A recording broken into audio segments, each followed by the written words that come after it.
I am Kasasagi Usagi, and I am here with more Final Fantasy XIV. So today we have very much to do. And we are actually going to start with Eureka, which is over here. And I'm going to pick Eureka first because uh, more people show up near the end of stream, and nobody gives a fuck about Eureka, actually.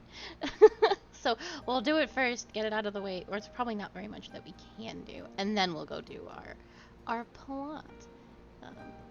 And I sent you a message telling her that we weren't doing MSQ first. Look, she was over there anyway. But let's go snatch her invoice.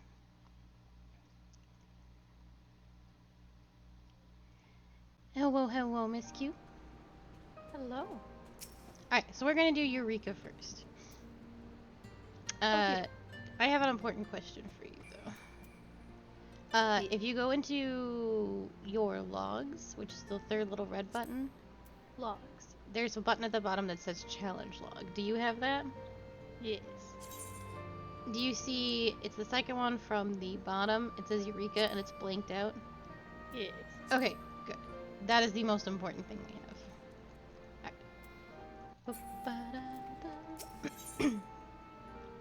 Galena is reasonably sure you are the adventurer she is looking for. A Kalyana of the Scions of the Seventh Dawn, if I'm not mistaken? Very good. I have a message from you from Aunt Rowena. Well, it's more of a request, I suppose, though I don't have any details of consequence. She'd like you to assist with the exploration of a recently discovered island. Surely you'd be interested in that sort of thing, being an adventurer? If you are, then you should head to Kugane and see Kotokaze, the proprietress of the Shiokaze Whole Distillery. It's a long way to go, I know, but the island's out that way anyway, so...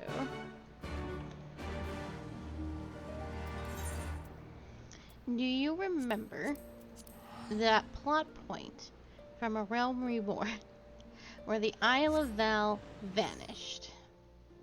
Yes. Okay, good, because that will be relevant. I mean, that was a pretty big plot point. Yes, that we forgot about for 2 entire expansions.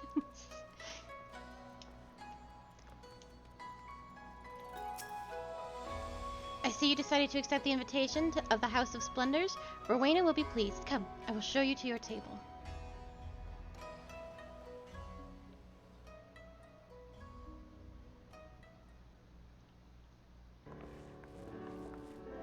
It is good to see a familiar face in these parts, particularly that the woman who might well be my most valued customer.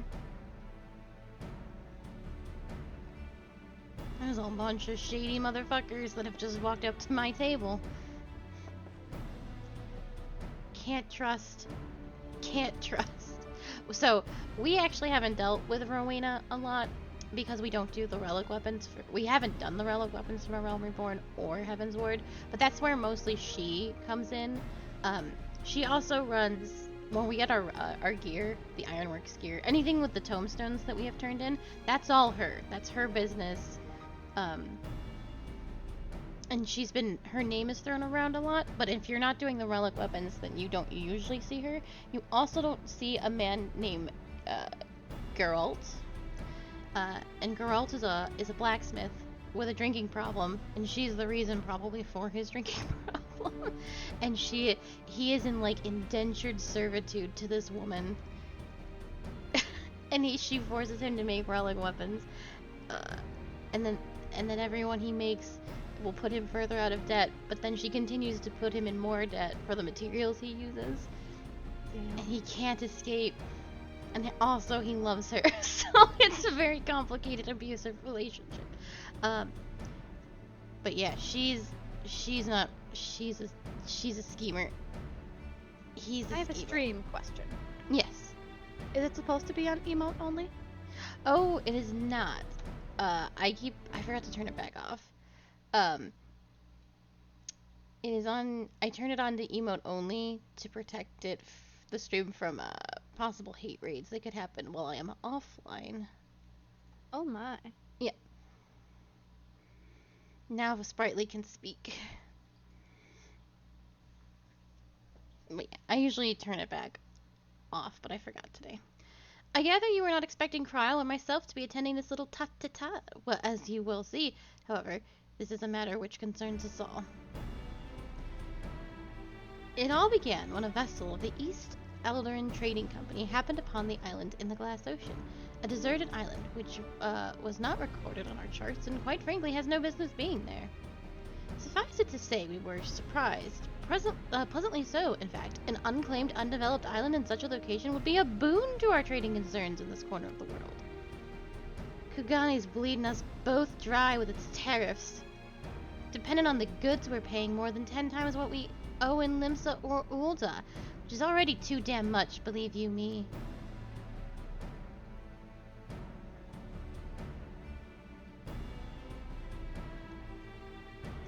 What my dear Rowena is trying to say is that having an additional port of call in this region, one more amenable to free trade, would be the best interest of a great many parties.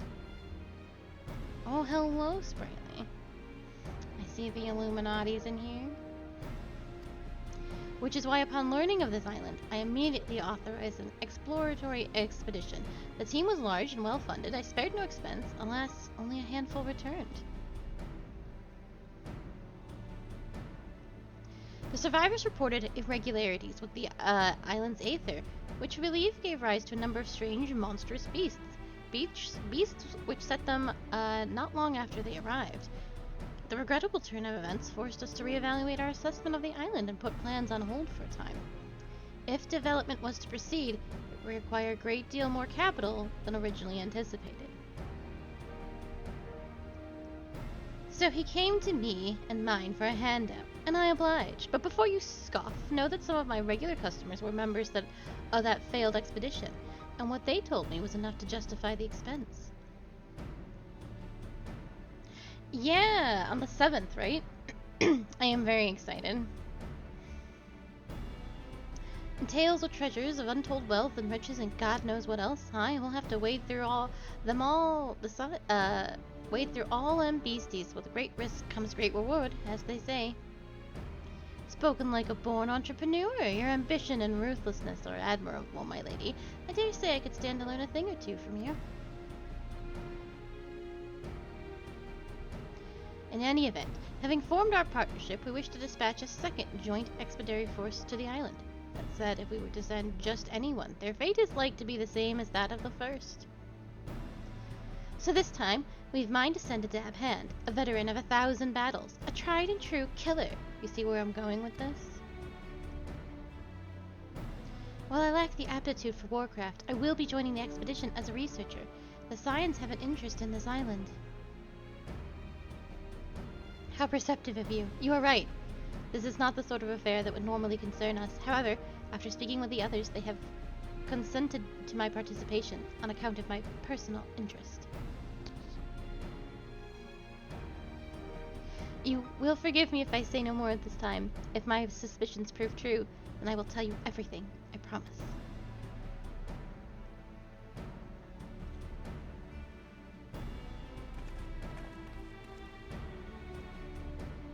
Right then, I believe that covers everything. The company ship that will deliver you to the island is waiting to receive you. You may proceed to the pier whenever you are ready to depart. Oh, and so you're not surprised. You'll have company. A craftsman whose help I reckon we ought to have. He should be at the pier already. Rowena and I still have a few things to discuss, so why don't you go on ahead? I'll catch up with you later.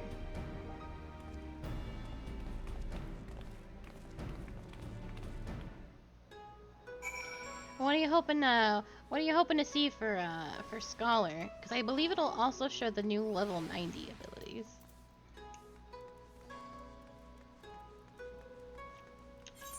I'm going the wrong way.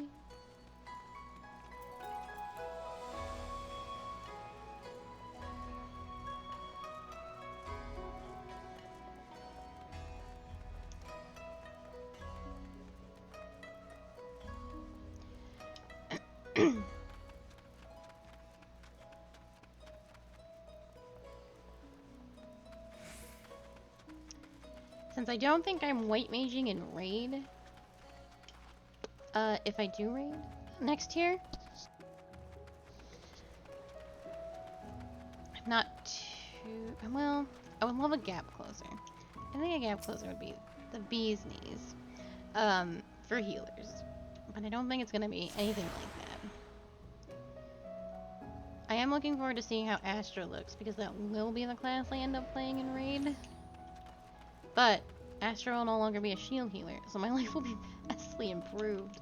They're also just gonna gut it again, so. No matter how many times you say it, I refuse to take no for an answer. I'm getting on that ship, and that is the end of it.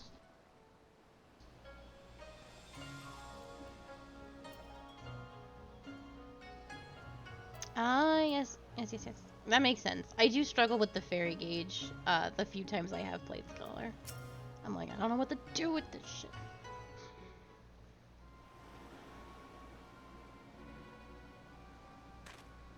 And no matter how many times you say it, you whiny little shite, I ain't about to let a bloody stranger waltz up and deign to tell me which way my bread is buttered. Now piss off!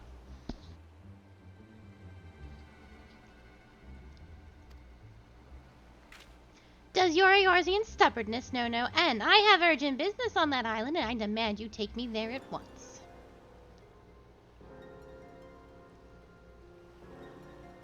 I could hear the shouting half a mile away.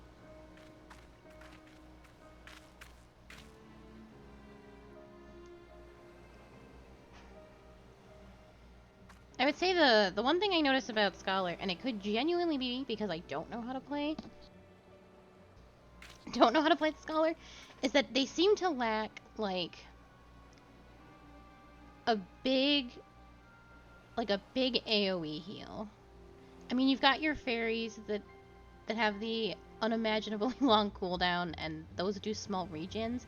And then there's the one that does a very small AoE heal, like around you, which is super powerful. But I felt like it was wanting something like the white mages, the white mages Medica 2, or the astrologian one that you could spam when the situation was dire. Gerald, what is all the fuss about? What did you realize, Brightly? Oh, Miss Kryle, sorry about that. It's this here bastard what's causing trouble. Ajika, what are you doing here? Did you really think I wouldn't find out about your letter? The nerve of you, trying to get a head start on your own. Well, sorry to spoil your plans. Don't be difficult. I had every intention of requesting your assistance if and when I confirmed my hypothesis was correct.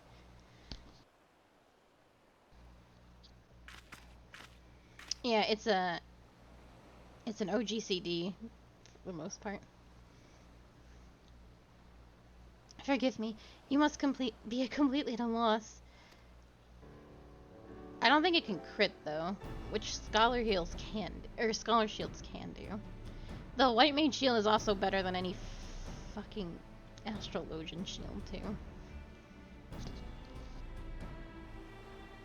This gentleman on the right is Geralt Blackthorn, by all accounts the finest weaponsmith in all Eorzea. He will be lending his considerable expertise to our expedition. And on the left we have Ejika Sunjika of the students of Baldessian, and you must be the so-called warrior of light. Charmed, I'm sure. I'll thank you not to get underfoot. Manners, Ejika. If you intend to accompany us on this expedition. Of course I do. If you think I'm about to let the by-the-book traditionalists like you conduct an independent investigation, you've got another thing coming. I should be glad to welcome the assistance of a preeminent scholar such as yourself. Now, if you would be so kind as to stop badgering poor Geralt and board the ship, we can get underway. Yeah.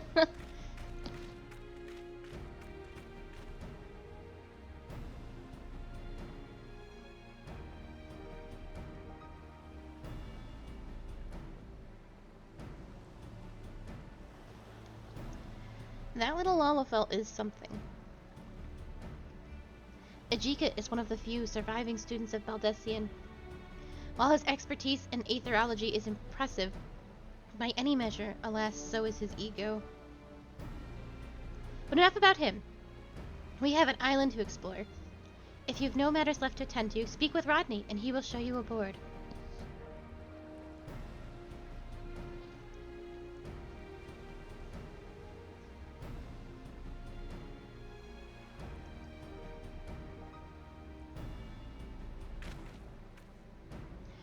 It occurs to me that no one bothered to tell you the name of the island we mean to explore. Am I correct? It's a bit grandiose and melodramatic, but we've tentatively named it for the place from Alagon legend, a forbidden land where fearsome weapons were hidden away for safekeeping.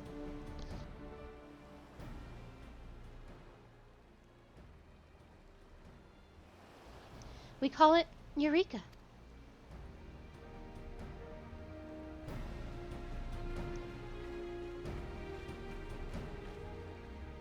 The the biggest shame about doing Eureka on an alt is that I have so many. So I was doing relic weapons like crazy in Eureka, but Eureka is such a slow. I was doing Eureka before they implemented all the changes that made it not a nightmare to be into. And so I have so many very close to being done weapons, and now I'm just starting a new character. It's just like... You now have access to the Forbidden Land, Eureka Enemos. Enemos can be explored in parties up to 8 players or solo. To embark on your journey to Enemos, speak with Rodney at Pier Number 1 in Kugane. Please be advised that all excursions from into the Forbidden Land, Eureka, are item level synced. For Enemos, gear exceeding an item level of 300 will be adjusted.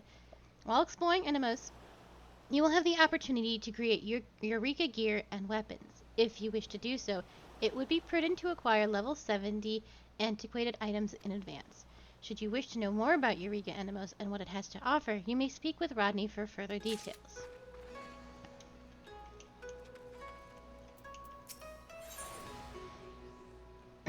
Journey to the Forbidden Land, Eureka Enemos.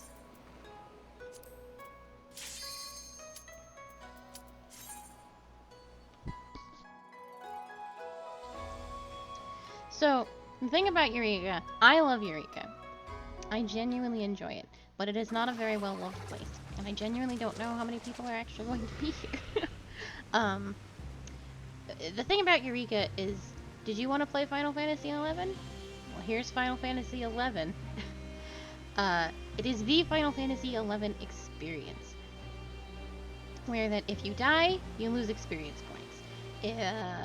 Mobs are sound and sight based. Everything that really pretty much requires a group. It can be incredibly rough, and it's very difficult to do solo.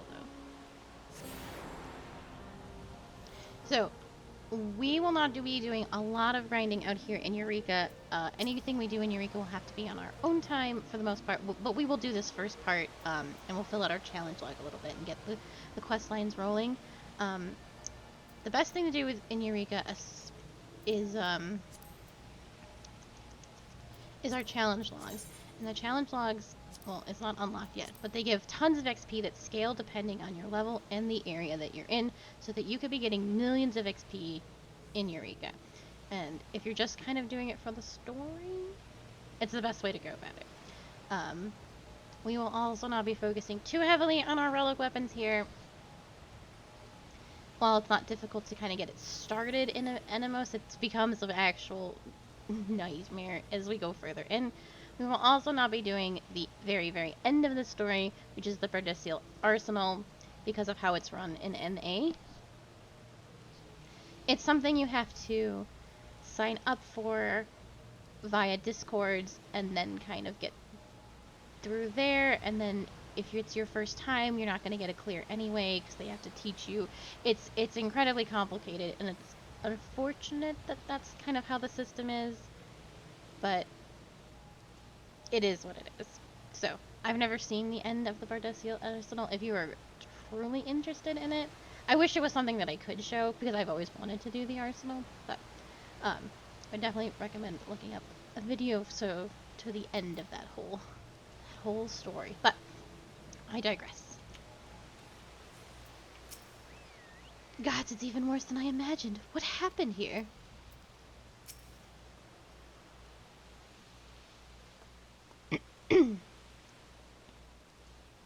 I knew it. I knew it from the moment we arrived, despite everything that has happened here. There can be no mistake. I hate to admit it, but you had the right of it. I said I would tell you everything if my suspicions prove true, and so I will. The reason I urged the science to approve my participation in this expedition is because this island is the Isle of Val. The self-same island once served as the headquarters and home of the students of Valdesian, an island that belongs on the other side of the world that was obliterated by a terrible magic.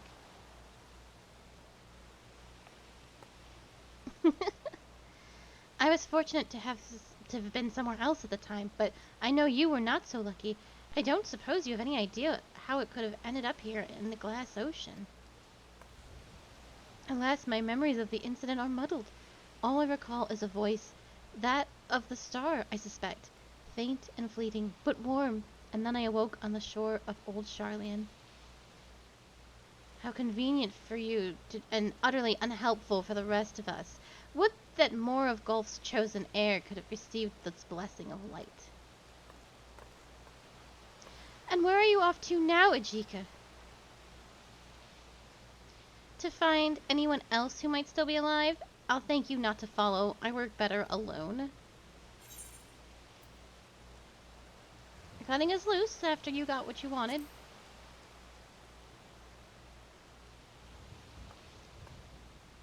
I'll allow that I have yet to repay you for bringing me to this island. Let no one here say I'm ungrateful. I heard it enough from Gulf. A proposal, then. Should I learn anything of significance, I will return here and share it with the rest of you. Does that satisfy Kryle?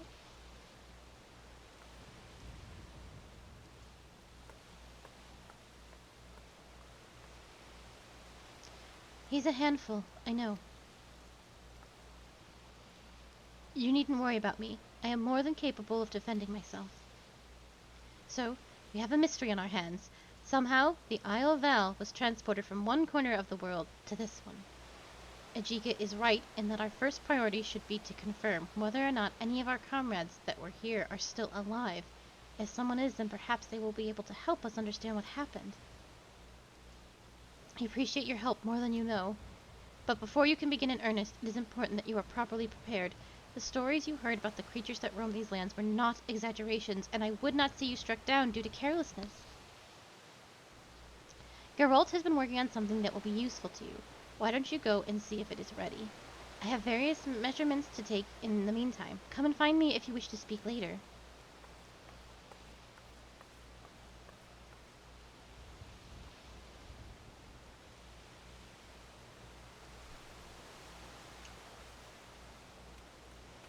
So why do some people have something different next to their names? How do you Like- mean? Like a little play button. So that means they are not in a party. Oh. I am pretty sure. I will have to. Social player search.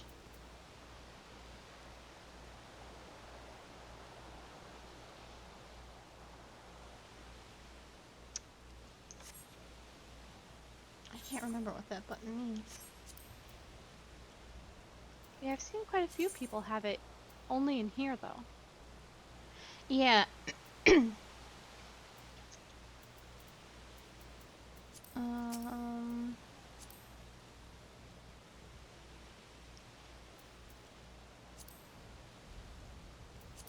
I think it means that they do not have a party.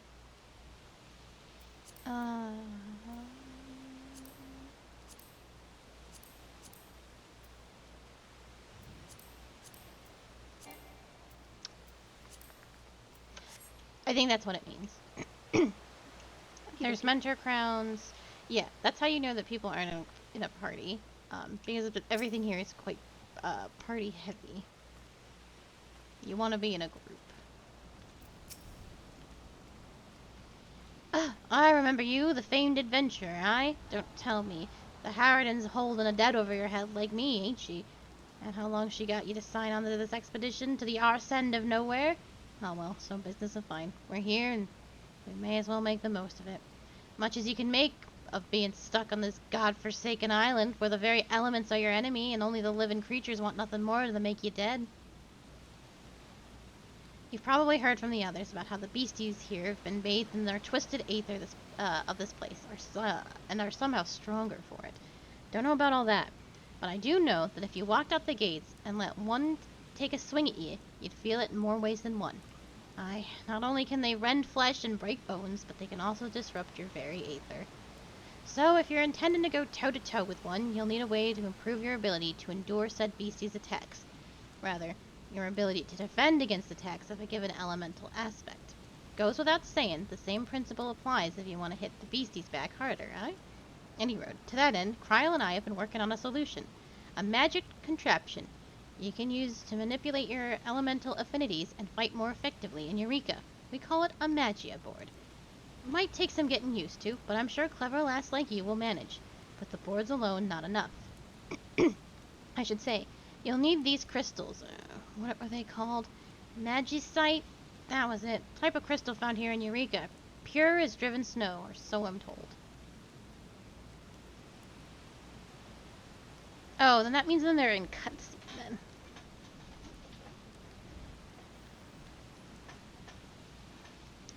No, that's not right either. Oh yeah, so we're in another world, thus Eureka, which still means that they are not in a party. So technically we are in a duty. We are in Eureka. Lucky for you, I've got one to spare, brought back by a survivor of the first expedition. Go on and take it along with the board. Reckon you'll find more while you're out and about, so it is designed to take up to 5 in a given configuration. To affix or remove Magicite, you'll need to avail yourself of that there Magia Melder. Shouldn't be too hard, but if you've got questions, direct them to the expedition engineer over yonder. Okay. I don't know what he was talking about. And there it is. So everything he said was, I'm genuinely probably confusing. So this is what we're going to do. The Magia Melder may be used to affix Magitite or to remove it from your Magia board. When you've finished experimenting with it, speak with Kryl to proceed. So, it doesn't matter. I think we can put one in immediately. Yeah. So it doesn't matter where you put it because you're going to constantly be like moving the board around. So what you need to make sure you do is you put them all in the same row. You only have one right now. Doesn't matter where you put it.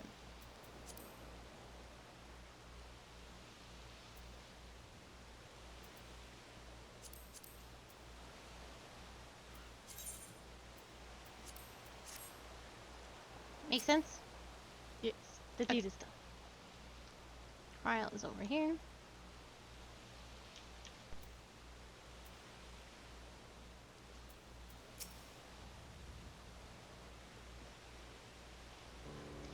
While taking preliminary readings, something unusual came to light. The headquarters of the students of Valdesian was situated in a tower, which appears to be encased in a magical barrier. Someone, or something, seems to have activated our defenses. I can only hope this was the work of survivors. The very possibility is enough to make investigating the tower a priority. The question is, how are we to get there? Barriers notwithstanding, traveling on foot would place us at the mercy of the wilderness. It would be safer to make use of the island's Aethernet. Unfortunately, it doesn't appear to be in the best shape at the moment. I'm not entirely sure why, but perhaps we can find a way to put it in good working order. So I have 2 favors to ask of you. 1, attune to every Aethernet shard you find. Any difficulties you experience may help me to get to the root of the problem. And if you can use them without issue, then all the better. 2, if you should come across a protein crystal, I want you to bring it to me. I can make this request on behalf of our financiers, to be clear, which isn't to say that we shouldn't oblige them. We should. They have been quite generous with their support, after all. I am sure you have heard this too many times, but be careful. These creatures are like anything I have ever seen. Do not underestimate them. And remember to attune to every Aethernet shard you find, starting with that one over there if you haven't.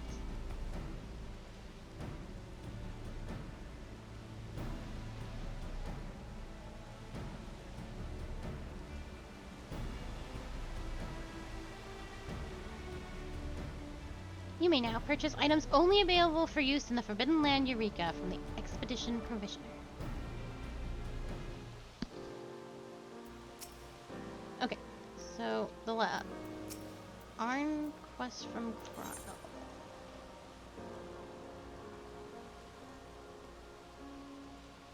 I can't see it. Oh, it won't tell me. Okay. Well, I moved away so you could see it better. Oh, it's okay. No. Okay. So this is how this place works.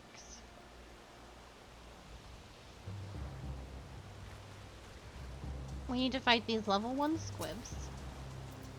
And before you attack them, you want to either set your magia board to offense or defense. As the tank, you should always be doing it on defense, so they don't hit you as hard.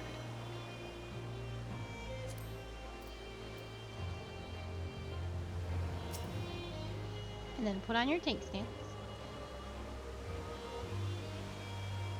Wait, I'm not understanding. Okay, so you click on the monster. I'm spinning the board and I'm No, trying to you get don't touch the board. Oh. Set board to defensive, set board to offensive. So you want it to be defensive. It won't let me spin the board anymore. That's because it's probably... Okay, does your wheel look like mine? Yes. Well, no.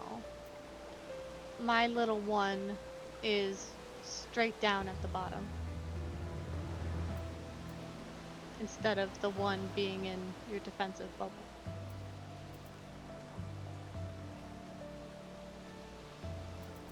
And you're clicking it to set it to defensive?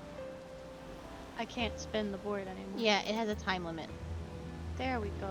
My one is now in the defense thing. Okay. Go fight, put your tank stance on and go fight the thing. Okay. I don't understand this wheel. Don't manually touch the wheel. It sets it automatically for you, so there shouldn't be too much confusion. All you have to do is set it to defense every time. Sometimes it won't spin because it's already on the right thing. And keep grabbing squibs.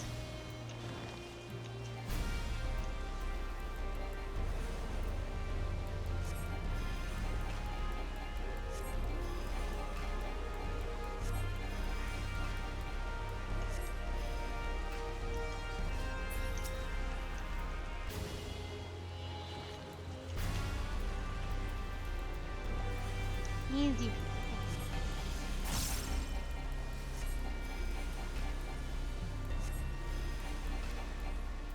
So, back when I started doing this, they give you the echo all the time now, but you didn't used to have the echo. You also couldn't ride mounts in here until you were max level and already moving on to like the next area. And then they eventually did allow mounts, but they were insanely slow, and then they changed it so mounts were actually faster than the monsters. They used to not be faster than the mountains.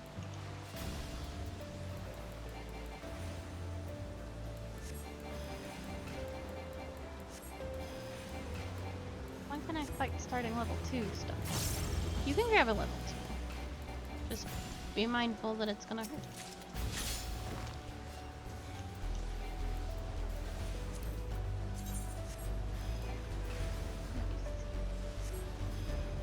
Why do they have little squiggles next to them? Because they're water element. Oh. Everything, it's just like Final Fantasy XI. Everything is elemental. And things have weaknesses and strengths.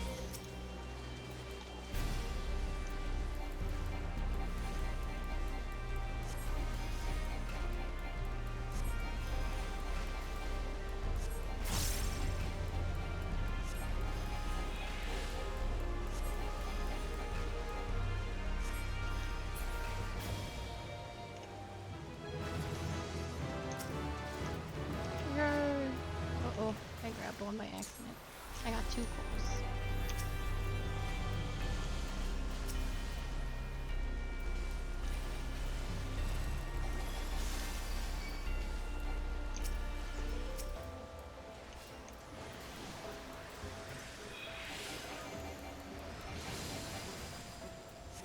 It's okay. Everything's toast, I guess.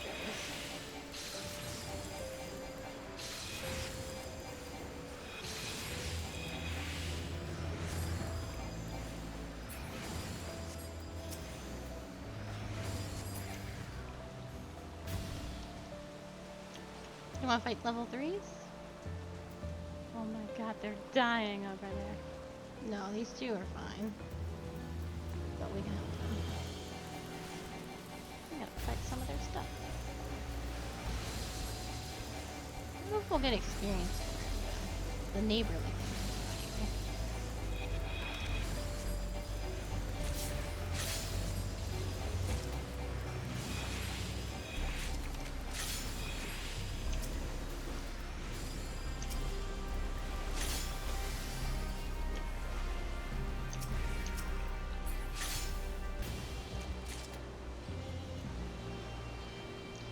There, don't grab any.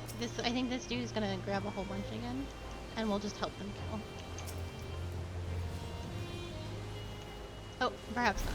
Okay, then yeah, you can grab your own and stuff.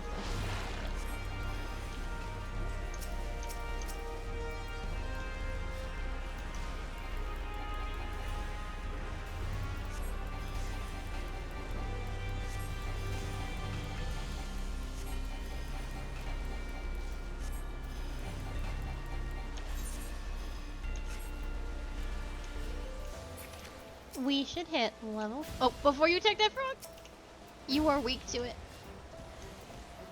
Do you see how it has lightning? Oh. You can, while you're fighting him, you can change it.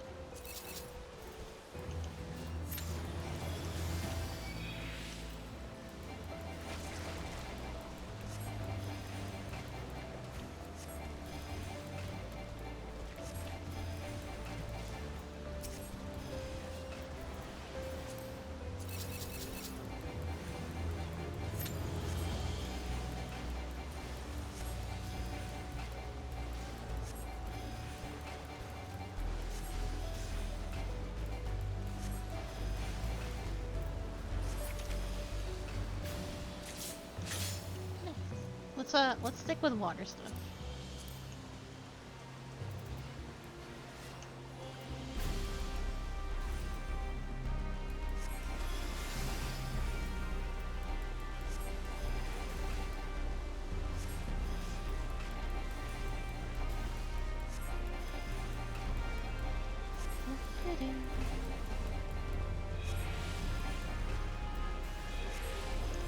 And I will keep an eye out for fates, most of which we can't get to. But the fates are the big things. Also, how's your inventory looking? It's okay. Well, I don't know if we'll actually get a chance to do any fates out here, but this place fills your inventory with garbage. Oh no. Is it garbage I can sell?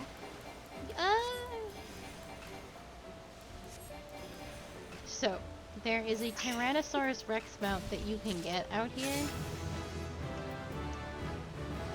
But, it's a Tyrannosaurus Rex whistle. But you cannot sell it if you get more than one whistle. You cannot, like, trade it on the market board. So I have gotten 3 of these Tyrannosaurus Rex whistles in the past. One of which I know Yak was desperate for because Yak couldn't get it. And there was nothing I could do because you can't trade it, you can't sell it. So we simply sell it for 10k at a vendor. Just, oops. This is absolute tragedy. Yeah, the problem with Animos is that you can't really sell a lot of the good stuff that's here. That you get from the treasure chests. For the big monies. Just a whole bunch of these guys, and then we'll head back.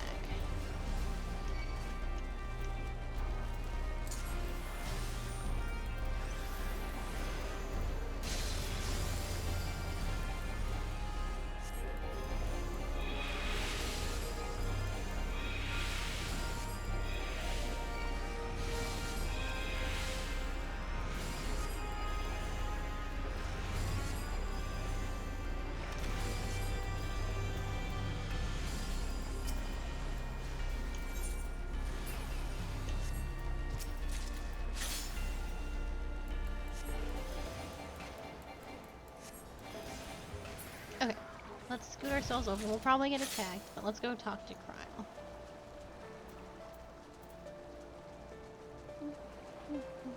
So easy.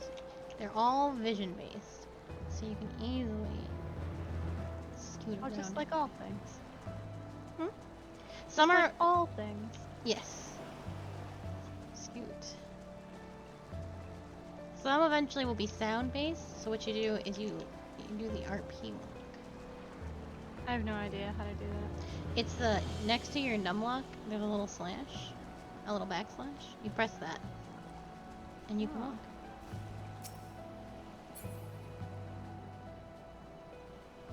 Easy peasy.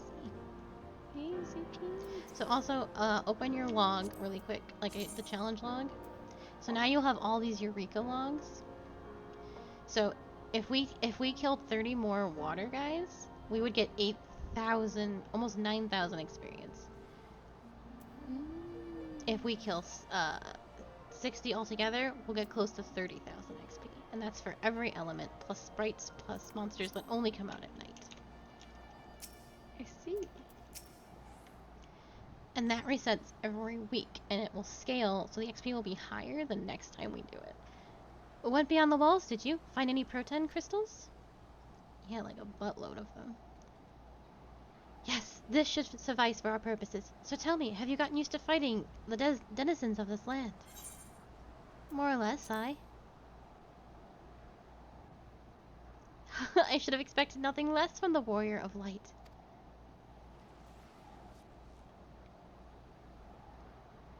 I'm trying to discern the reason for the Aethernet's failure. I discovered what can best be described as a disruption of the natural flow of life stream in this region. I have yet to ascertain the cause of this disruption, but I believe you may be able to help me do so by conducting field investigations in areas which I have yet to determine. But as soon as I do, I will let you know. Right. Let me hand this crystal back to you. Change of plans. You're to give it over to Geralt. He needs it to do what he does best.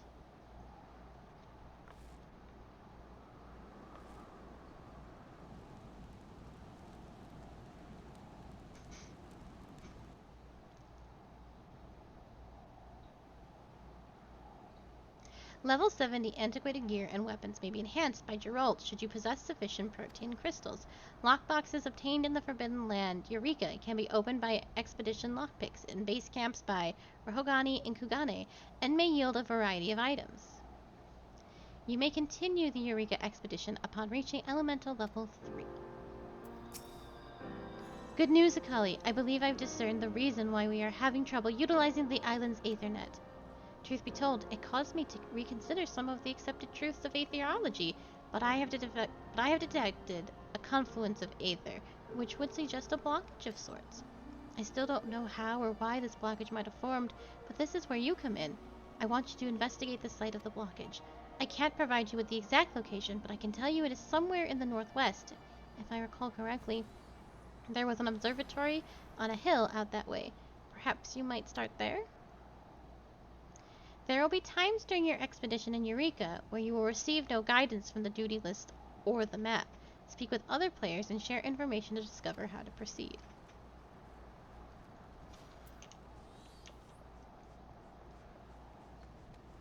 What I'm gonna do is I'm gonna pull up my fucking map of Eureka, which tells me this shit. Settled in, are ye? Good for you. I'd like nothing more than to board the first boat back to Eorzea, but no use pining for liberation what ain't about to come. This debt o' mine will keep me shackled to this place for the foreseeable future, I reckon. Any road, you got that protein crystal I've been waiting for? Good. Aye, this'll do, though I'll need more than just one, and I'll only be able to work with weapons or gear of the sort as made for practitioners of certain powerful arts. But I'll work like a dog if I have to, for your sake and mine. And then we can both bugger off this bloody rock and go somewhere every living thing ain't trying to kill us.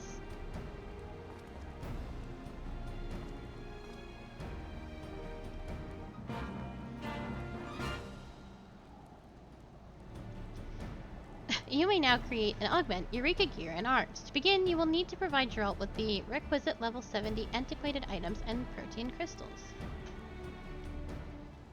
I don't think he needs very many to start, and I don't think I can be wearing my weapon when I talk to him about it. So what'll it be? Arms or armor? Okay. Create or augment Eureka weapon. White mage. Just kidding, he wants 100. So we need 100 of those little crystals we've been getting. And right now we have 15. Nice. Nice! Let's go! Oh, I have 9. Yay! They're not super hard to get. True. Actually, let me do us both a favor. And pull out my Eureka Animos map. This place is a fucking nightmare. It shows me where all the sprites and shit are.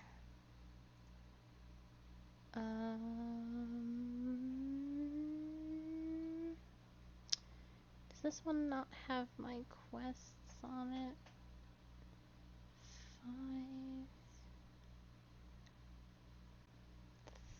5, 3. No, it's up here. Okay, let's go get that thing that Kryl wants us to do.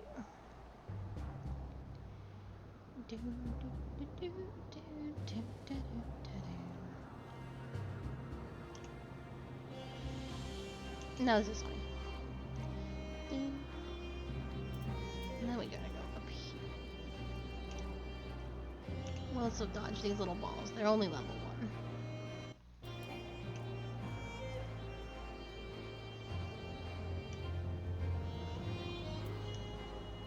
1. Weather also has an effect on everything. This is how you find sprites. So only wind sprites will be out. We're gonna have to start chopping our way through stuff. So we want to start heading north. So if you want to take out these woolly woodchucks. Okay. You can do it. We do need to fight things. Okay. So fight these morbals. Shouldn't I change my wheel? You should. Always to defensive for you.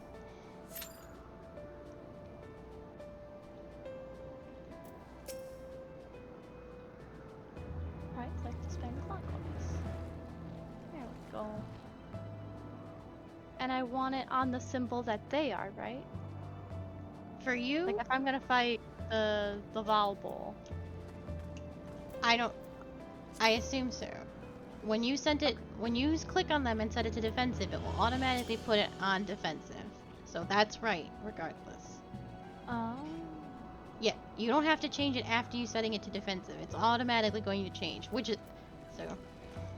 I changed it and then I clicked on him. Well, don't do that, because you can only spin the wheel so many times.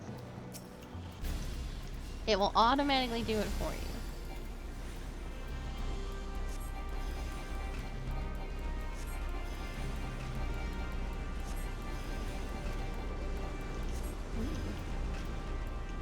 That was very rude of him.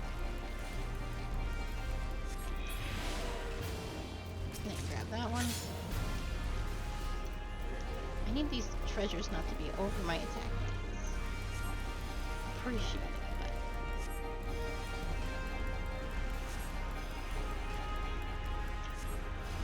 I'm not gonna make it. Oh, jeez. Oh, no! This is how I die.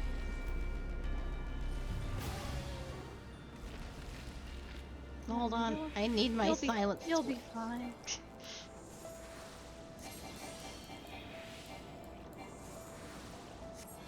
Unhappy.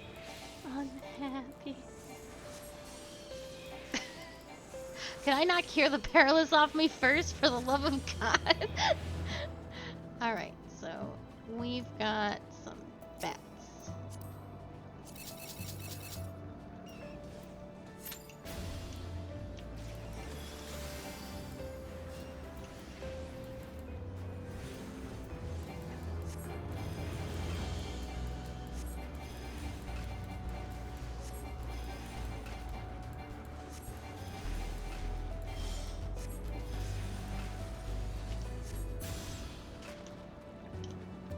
And let's take out another bat for funsies. You can grab both those bats.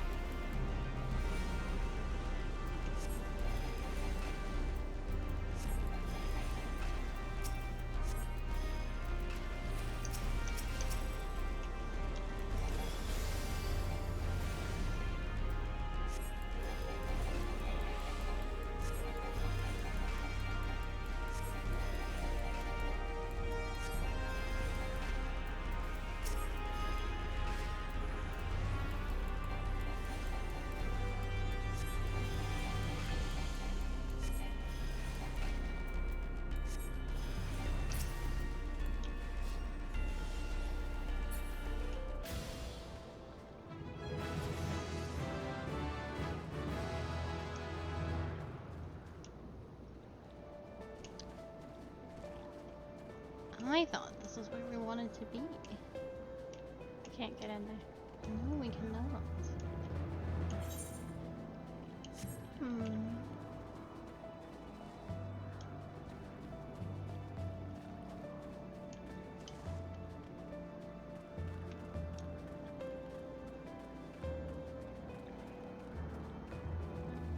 It may still be what we want. Oh yeah. We have a little more ways to go.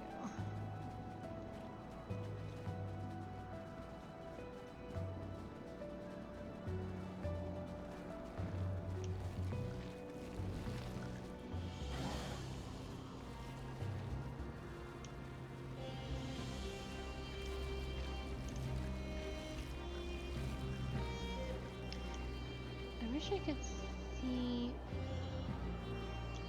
We're gonna want to go this way. We can technically go out.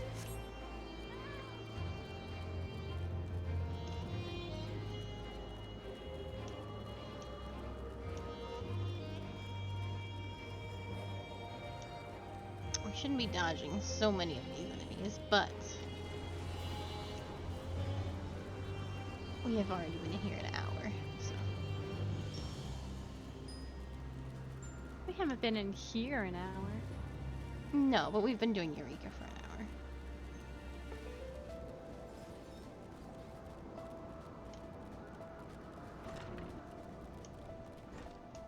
Ha! At the center of the confluence of Aether, you find a shimmering stone, Magicite.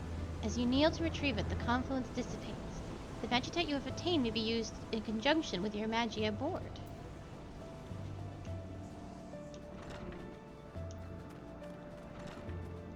How close are we?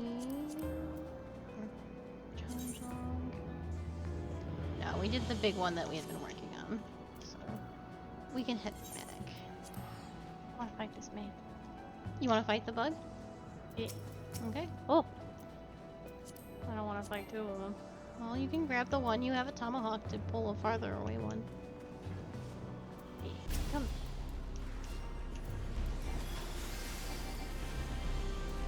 Make sure you're set to defense.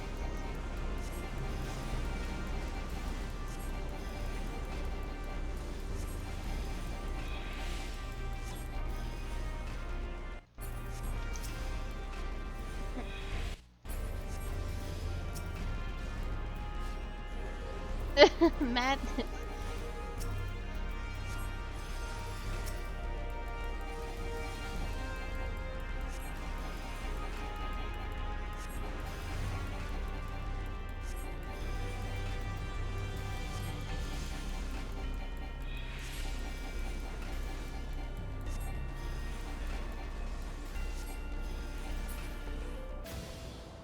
I am strong. Yes, you are. Alright, are you good? Yeah.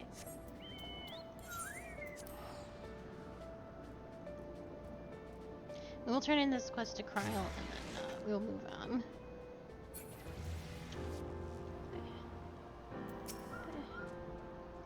Welcome back! Were you able to track down the confluence of Aether? Magitite, you say? Huh, I wouldn't have thought it the source of the blockage, but while you were away, we confirmed the disposition of that confluence. Your removal of the Magicite would appear to explain that. So Magicite can impede the flow of the live stream itself. Fascinating. Anyway, you may as well keep it for use with your Magia board. Owing to your actions, I'd say we made progress towards restoring the Aethernet, and we've still got a ways to go. I'll continue my studies and let you know if I learn anything new. For now, I would encourage you to continue exploring Enemos on your own. You may continue the Eureka expedition upon reaching elemental level 5. Well, what we should do is hit 5, grab her quest, and then, Hey, well, how'd you teleport? I hit my, return button. Oh, I see.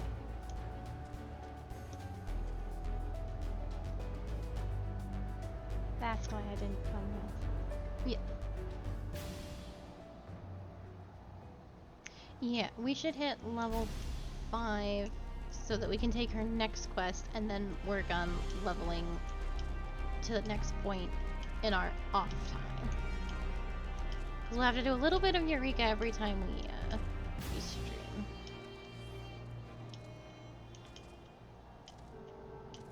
That's all you need to know, Sprightly. Don't even worry about it.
There we go.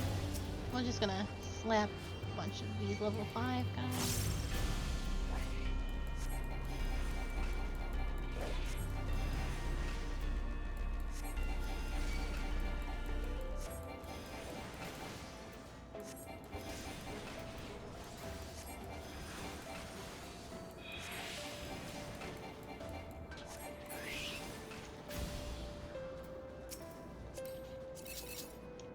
If you want to grab like all 4 of them, I can stun lock them and keep you healed.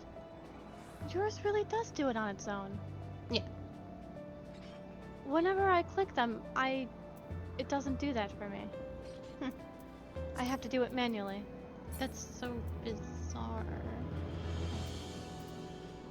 Yeah, when I click on them, the bubbles do change, but my wheel doesn't. So I have to change the wheel on my own. Huh. Anyway, grab all the imps.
There you go. The level 6s will give us a little more XP.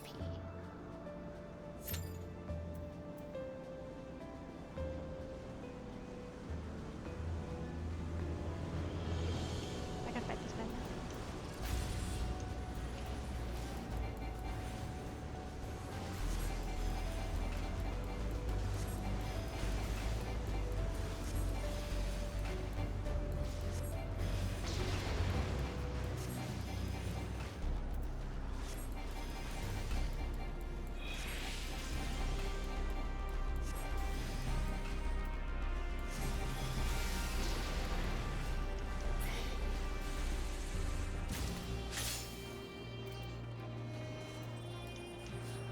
Watch out for the mushrooms.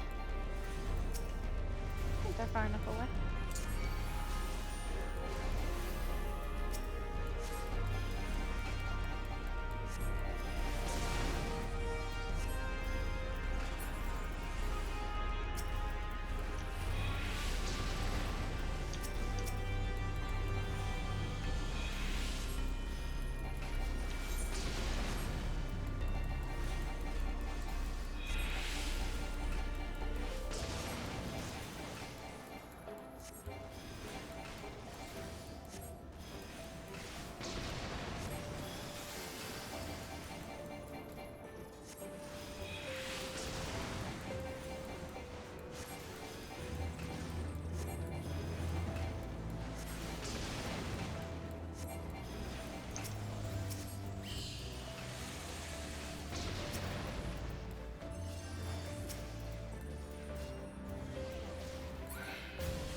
You run back. Can't we use our teleport? Nope, it's on cooldown. Well, mine is. Because you ended up walking back, didn't you? I did, because I thought my teleport would take me back home. To Limsa. You can... no, because we're in a duty. It works in dungeons, too. If you use your return button, it takes you to the start of a dungeon.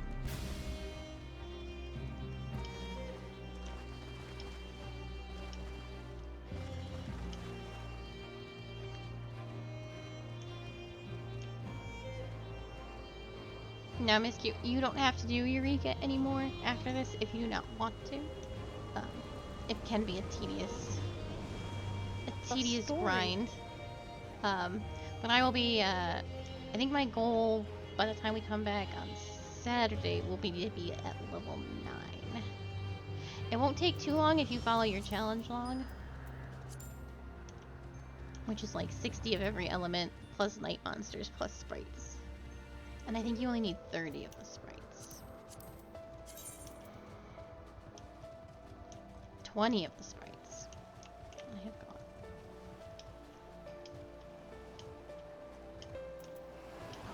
40,000 XP for 20 sprites.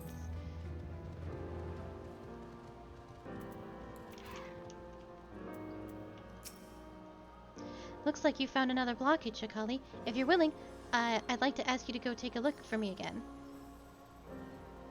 I knew I could count on you. Our readings place this one somewhere in the northeast, in an area called the Orchard.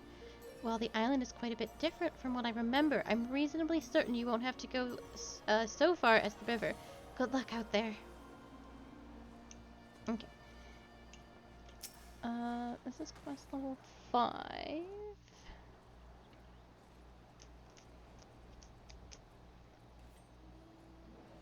Oh yeah, this isn't too far. We can grab this for her.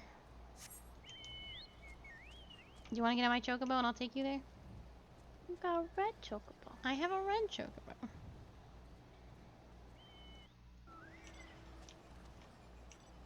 Okay, I do believe I remember where to go.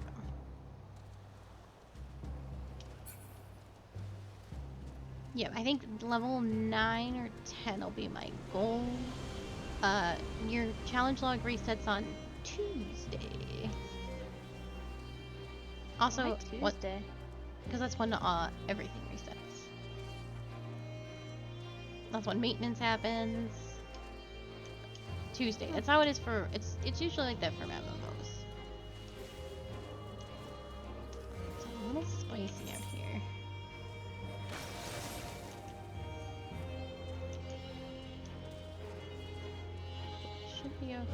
Ooh, an elemental sprite. This gives us an XP bonus.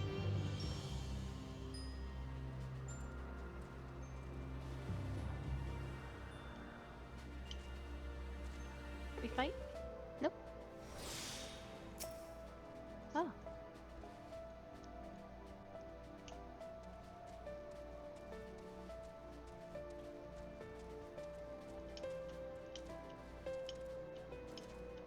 Eh.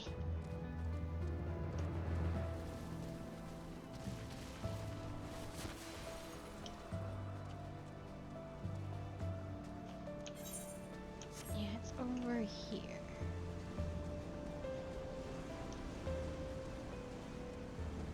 This monkey's gonna turn around and slap the shit out of both of us.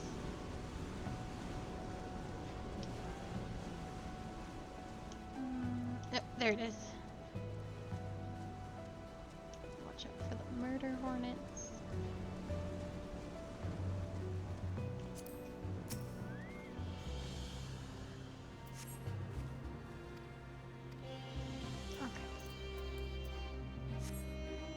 Actually, let me get a two-seater mount so I can take you out safely.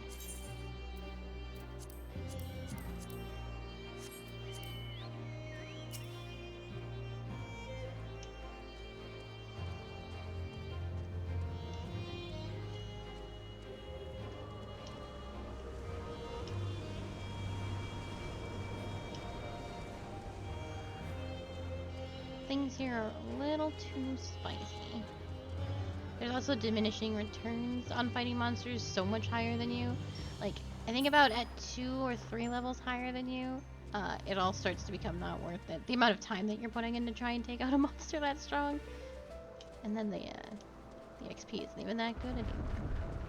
Why would they do that? Hmm? Why would they do that? Like, It's why would just they a- make it that way? It's just Final Fantasy 11, baby.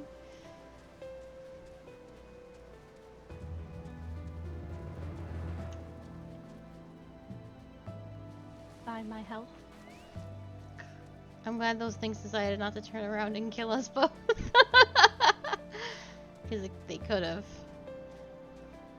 Yeah, they could have. They could have. I was like, hopefully there's not things that are our level or higher behind as I jumped down. And there were.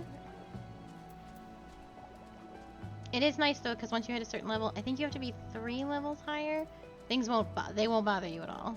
So like we can walk in front of this equipment. He don't care. Even though we're just level rock. He don't care. We're too big for him. Too big. And they won't be worth knows any how to XP mind if you his fight them business. anyway. There we go. Don't tell me, you found another Magicite at the heart of the confluence. I thought as much. Like last time, we detected the dissipation while you were away, followed by a marked improvement in the flow of ethereal currents. Unfortunately, it wasn't enough to restore the Aethernet to good working order, I'm afraid. I can only surmise that there's more Magicite out there, clogging the proverbial pipes. But now we know exactly what we're looking for. Finding the next confluence should be even easier, I'd like to think. I'll keep you informed. You may continue your Eureka expedition upon reaching elemental level 13. So 13 is the goal, actually. Alright. Duly noted.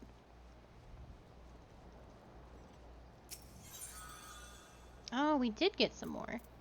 So you want to put them in the same slot that you already have them in. And keep it all in one straight line.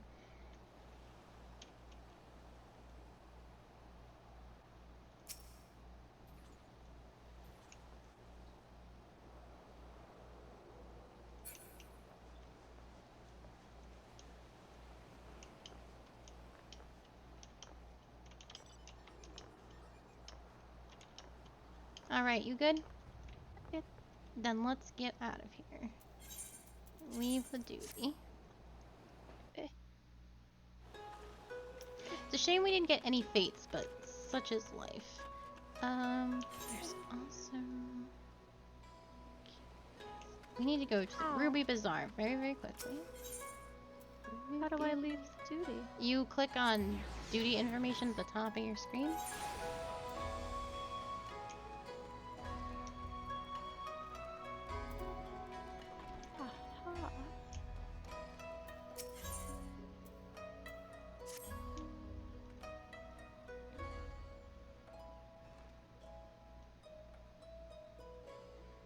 and then come to the Ruby Bazaar with me.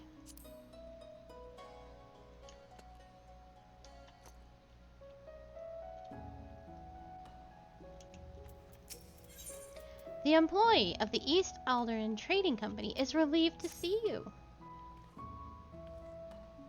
Kalyana! Oh, thank heavens. I am in dire need of a capable adventurer, and I can think of none better. Local officials have been working desperately to keep this confidential, but there is trouble in Kugane Castle. It has been overrun by a band of outlaws.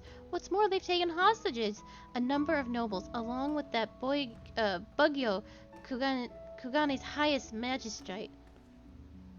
They're demanding the country's borders be closed off, insisting Kugane's efforts to establish ties with other countries is folly. Why, if they had their way, I imagine foreigners, or Injin, as they call them, would never set foot here ever again. Under normal circumstances, the Sexigumi would have taken steps to immediately resolve the crisis, but they dare not do anything to put the Bogyo at greater risk. To proceed would require a decree from the Bakufu, yet I fear there is no time to send an envoy to the royal capital and back. Nevertheless, they have done their due diligence and delivered a missive. While waiting for a response, they have also called upon the East Alderaan Trading Company in an attempt to potentially expedite the rescue of the hostages. As to why they would go out of their way to contact us, well, one of the captives is from Ulta! It goes without saying that the repercussions of a foreign dignitary coming to harm would be dire. Because of the Sexigumi cannot yet act in an official capacity, they have asked for my assistance in assembling a small contingent to infiltrate the castle. If you would join our cause, make for the adequates of the Rakuzu district. There's a hidden passage leading into the castle under guard by the Sexigumi. Tell them I sent you, and they will explain what you must do.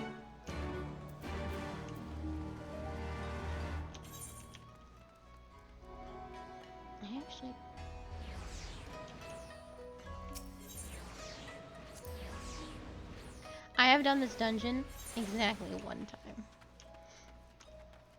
Neat. I cannot help you. I have no idea what happens in here. I think I have led us the wrong way. You have lied to me. Listen. These maps suck. Yeah, no, the Kugane map is not good. No one would argue that.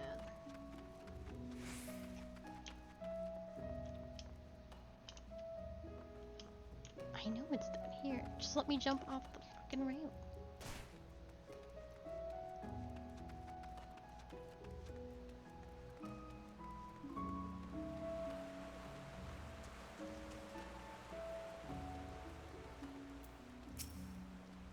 You were sent by the East Alderaan Trading Company? Then there is still a chance. Permit me to apprise you of the situation. The castle is presently held by a group of criminals under the leadership of the merchant named Kageyama. We believe his demands to close off our borders, as ludicrous as it seems, are a vain attempt to eliminate what he sees as a threat from foreign businesses. If it were only him and his cohorts, I am quite confident that my men and I could easily rout them on our own. The problem, however, is his bodyguard. Our informants tell us he is a swordsman of great renown. In the Hingan underworld, he demands exorbitant sums of money, defending his clients, and seemingly inhuman displays of strength and skills commensurate with the price he is paid. Your task will be to contend with Kageyama and his hired blade in the heart of the castle. With all eyes focused on you, they will fail to notice my men's intrusion to rescue the hostages. It shames me to ask this of a civilian, but if we are to save those people, I can see no other way. Alright, ready? Surprise dungeon! Yeet.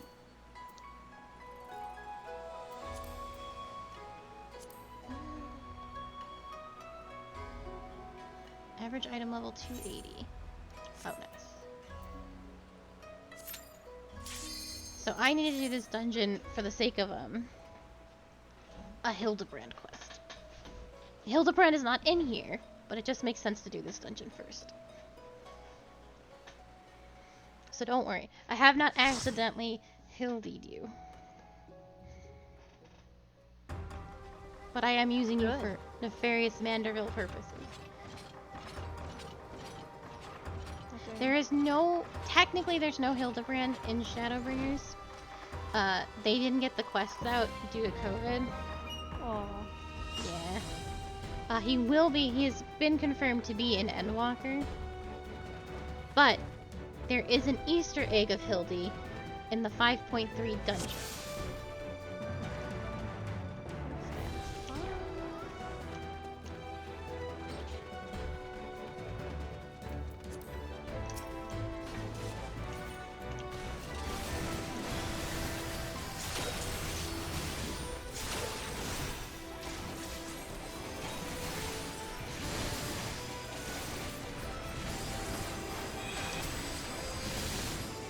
And you knowing what that dungeon is, yeah, you can find him. Sometimes he's there.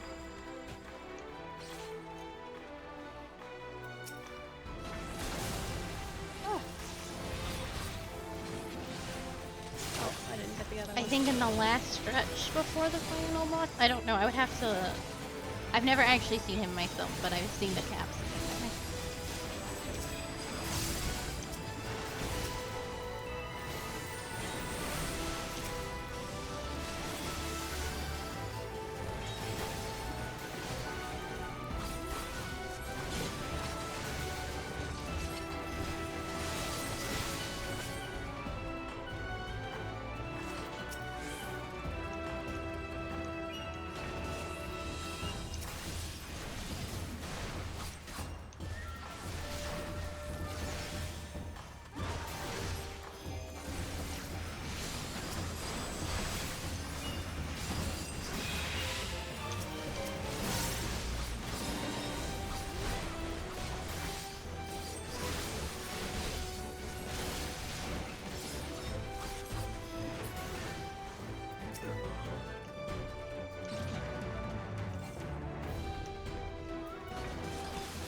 More soldiers.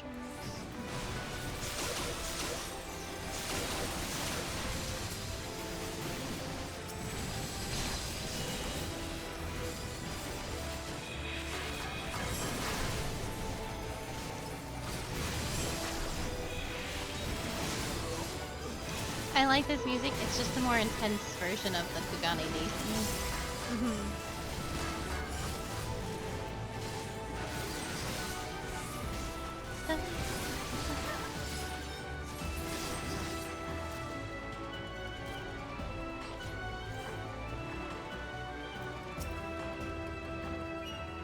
Everyone seems ready to go.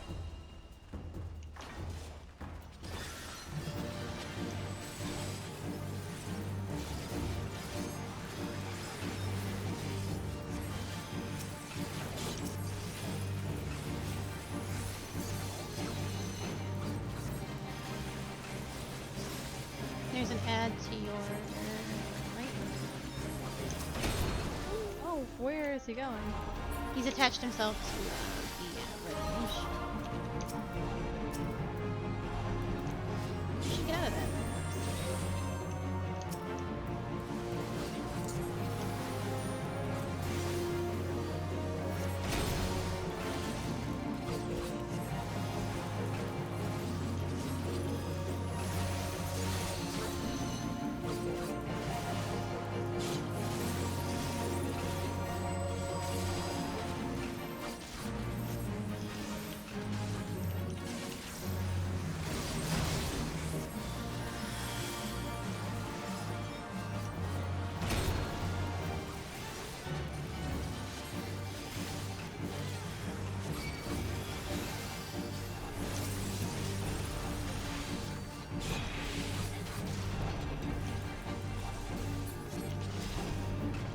You're gonna want to bring the boss over here.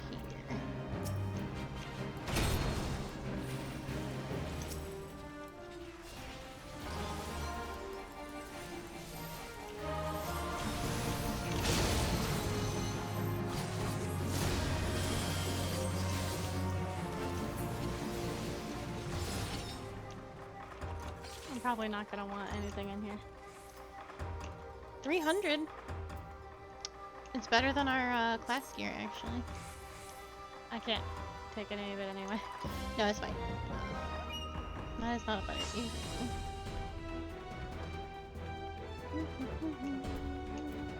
Has on the earring. Let's take those boots away.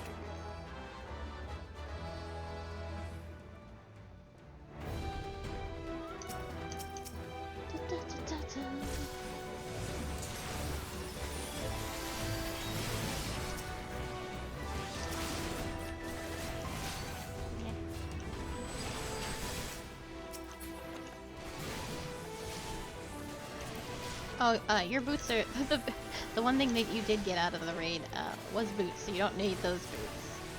Yeah.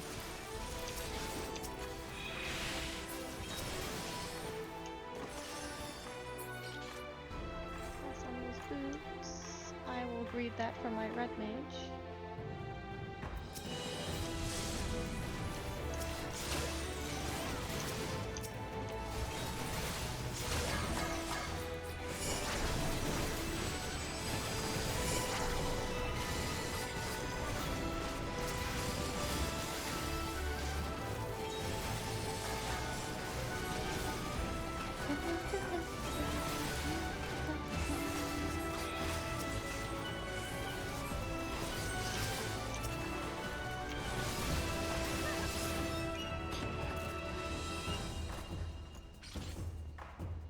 The last time I was in here, it was to get blue mage spells, and we just destroyed everything instantly.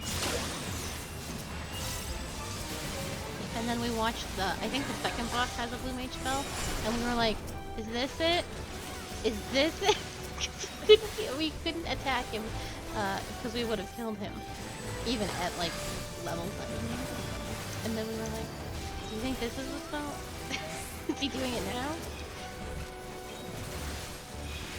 You feel it now, Mr. Are you feeling it now, Mr. Frams? Wish. Twitch. Oh shit. That's funny. I will pass on that. I have to pass on the other one too. Oh, spicy.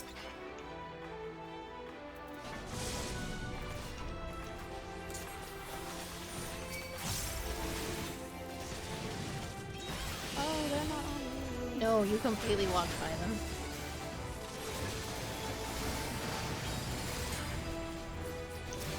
I thought he was closer than he was.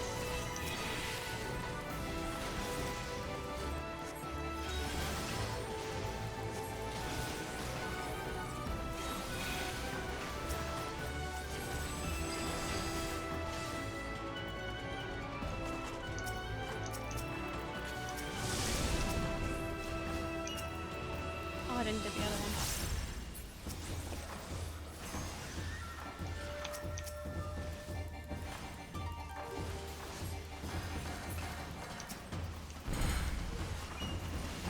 What the hell? So they were summoning, so we managed to kill one of them in time.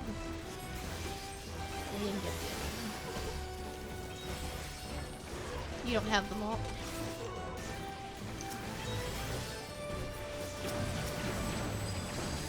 Woo! They were slapping you so hard. Look how big those ears are.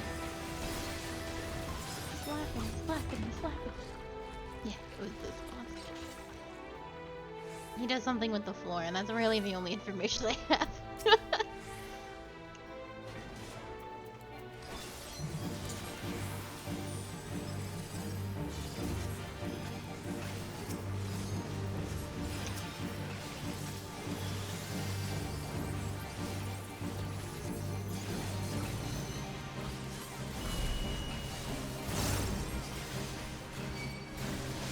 So he's summoning Not soldiers across targetable. the floor.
wasn't too bad. Oh.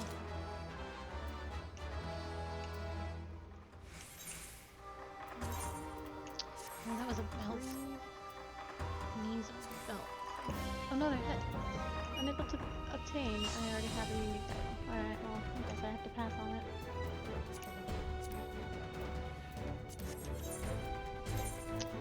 It's not better. Oh no, it's just not me. Yeah, it's very good. Oh, God. Oh, we killed the bomb before it blew up. Good. I was prepared for whatever ended. Oh, thank you for the Yeah, cookie. I started running. I was like, this is how it ends.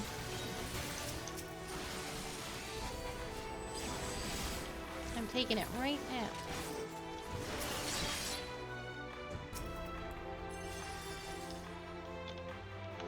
Okay, Sippy obtained. Oh.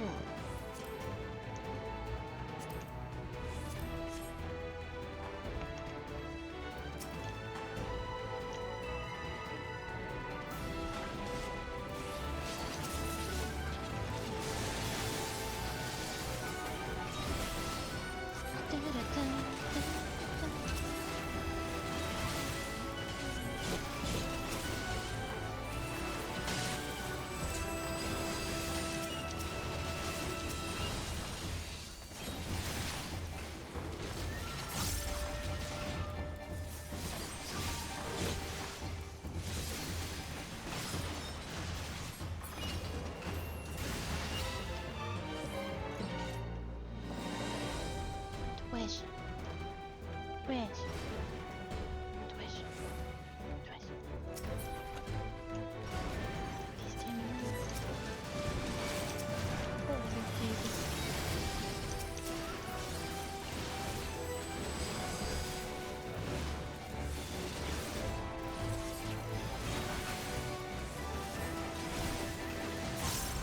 Oh, God.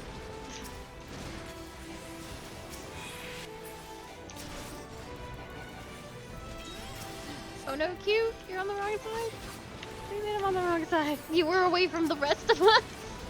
I had to get away from the bomb. I know. Also, I think you don't have very secure aggro at the moment.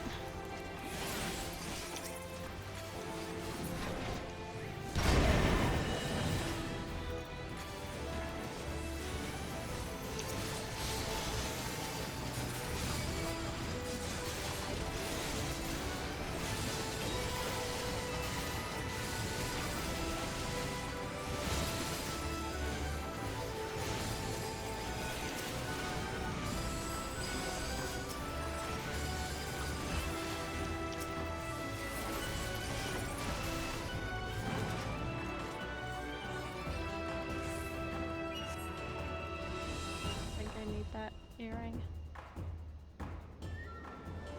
Now you have the scathing earrings. You've done well to make it this far, but I'm afraid your journey ends here. Come, Yojimbo, we have visitors.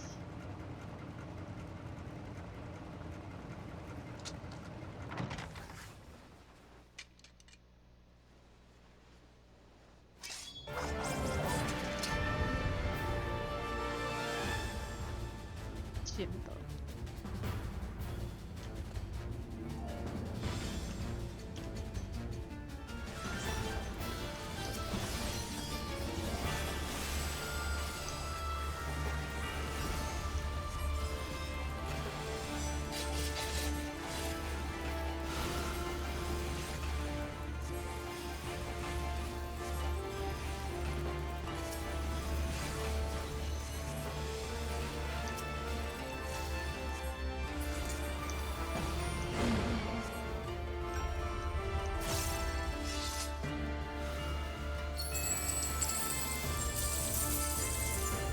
Collect the money.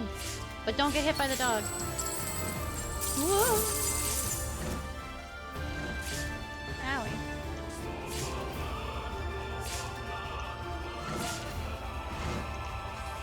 Owie.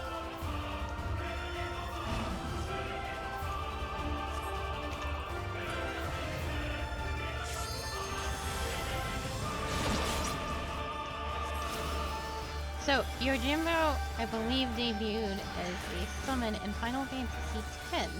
And the more money you gave him, the more damage he did. Because he was an assassin.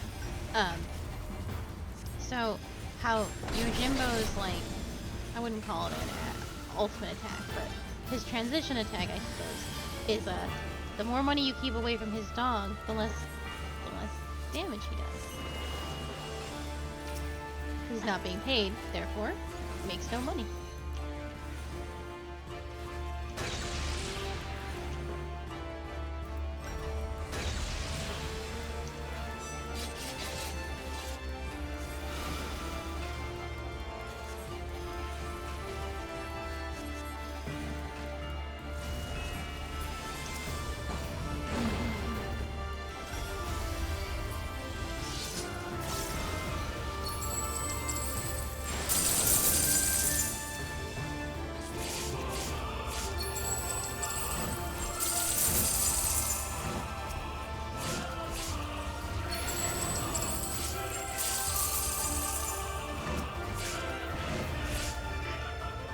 Hit.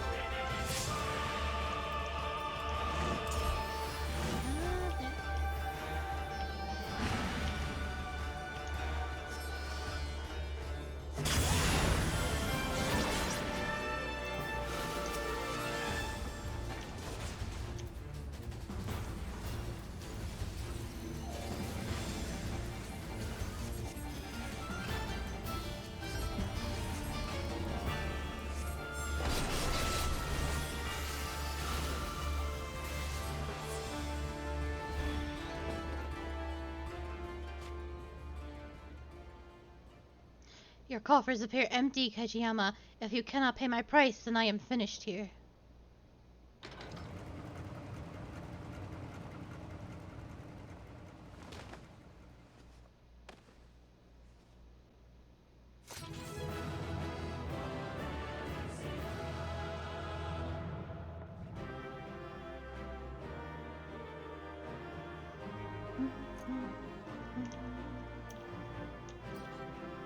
Ooh, a dancer. And a ninja costume.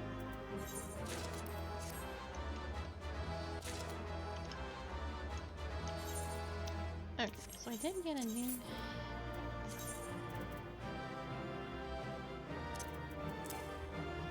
Oops. Oh, it's headgear. Cover that up right away.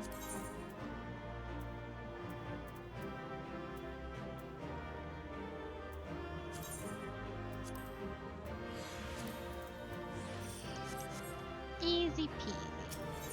Easy peasy.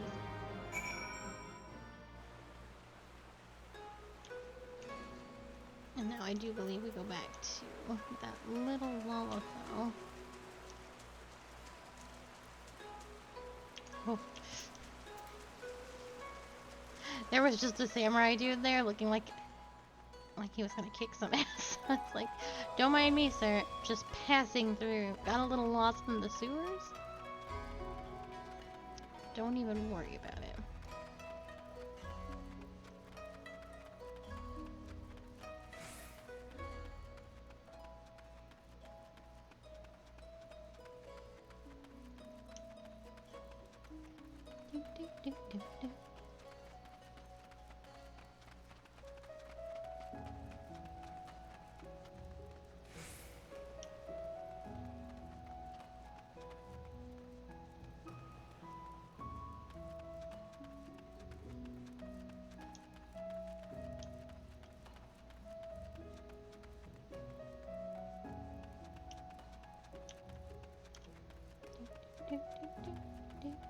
Do.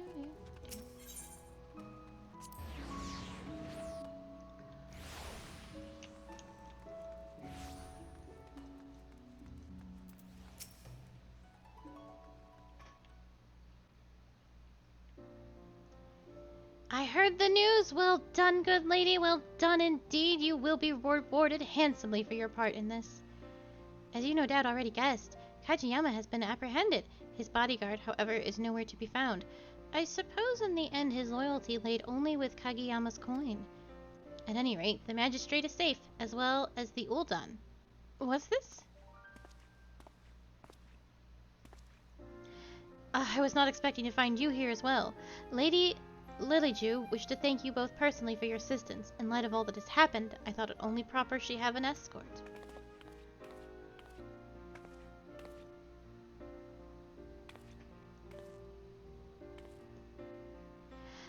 So you are the great adventurer who risked life and limb to save us. Uncle Lolorito has told me so much about you. Hearing of your daring deeds was inspiring, so much so I decided to set out here on an adventure of my own. I have taken to writing travel literature, you see, and someday the whole of Eorzea will have a chance to read of my journeys across the realm. Yet never in my wildest dreams did I imagine my yearning to experience new cultures and customs would take such a terrible turn. Words fail to express my gratitude. Miss Lilyju, we were quite fortunate that she was here to assist in your rescue, but it would be folly to assume fortune will always smile upon you so. Your uncle is worried sick about you besides. Will you not consider returning home? There is so much I have yet to see, yet to do. If I were to leave now, I would have naught but this horrible story of kidnapping to fill the pages of my journal. It would be irresponsible of me to give my readers that impression of the Hingashi is a land of savages unfit for traveling. As you might recall, there was another nasty incident in Ulda that even our dear adventurer friend here was helpless to resolve. Surely you would not wish that to be the only tale of Ulda to be told here in Kugane. All right, you have made your point. But why have you come all this way alone? Uncle Lolorito tries to keep me from harm, but he has only succeeded in smothering me. I tire of being constantly coddled. That is why I left, to prove to him and myself that I am perfectly capable of being on my own. If I know my uncle, he has likely requested you hire guards for me. Whether I choose to return or not, well, tell him that I refuse. Very well. Might I ask then that you pay me a visit when your journey has ended? Lolorito is not the only one who worries for your safety, after all. Yes, of course. I will be sure to bring many souvenirs and tales of adventure to share with you. At last, my journey continues. Though there is still much of the world for me to experience, I suspect meeting the Warrior of Light will be one of the high points of my writings.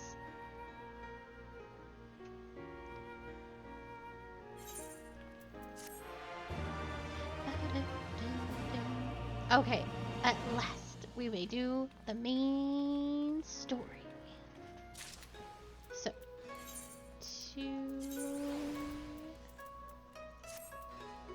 Railroads. Oh. Oh, look at that. So swift. So swift.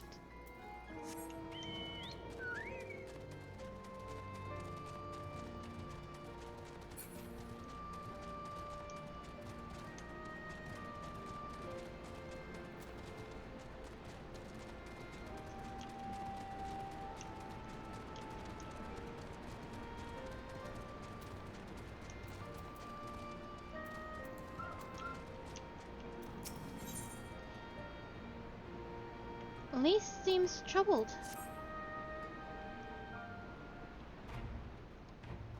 Come to see how we're getting on? We've made good progress since we took back Alamigo, but there's one big issue we still have to address. Leadership. The Domans had Lord Hien ready and willing to take the throne, but we've got no one like that here. Theodoric was our last ruler, and he wasn't called the Mad King for nothing. Suffice it to say, our people have had their fill of kings, which means we need to find a new way forward. If only it were that easy. Everyone and his uncle has an opinion.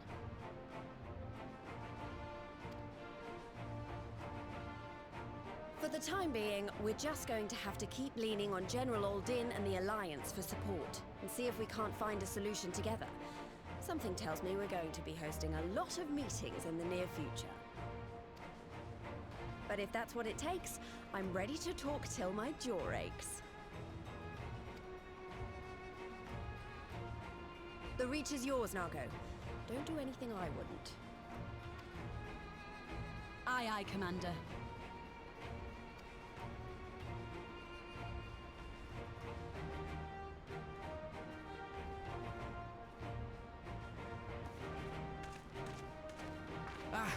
There you are. I've been searching all over for you. Now, don't worry, it's nothing bad. That said, this might not be the best place to talk. Will you join me?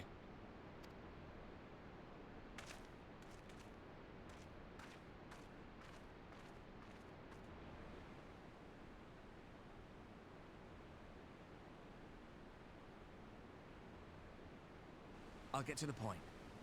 Might you be interested in a spot of adventure? After all, we were adventurers before we were scions, were we not? After routing the Imperials and liberating Alamigo, I reckon we've earned a bit of respite, don't you? And what better way to spend it than by returning to our roots? So, what say you? Shall we call on Alphino and go adventuring?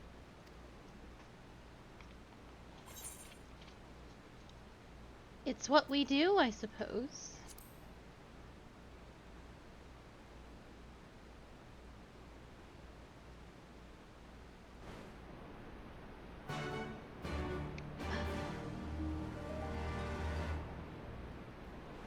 An adventure?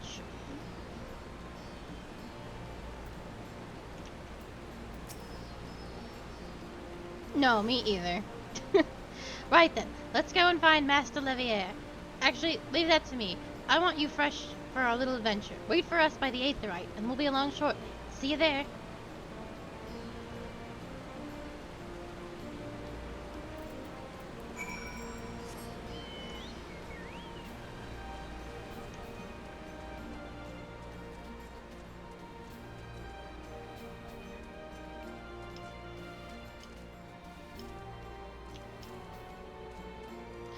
Let me jump on things.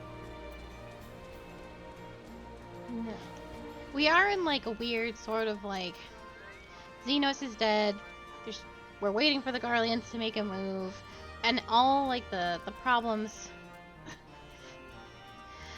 and all the problems that like that are currently going on are not things that we can solve. So like we can't help Alamigo with a leader or anything like that. So we're just like, okay. That being said, we have known Arnvold for a while. We've known him since the early Scion stuff. So it's not like it's crazy for him to come up to us. But if you haven't been like talking to them since ARR, then yeah, it's probably a little weird. You're like, no, I don't know you. But yeah. He joined the Scions about the time that you did, so you're supposed to kind of know this man.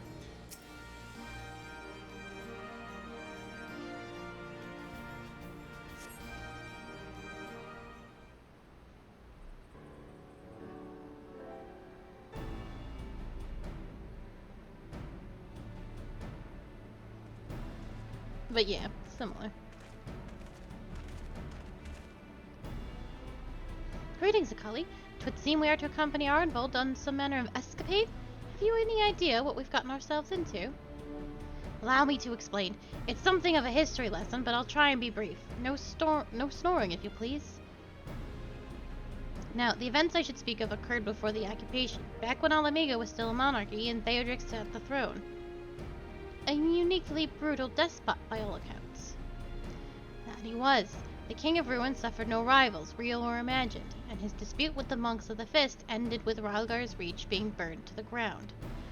In the later years of his rule, he was seized by an unshakable belief that unforeseen forces were conspiring to steal his crown, and so he ordered that every soul with a claim to the throne be executed, including his own family.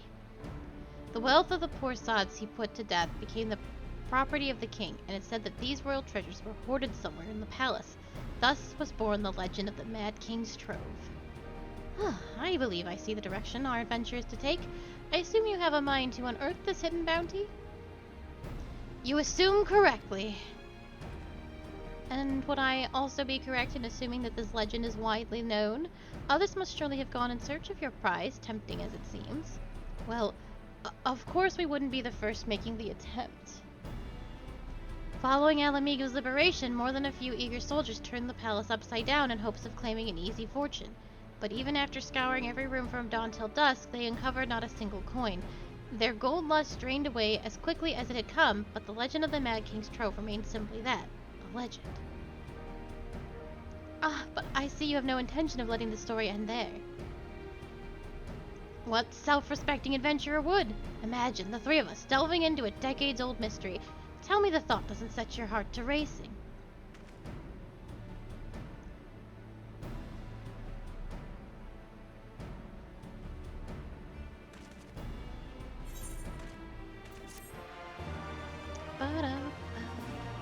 You've learned the amount bounce.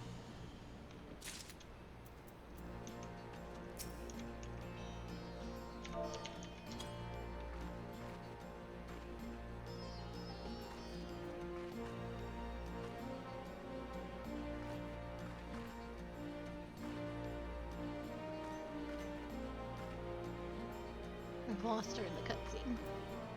Whoop. If anyone can find that treasure, it's us. But even if we don't, the adventure will be reward enough, I reckon.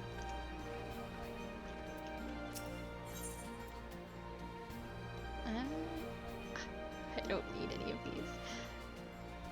Oh, I wonder what... I don't know, I got the... I think my 320 accessories will be more than enough. You can almost see the wheels turning in Elfino's head. The news of Doma and El Amigo's liberation has kindled the flames of revolution in every corner of the Empire. I hear the Imperial province of Dalmasca has already risen up in rebellion, which means the Garleans must surely have their hands full. What better time than now to indulge in such a diversion? Tell us, Arenvald, have we any clues as to where we might begin our search? Well, judging by how the other treasure hunters fared, nosing about the palace isn't like to get us anywhere. Probably need to, ask around. Would that be another way of saying no? Well, yes. I see. In that case, I shall pay a visit to the Allied Archivists and request access to the records seized from the Imperials. The Garleans are meticulous about such things. If they uncovered the trove during their occupation, the event is certain to have been recorded. In the meantime, the two of you can track down those who worked as palace servants and officials in Theodric's day. Given that they would have been at least 20 at the time, you can be looking for people who have seen 40 summers or more. Anything they can tell you about the king and his bloody deeds may prove useful, so be sure to listen well. Arenvald, pray try your luck in the fringes and the peaks whilst Akali makes the rounds in the Alamigan quarter. Ha! And here I was thinking I was the party leader. Not that I mind, of course. Let's be about it, eh? We can meet afterwards at Gelibard's Gate.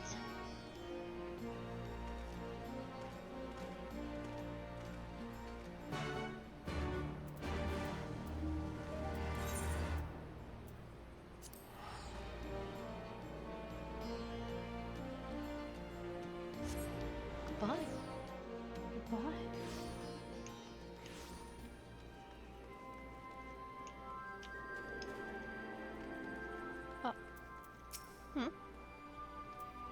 I didn't realize. Speak. I didn't realize that we were only going right here. In the palace? No, not me, lass. Surely you've heard the stories of the Mad King. He used to hold public executions up on the Divine Audience. Anyone, and I mean anyone, suspected of conspiring against the crown was flung from the top of those steps. Suffice it to say, I stayed far away from the palace as possible.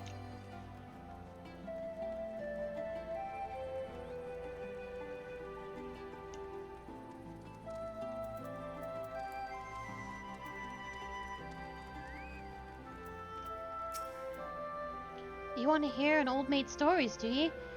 Aye, well, most of what I know of the Mad King is common knowledge. We'd only see His Royal Majesty when he deigned to attend the executions he'd ordered, and after a while, even watching his enemies die wasn't enough to coax him out of hiding. They say he started seeing assassins in every shadow and wouldn't set foot outside the palace walls. I was offered work there as a royal servant once, but the mere thought of it left me in a cold sweat.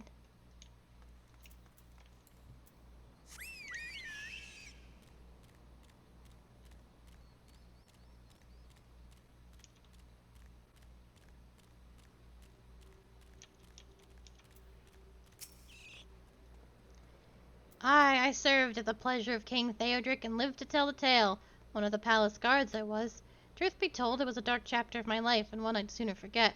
Hardly a night went by when we didn't hear the blood-curdling screams echoing from the inner chambers, which, of course, we were under orders to ignore. So we'd stand still as statues, trying not to imagine what horrors were unfolding within. If you're hell's-bent on finding out what happened in the palace, head down the street and ask old Arnold. He was the king's head scribe.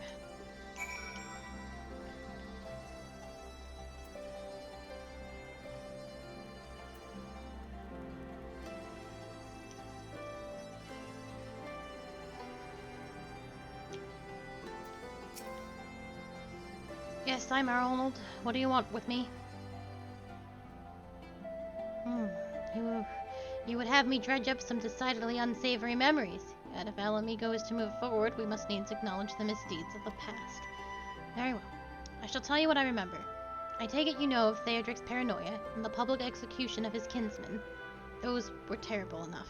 But in his last days, the king's favored mind settled upon an even grislier method of disposal, which only a chosen few were unfortunate enough to witness. His Majesty ordered the court thaumaturgy to unleash a vile curse upon the remaining members of the royal family, a magic which transformed them into fiends of hideous aspect. The resulting monstrosities were then cast into the darkness below the palace. Even now, my sleep is troubled by the nightmares. If others of Theodric's blood were prone to share his madness, then mayhap it is a kindness that the monarchy ended with him.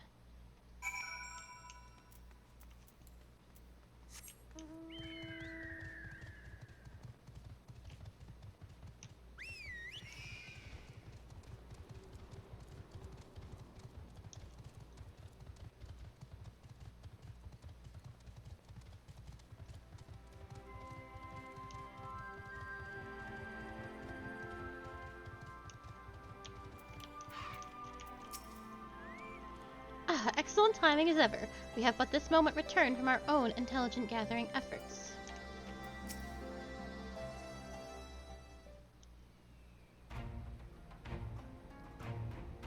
Since we're all here, why don't we just share what we've learned?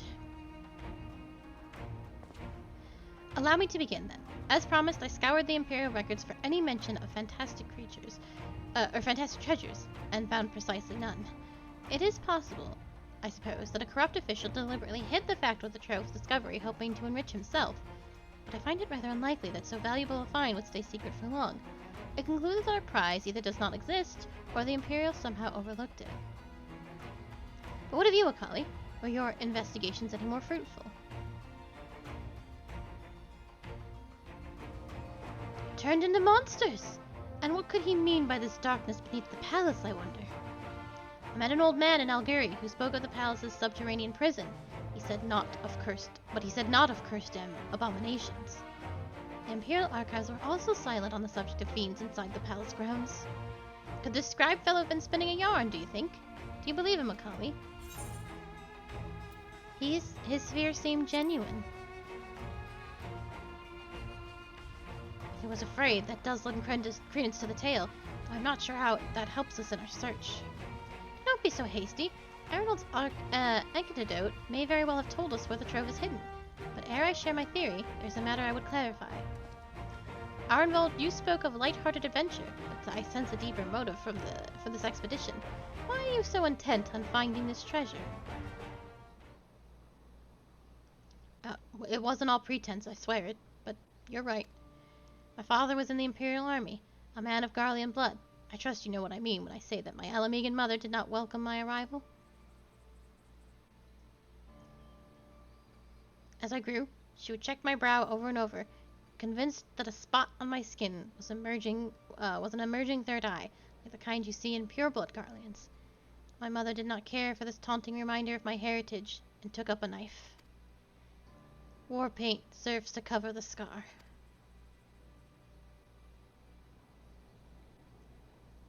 In the end, she turned me out into the street, and I was left to haunt the alleyways of Alamigo, a feral child who got what he needed through begging, cunning, or worse. The best I can say about the years that followed is that I survived, but I hated the animal I'd become. Eventually I left the city behind me, and joined a group of refugees bound for the other side of the wall.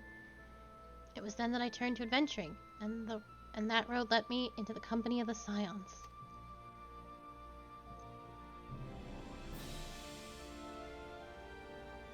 tell you this so that you understand. I know all too well what poverty and hunger can do to a person. I drew steel on ordinary folk for a measly crust of bread. With Theodric's gold, I could spare my countrymen the shame of living like that. Thank you, Arnold, and I apologize. That could not have been pleasant to recall, but I felt it best to be clear in our intentions. Well, Akali, are you content to surrender the treasure to Arnveld's noble cause and claim the thrill of adventure as your reward? No. Damn it.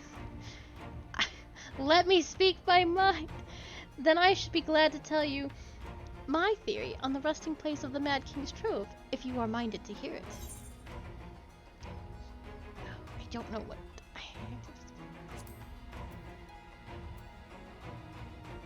Oh. Required...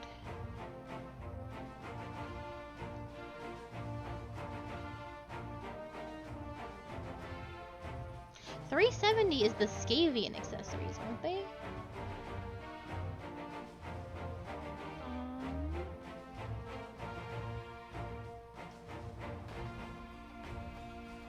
I don't know how I would see that. Well, you were already wearing the best accessories, right? For tank. So you're gonna grab them for caster, right? Yeah. Alright, can you grab them and then open them? Okay. Honestly. Okay, and then they are the Ryumaku accessories. When you hover over them, it'll tell you it's like one of the first things on there.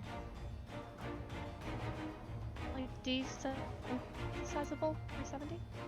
What? Like when I hover over it, I don't see that Okay. number. Open stream Discord up for me very quickly.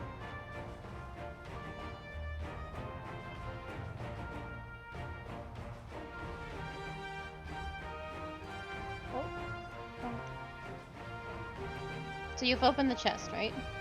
Yes. Okay.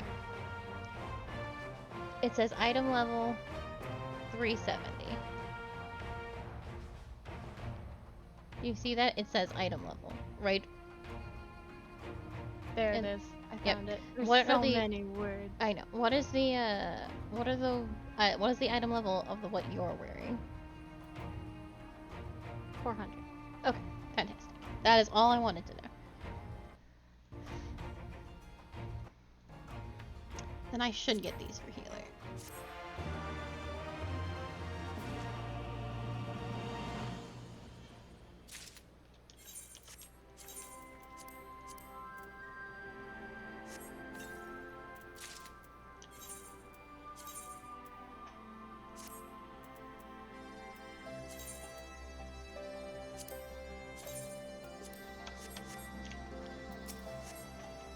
Well, out with it. What's this theory of yours? Alphino seems eager to share his theory. Actually, mayhap it would be better if we just first adjourn to a more suitable location.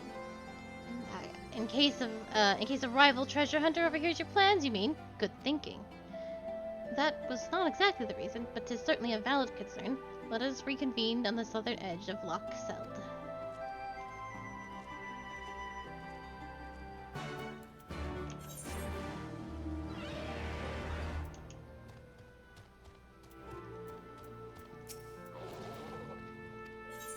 Can you fly out here? No, I have to turn in the quests. Mm, And I've been doing that on Gunbreaker, so I can't fly just yet. I see. But I could fly right now if you wanted me to. No, it's I okay. could go turn the quests in on... That doesn't help me any, to be quite honest.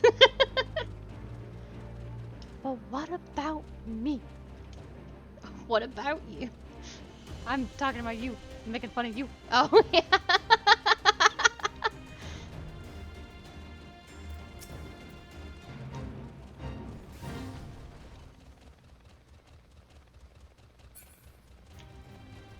To be fair, It doesn't serve you any purpose to get there before me. Like,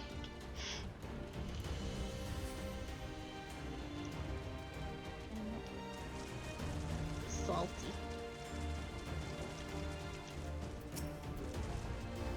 Come now, Elfino. Don't leave us in suspense. Let's hear that theory of yours. If I have to say the word theory one more time, I am going to lose it. But that's just a theory. A game theory. Shut up. Forgive me. 'Twas not my intention to draw up proceedings. I simply wished to have the lock in sight while I explained things. Prior to the Great Flood of the Sixth Umbral Calamity, the salt lakes you see before you were yet dry ravines.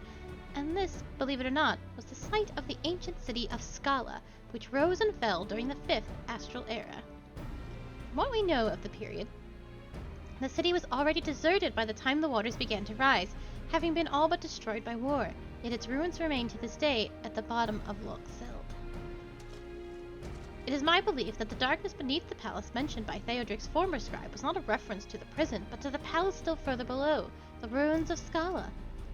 I further surmise that the Mad King's unfortunate kinsmen were cast down there not simply out of a desire to punish them, but to discourage exploration. Theodric wanted to keep the ruins secure. Wait, you're saying that we're meant to guard the Mad King's trove? Precisely. And since we know the court thaumaturgy was involved, we can safely assume that any entrance to the old city will have been magically concealed.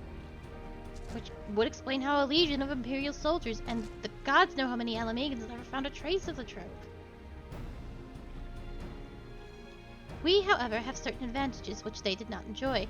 Akali, would you be so good as to swim to the bottom of the loch and search for an underwater route into the ruins? While you do that, Arval and I will seek out an ensorcelled portal within the palace.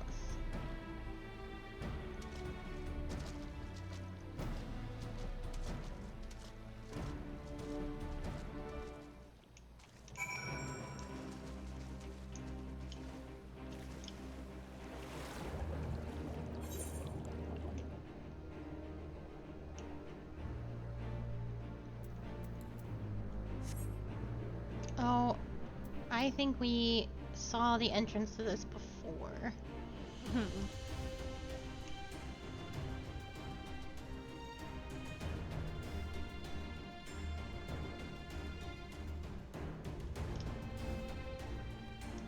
No, what we want is going to be super far over there.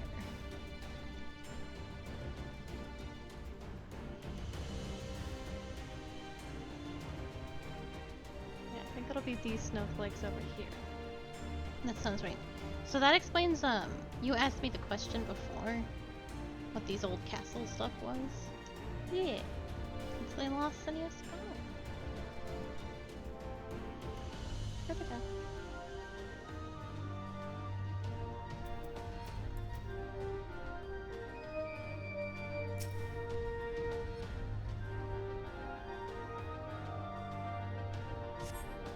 You discover a passage that appears to lead lead under the palace foundations. Press on and find out where it goes.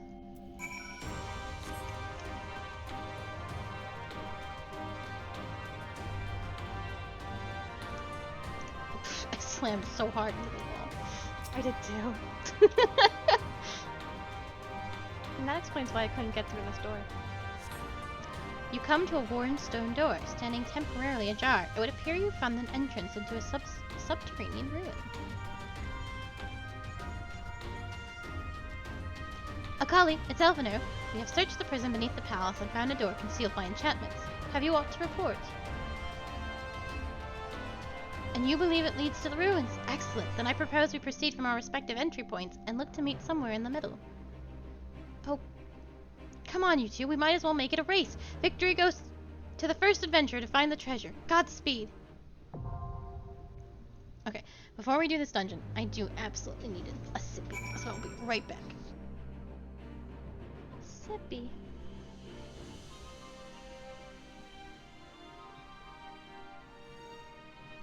Entertain the chat. Oh.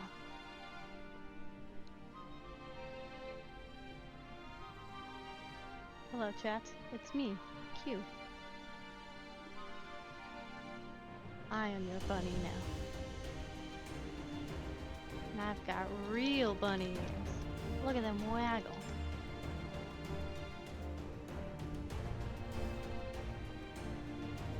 I don't know what else to say to you, Chad. Entertain me. I'm trying, Sprightly. Oh goodness, what is that emote? I don't like it. It's Mama Moss. It's... Did you I entertain don't the like chat? Did you do a good job? Was Sprightly entertained? Sprightly demanded entertainment. Get out of my screen. That's why I went here. I'm talking to Chad.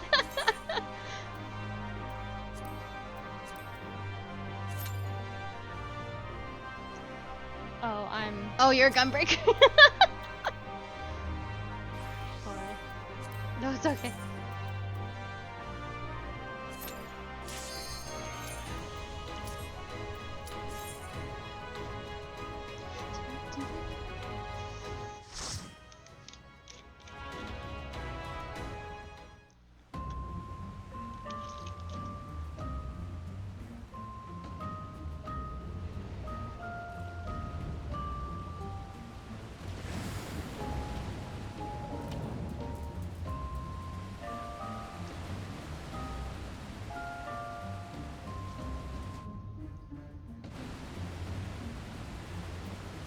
Oh, we're all new.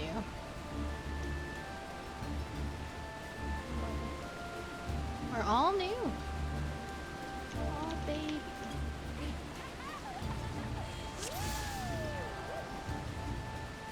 All right, go get him, Tiger.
Take them all the way to those eggs. The eggs. I don't like that.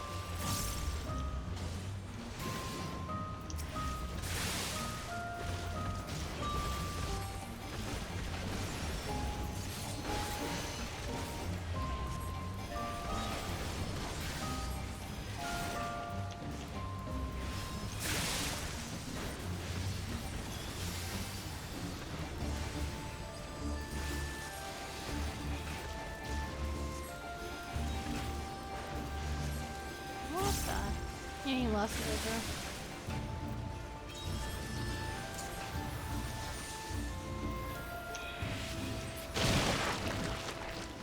Oh.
course. I love him. I know.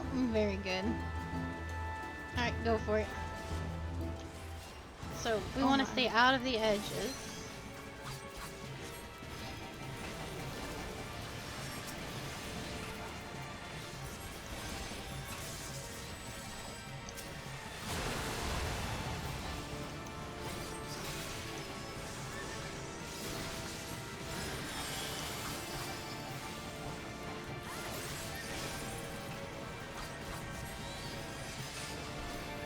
He's gonna push us back, so we want to be close to him.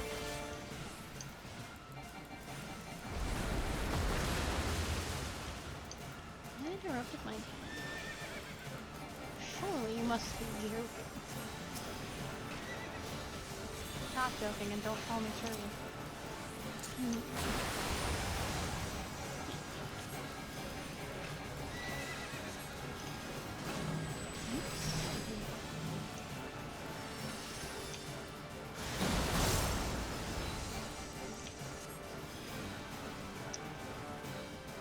This is gonna be pull, so he's gonna pull us forward.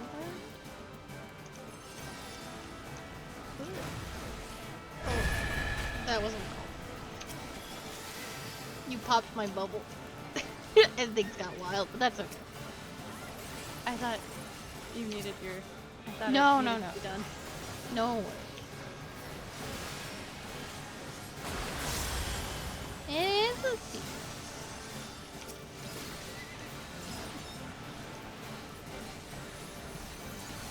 I wish this was a mount. It's very pretty. Oh, You see- he's not? Wait, what? He's not a mount? He's not a mount, no. Boo. I know. I'm casting Samurai, so I'll just gotta deal with that. Shit, we're actually in some trouble. And I healed you instead of myself, so we're off to a good start. Hydro push. Shoot. I need to, right?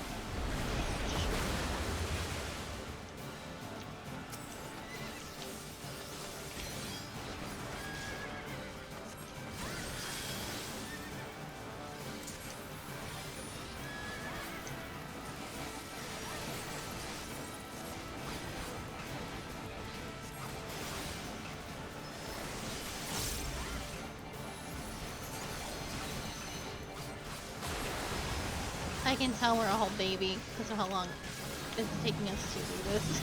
I'm gonna get beamed on it.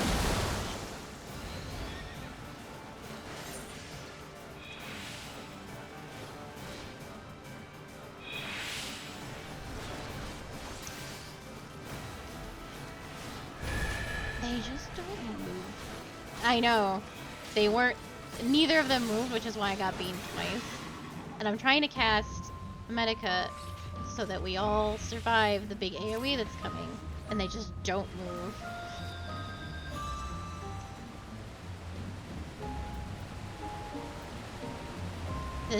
The summoner with the instant attack casts not moving? Probably my least favorite thing that's happened, actually. Thanks, assholes. Let's go. Taking my rogue shoes. I'm leaving.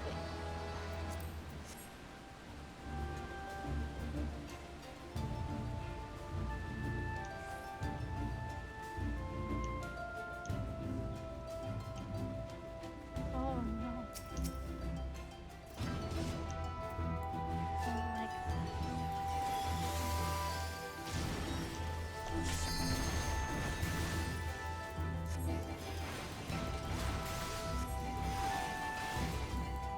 There's some pretty cute outfits in Scala. But I think they all clip pretty badly with my hair.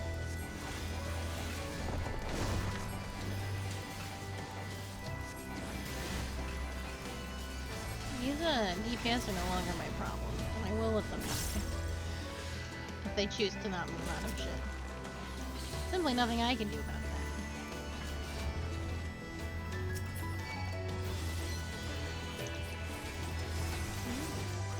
I will agree.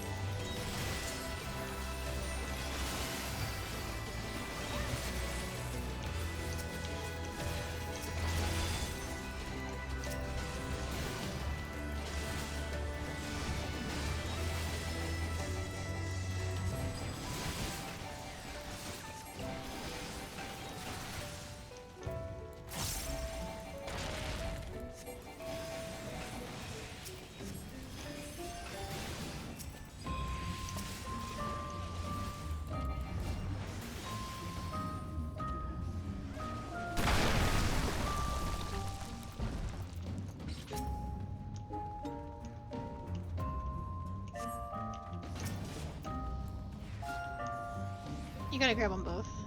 Oh, I do. They're both attacking you. Dang.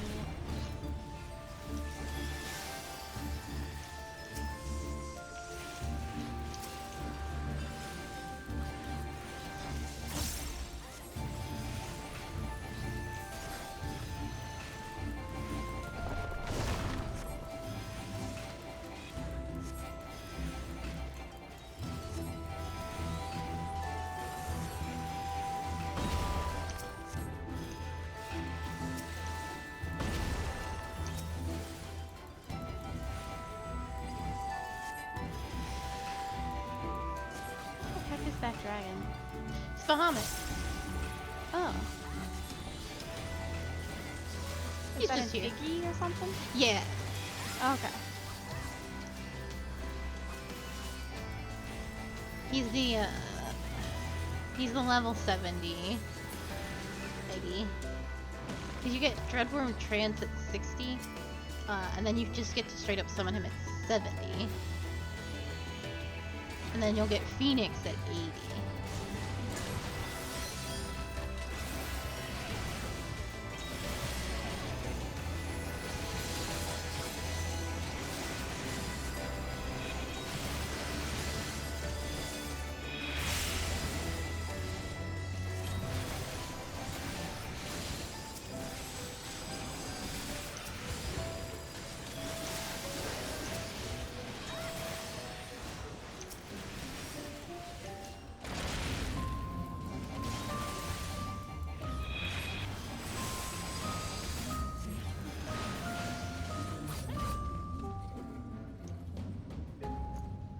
Gotta get the treasure. Oh, this will be fun.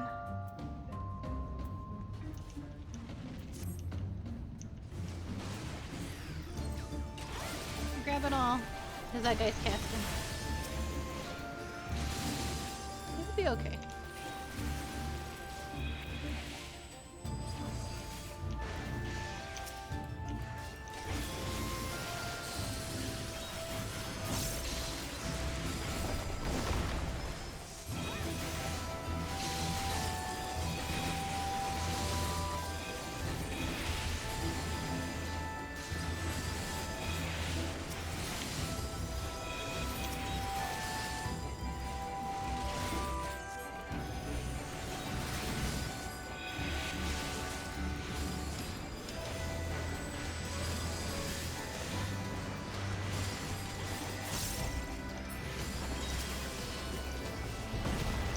I like a Ivalice from the DPS. It's very good.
Become his bun. Bun.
gloves for you. They are not. They are not. No. Oh, you're right. Oh, because we got the raid ones.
Here I go.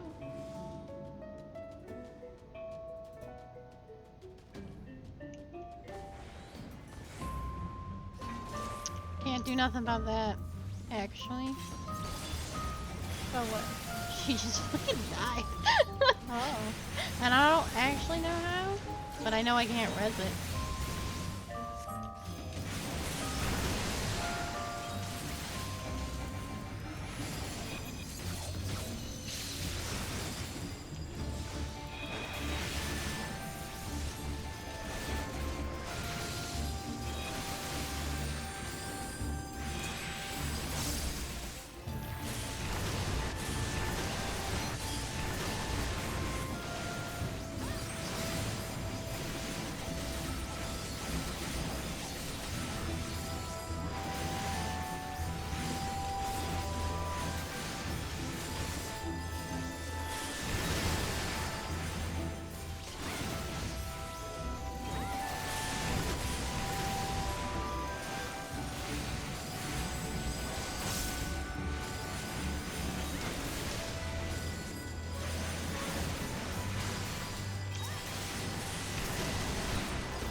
She didn't take the shortcut, she's walking all the way back.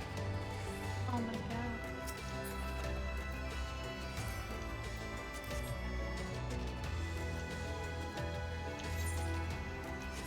Okay. Just keep going. Yep. Get wrecked, girl. I don't know. I have 0 feet. I have been actively using my SIs so she doesn't get hit by it. So. She got me killed. And there was no forgiveness for that.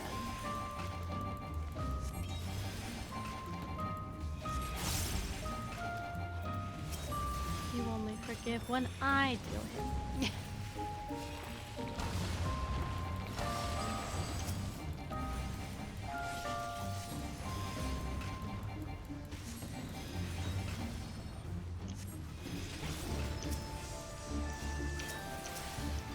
Well, you don't mean to kill me. She's greeting, but she's not. Greeting only works if you are managed to get out of the aim. And it's definitely not worth getting your human kills. That's just my opinion.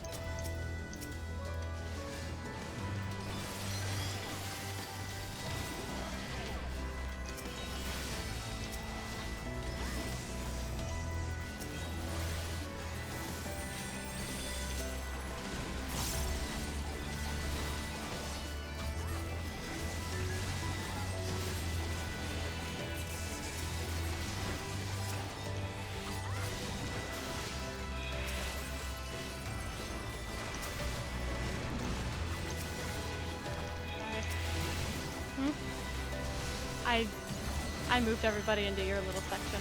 No, sir. It's just how it's gotta be.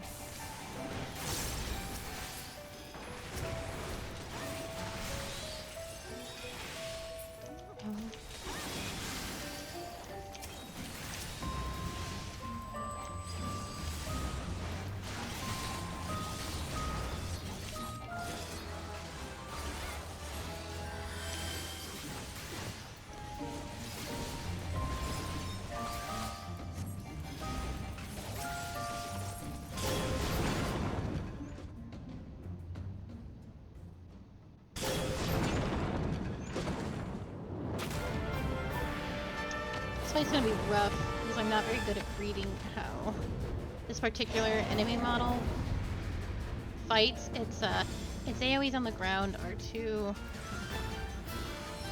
It's too fast, so you've got to be able to tell, like, if he's swinging, if he raises his arms, he's gonna like cleave half the room.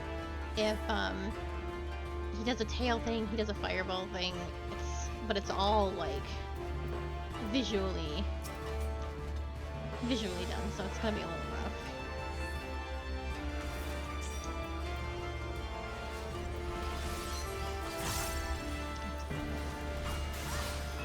This is an enemy model I have. Yeah, so he's gonna swing at you.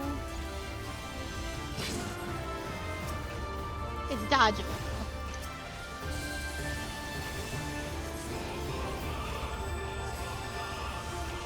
This is from behind, I think? Yes. Oh. Alright, so get away from that. Yep. Alright, he's over here now. Stay, get in.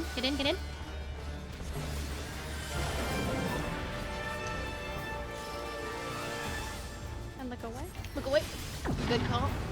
I got confused. Now the samurai and I are gonna beat the shit out of each other.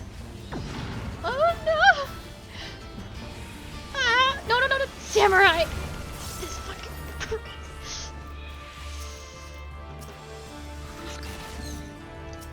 Ooh.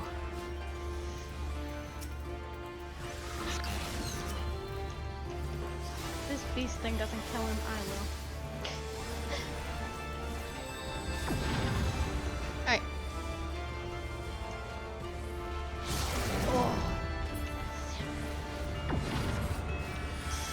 Stop moving.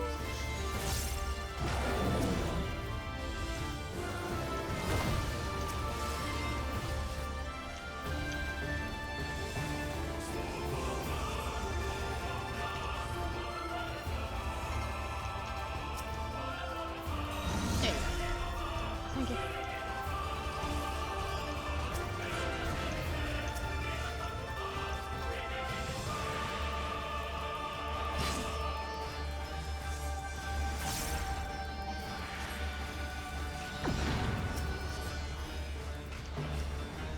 The samurai's gotta stop moving with this. Holy shit. Look away. Thank you.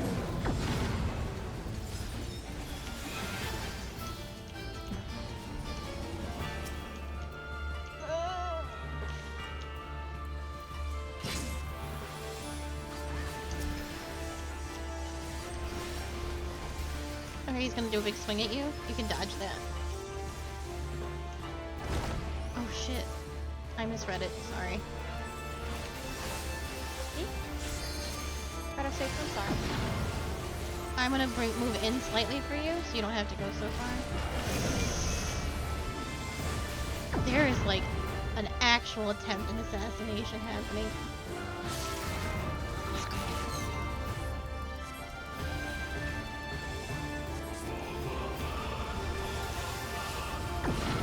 I'm gonna move slightly for you. Oh, fuck.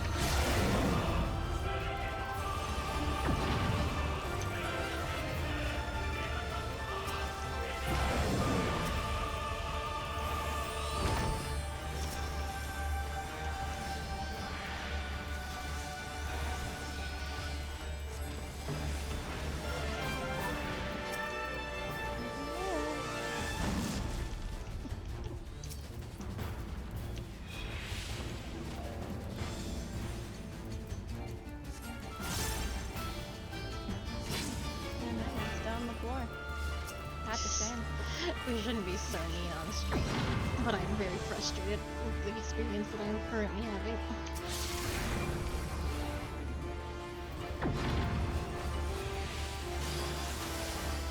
Watch out, this is right. Look away.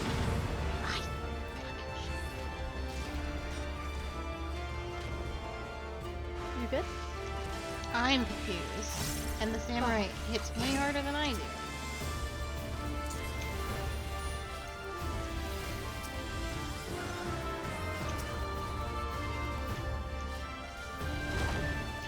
Oh, it was a backwards thing. Yeah, I can't tell them apart sometimes.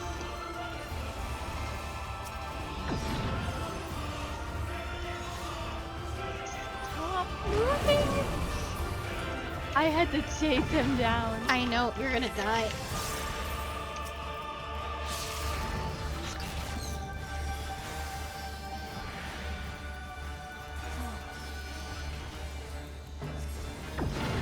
I'm taking this.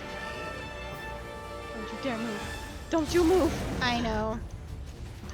He was good until like the last few seconds where he's like, I'm gonna run away with this.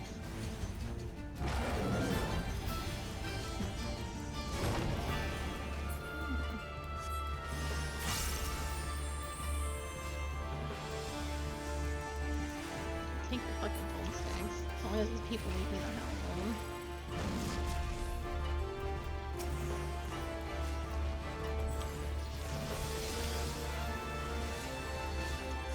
Yeah, smack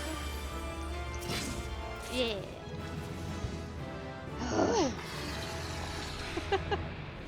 That made me actually angry.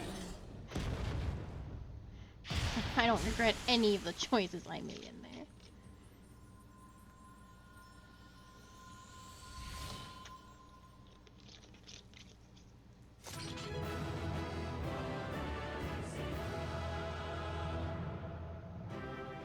I don't even think I need those pants.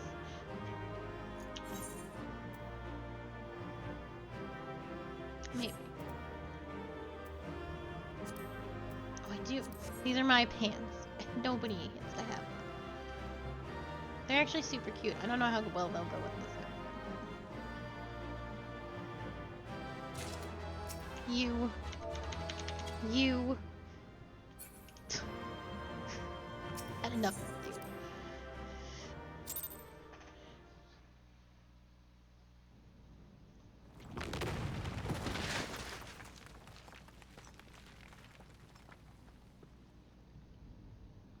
Oh, bugger it.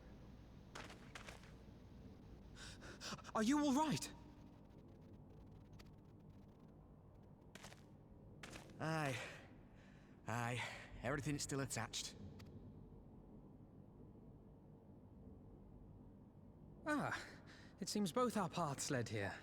Very good.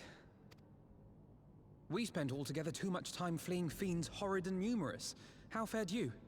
Oh, you have no idea, actually.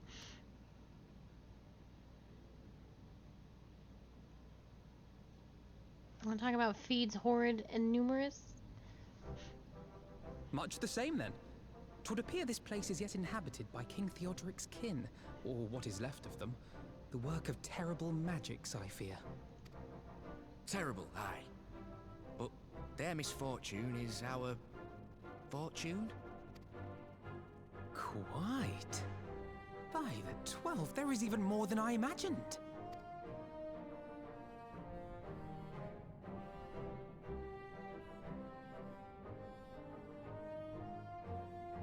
Oh, I can't wait to see the look on Lisa's face. Thanks for believing in me, you two.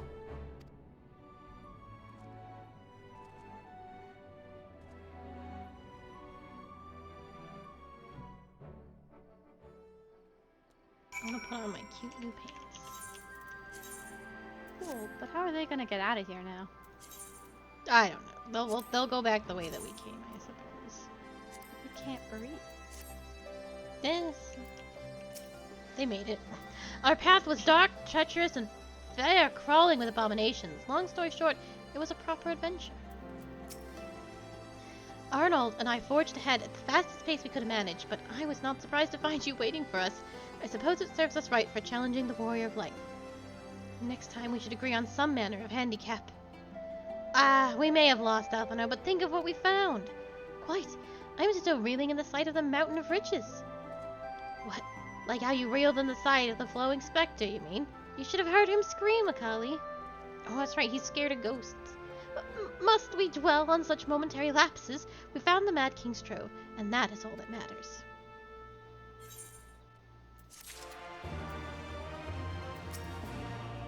First Usain and now Arnvold. 'Twould seem there is much amusement to be had at my expense. Honestly, I might as well go adventuring with Ivalice. Arnvold is still grinning at Alphino's discomfort.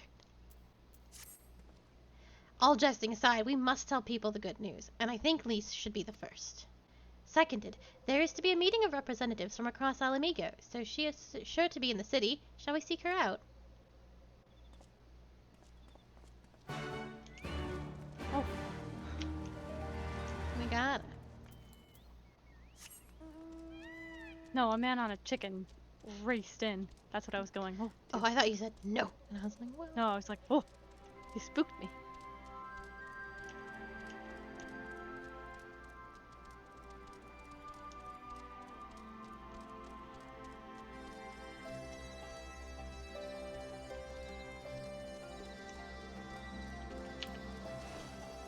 I was double dared.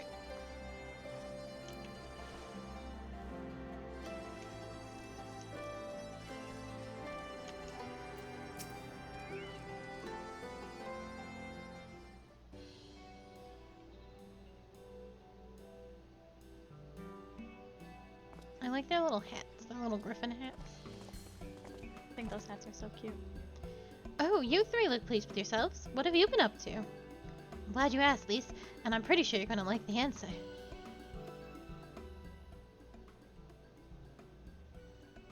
I'm glad, Sprightly.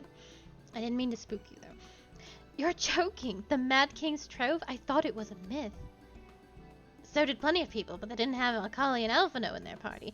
Take the credit for finding it should really go to them. And for what to do with it all, I vote it go towards alleviating the suffering of Alamigo's poor.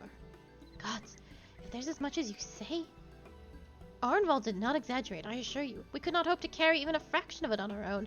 I've taken the liberty of sketching out a rough map of the ruins. If you will assemble a squad of your most trusted freedom fighters, they should be able to follow the route to where the treasure lies. Understood. I'll make sure every coin is accounted for, and that goes for the spending of it as well. Thank you. Oh, and there is one other thing. When the time comes to draw up a plan for distributing the spoils, I would ask that you consult Alphino. I don't have the head for details. I'm not educated. I see that simply handing out sacks of gil won't solve anything, but I couldn't rightly tell you what to do instead. Oh, I know the feeling. I'd welcome any advice you could give us, Alphino. Of course, I shall be at your disposal. Commander, we've got a problem. Deep breaths. Tell me what happened. A mob's gathered outside headquarters, and they've started making demands. You best come and see for yourself.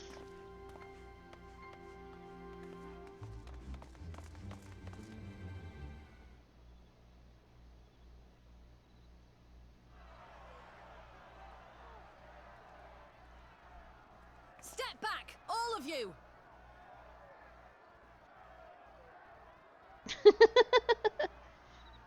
Alright. That's step one. What's step two?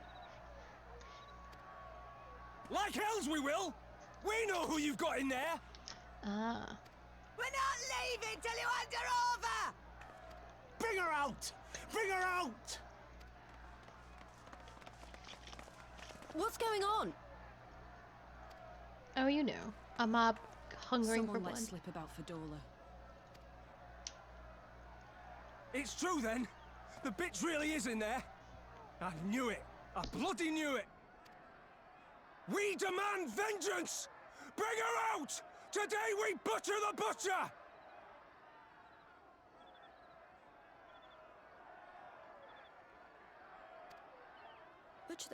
Come on, you don't mean that! We'd be no better than the Imperials if you'd all just calm down!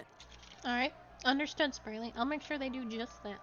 Sounds like a solid plan. Calm down! That monster and her These damn skulls dragged my man from our home and beat him to death in the street!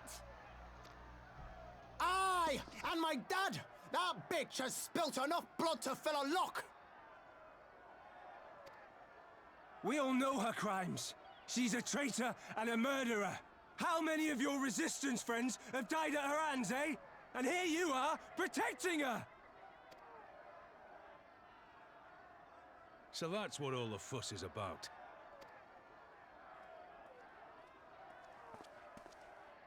Hearken to me, brothers and sisters of Alamigo. Hey, who's this? That's the Bull of Alamigo. My friends, you are not alone in your anger, your grief, your despair, for it is mine as well. That gnawing pain in your breast, it is enough to bring an old bull to his knees. But I ask you, brothers and sisters, to think not only of the family and friends who were cut down before your very eyes, but to think also of the ones who were abducted, the ones who may yet live. Where were they taken? What became of them? These questions demand answers. I share your thirst for justice, for vengeance, but we will gain only fleeting satisfaction if we give in to our base appetites. We will never know the truth. Now is the time that we, the people of Alamigo, must decide what manner of nation we will build for ourselves, and for generations yet unborn. When they look to our example, will they see a people who held fast to their principles, or one who cast them aside when tried? I say to you, it is our responsibility to give these prisoners a fair trial, that they might answer to all of Alamigo. The Garleans called us savages, and I'll be damned if we prove them right.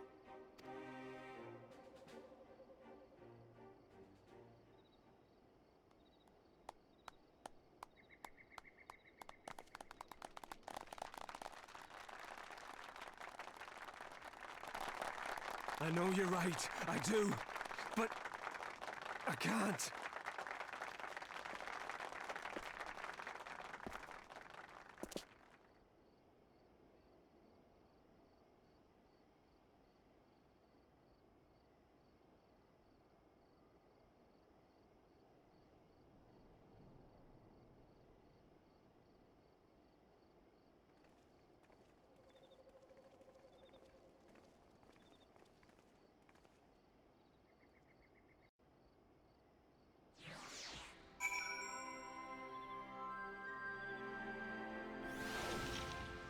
And then everybody clapped.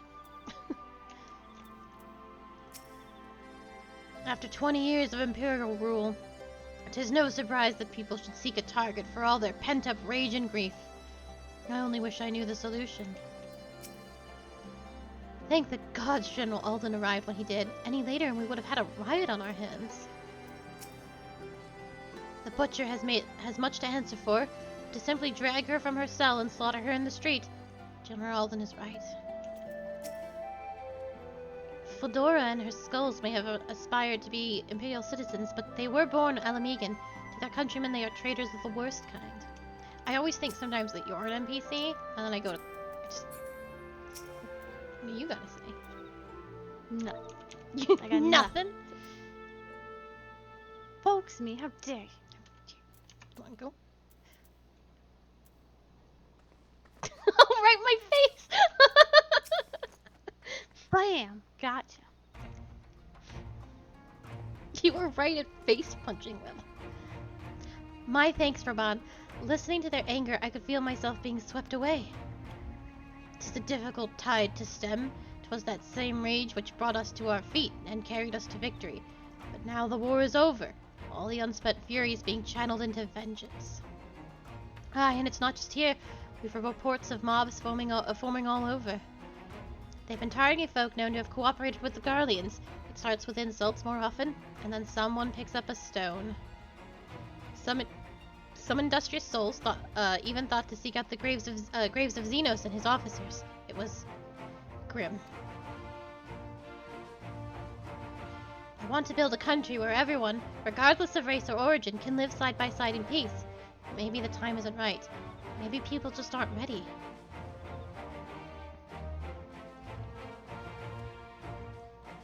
But that doesn't mean I'm not going to try. The representatives will be here soon, and I'll be damned if I'm going to give up before I've even begun. Who are these representatives exactly? Oh, village elders, refugee leaders, and the like. It wouldn't be right for us to dictate the nation's future on our own, so we've planned a summit of sorts. We've even invited the Ananta and the Kirin to participate. Alamigo stands at a crossroads, and this meeting will decide which path it takes. The matter of Fordola's sentence cannot be suffered to disrupt proceedings. Then let's execute her and be done with it.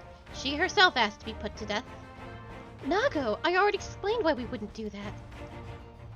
Seeing her in the gallows might satisfy people right now, but where would it end? Should we round up everyone who collaborated and everyone who didn't resist? There would be no one left, and we'd be no better than Theodric and Xenos.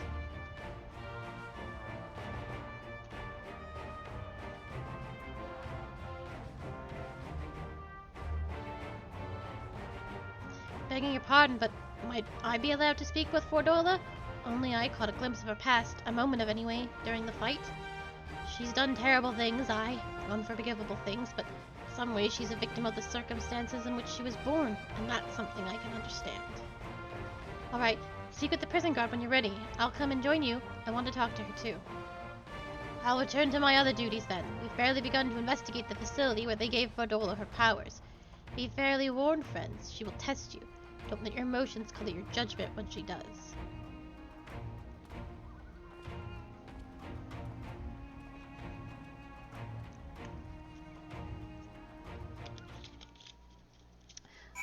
What do you think should be done about Fordola, Miss Q? She wants to be put to death, so she should live in prison for the rest of her life. Make her live with the guilt.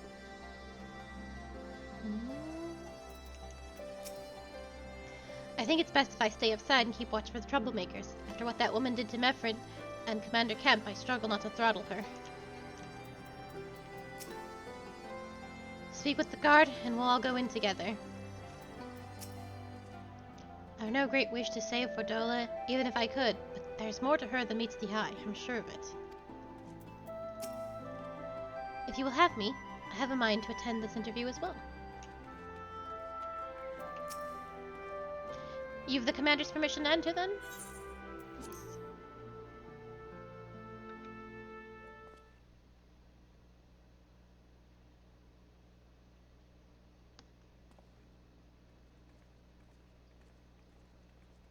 That'll teach her.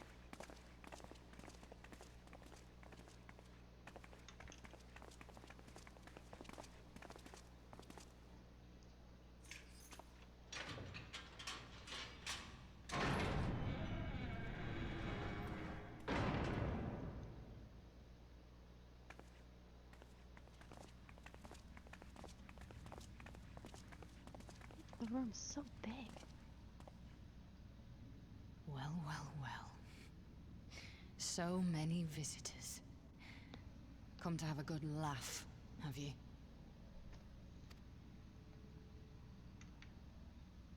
Or do you mean to put me out of my misery? To finish what you started? It's about bloody time. That's not why we're here, no. Do you remember what I said? How I promised you you'd live long enough to see us win our freedom? Well, I meant it. And not to mock you either. You're wasting your time. All of this is pointless! There's no reason to keep me alive, and you know it! I killed your men. I killed my men! And you know what my only regret is? That I didn't kill you when I had the chance! That's a lie, and you know it. You think we can't tell what you're trying to do? That we're blind? Yeah, you're a fool, but you're not stupid. You're ruthless, relentless. You'd give up anything and everything to get what you want.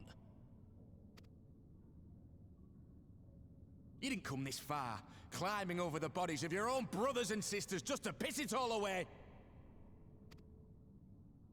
I see you, Fedora. I see you for what you are.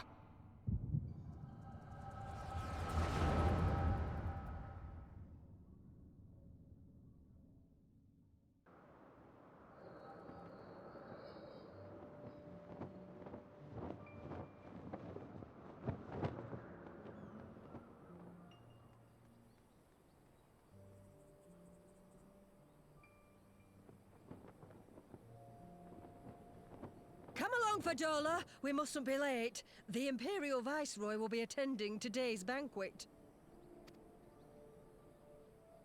All right.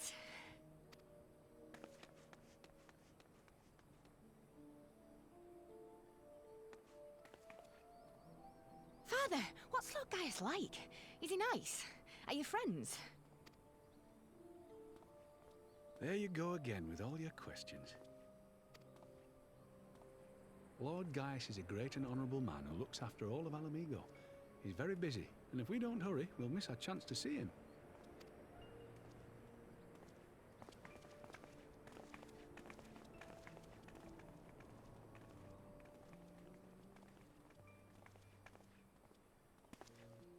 Filthy tin-head lovers.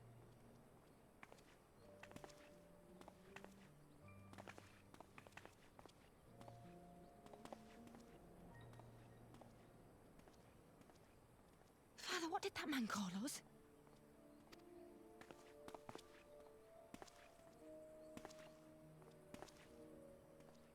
The little tin-head lover doesn't know what she is, eh?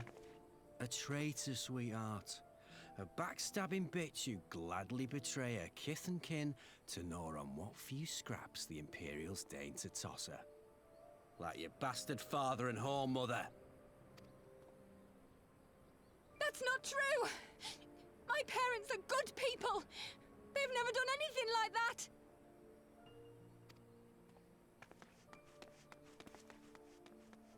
Oh, but they were quick to help themselves and their bitch spawn, weren't they?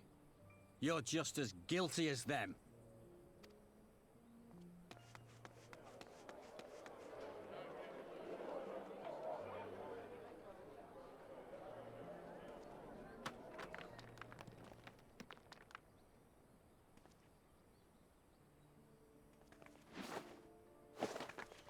Fadola! Traitors!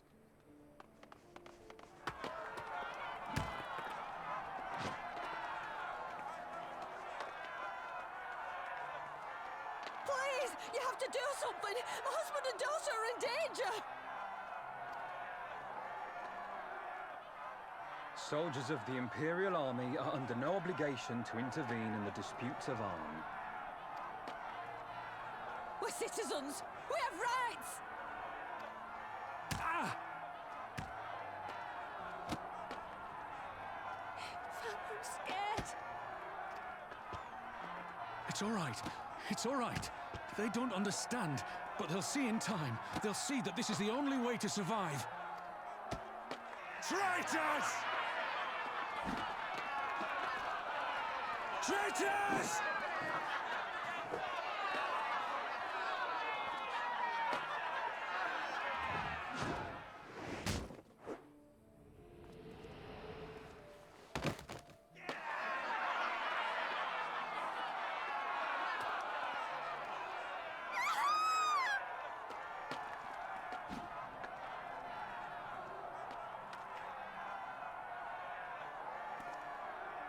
Let the savages have their fun. They'll be more compliant once they've tired themselves out.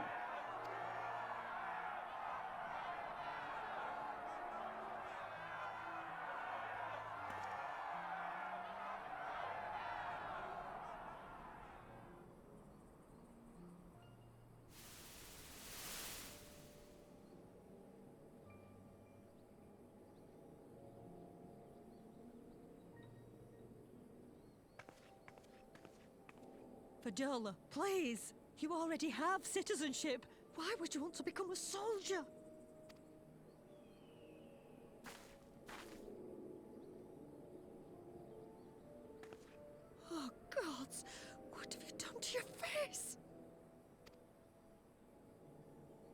Forgotten it already, have you? I'm honoring Father's memory. By telling the world that you know better than a common savage.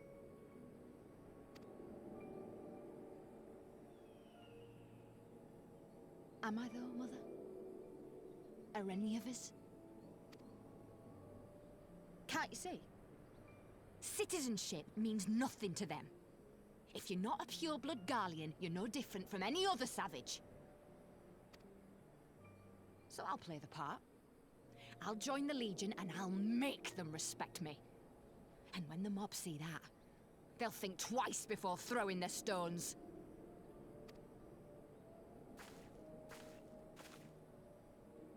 Ansfrid, Rudolph, Emlyn.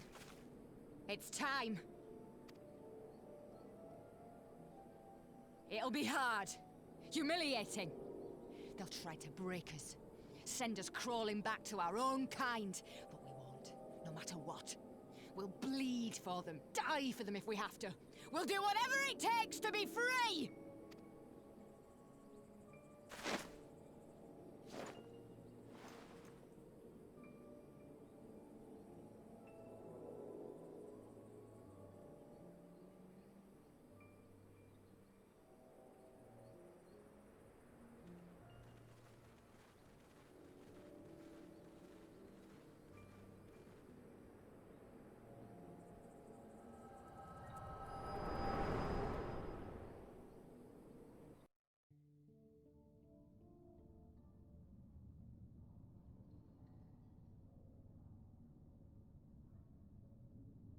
So, you mean to play the part one last time, eh? The unrepentant traitor whose death will serve to unite the people? Shut up. You had every chance to kill yourself. Fashion a noose from your clothes. Wait for the guards to leave you alone long enough to slip it over your neck. I said shut up! Oh, but then it would have all been for nothing, wouldn't it? Whatever it takes. That's what you said.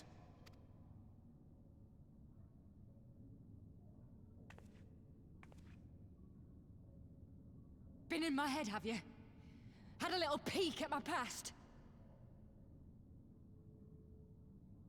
Her tattoo is very cool.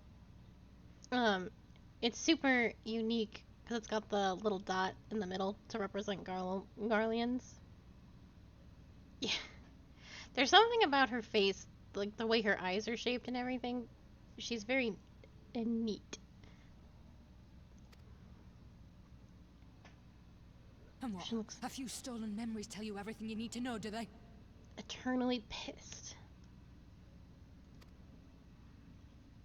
Don't you dare patronize me! You don't know a god's damned thing about the life I've led! The bastards that killed him. The bastards that let it happen. My father deserved better! I swore I'd do whatever it took to make them pay!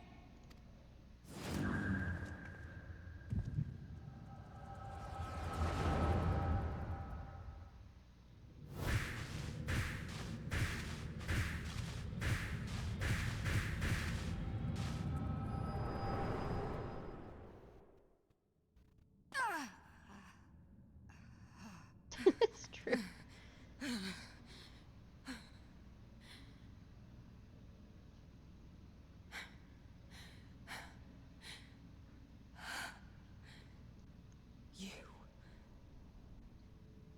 You. All that power.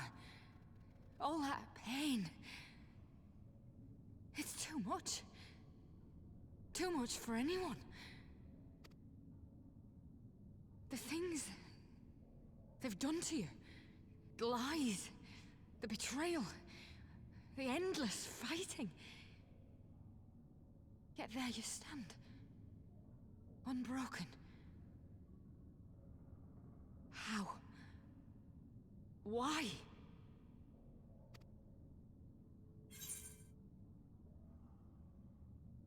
For those I have lost, and for those I can yet save.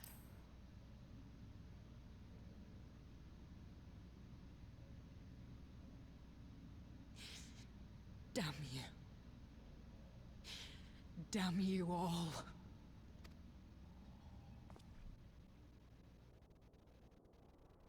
You still have time, Fordola. Think about how you want to spend it.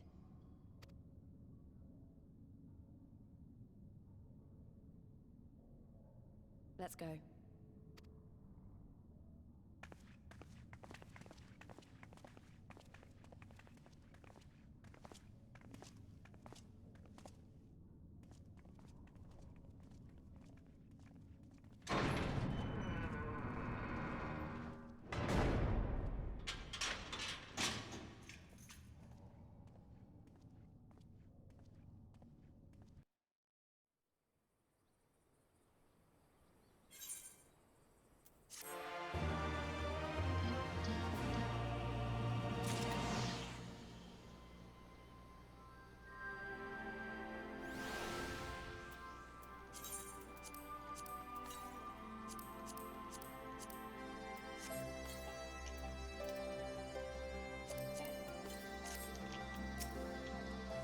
Sorry about that. I let my emotions get the better of me. It's just that she and I are of an age, and we're neither of us one thing or another. Can't help but feel like she's my problem to solve. The capacity to experience such visions of the past had always seemed to me to be a most desirable talent, but I can see now that it is much a burden as a blessing. Lise is lost in thought. I don't know that we solved anything exactly, but we've given Fordola something to think about, at least. Aye, and I found something new to think about too. I don't know about you, Akali, but the visions only came to me every now and then. From the way Fordola kept wincing, though, I get the feeling she's having them almost all the time. That's a lot of bad memories to deal with. I wonder, could there be some fundamental difference between the one who is born with the echo and one who has been artificially imbued with it?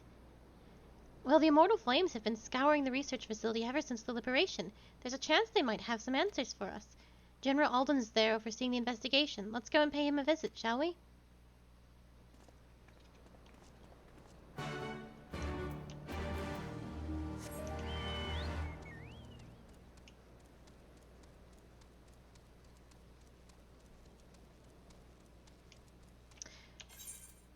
That is where I think it is.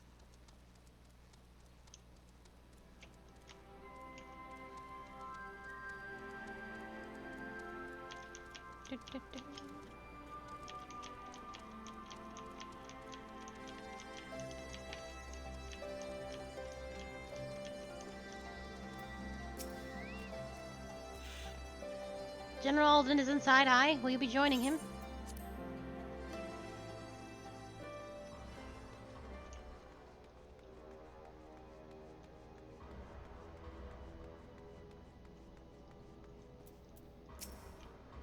Come on, let's talk to Raban.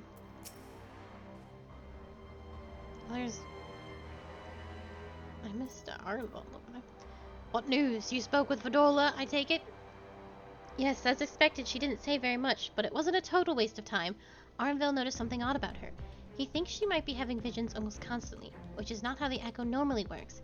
Have you found anything here which might explain why it's so different for her? We've been hard-pressed just to organize the research materials, let alone study them. To be frank, I'd welcome the Scion's expertise assistance if you have time to lend a hand.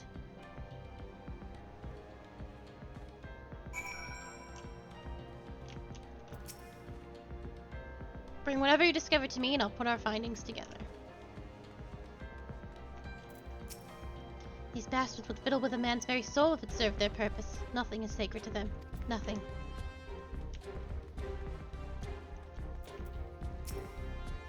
So many bodies.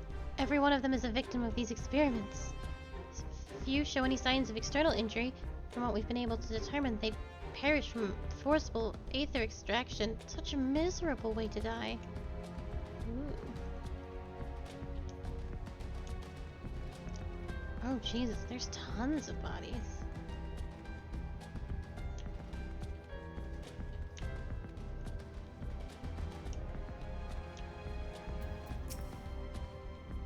For a race with no innate capacity to manipulate aether, the Garleans have conducted some exceedingly elaborate etheric experiments. There's more over here. Jesus, Jesus. And all the way to the back walls as well. I know. All the pods are designed to drain the aether of the occupant, save for that one right here. Unlike the others, the interior has been fitted with an array of sensors to measure etheric waveforms. To what purpose, however, I couldn't tell you.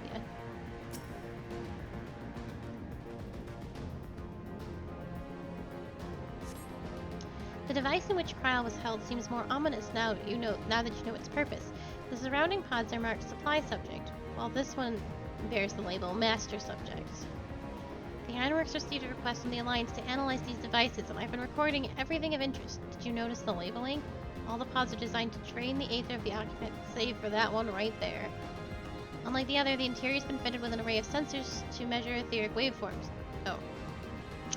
I didn't realize it was the exact same dialogue.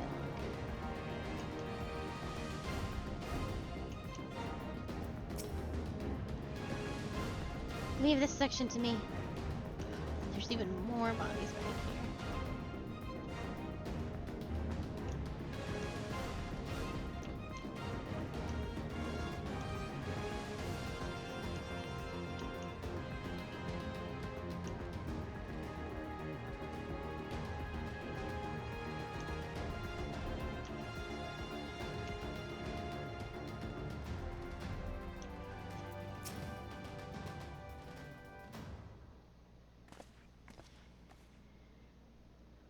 I know little and less of science, so any light you can shed on this facility's operations would be much appreciated. Akali, shall we start with you?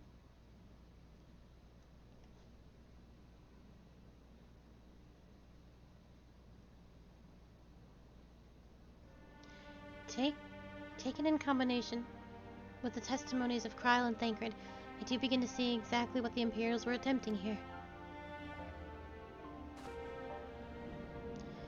The enhancement procedure entailed infusing a single candidate with aether, siphoned from a multitude of supply subjects. As for the master subject, in this case Kryl, the patterns of her etheric activity would provide the model upon which they would artificially engineer the candidate's aura. In other words, they were trying to recreate Kryl's echo. I believe so, which would explain our prisoner's present state. Kryl is possessed of an unrivaled ability to hear whispers of the soul, and it seems probable that the procedure engendered the same acute sensitivity in Fordola. The soldiers who guard Fordola, many of them lost friends and family to the skulls, and there's a sentry at the door night and day. If she can't help sensing their thoughts and seeing their past.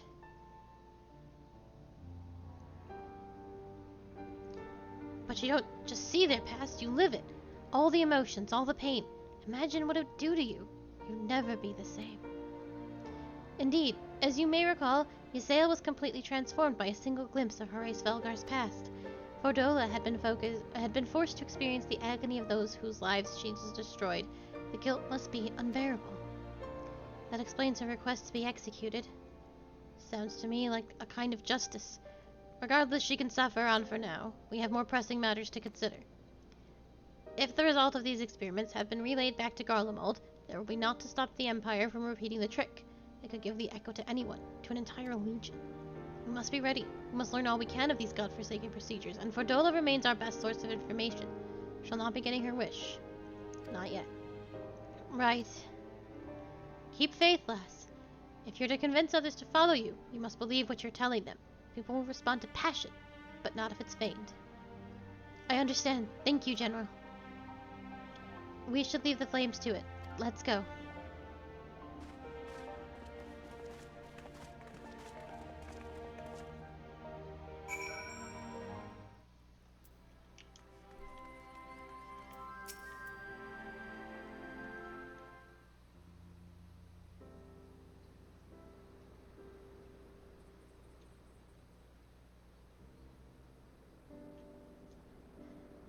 I go looking for answers about the Echo and end up getting schooled by Roban. Get more evidence that I don't know what I'm doing.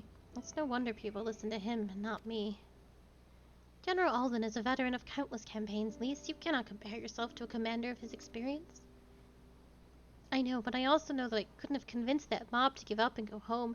It makes me realize how much I rely on his authority and how much I still have to learn. I wonder what he'll do when everything here is settled. I mean, it's his homeland. After going through the trouble of winning it back, might he not want to stay? 'Tis a quandary which countless refugees now face, to continue the life they built in Ul'dah, or start again in the land of their birth.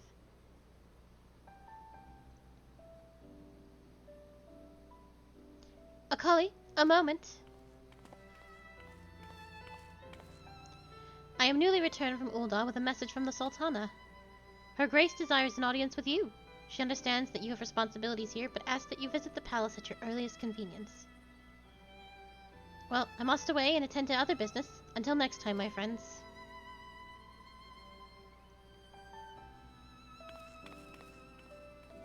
An audience with the Sultana. Depending on the nature of her consultation, this might be the perfect opportunity to inquire about the General's future plans. Yes, we'd all like to know about those, Alphino, but not everyone's as comfortable interrogating royalty as you. Take no notice of him, Akali. So is Raban quitting, or what's this? Do you know his plans, Miss Namanu? I know I could learn so much from Raban if he decided to stay, but it's his choice, and I'm not about to persuade him. Ul'dah needs him too. In case you're wondering, I'm not planning on staying in Alamigo. Too many bad memories. Besides, I like my new life.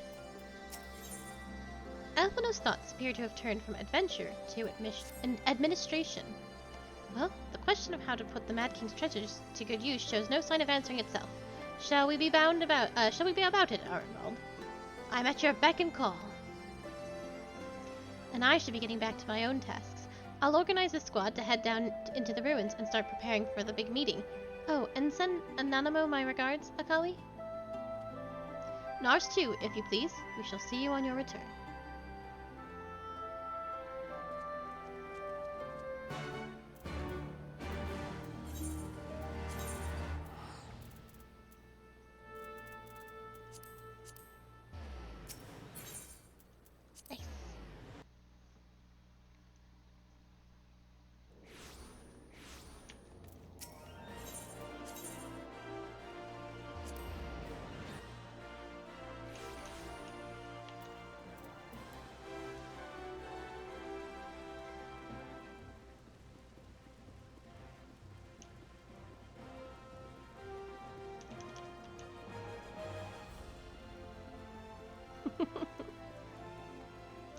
That's a lot of fucking people here.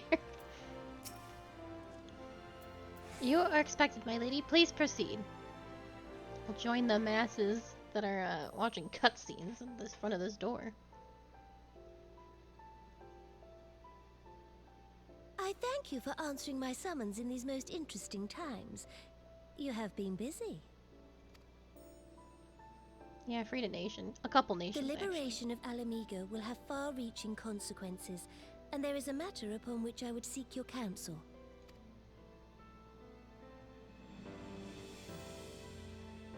I speak of Rauban and his future.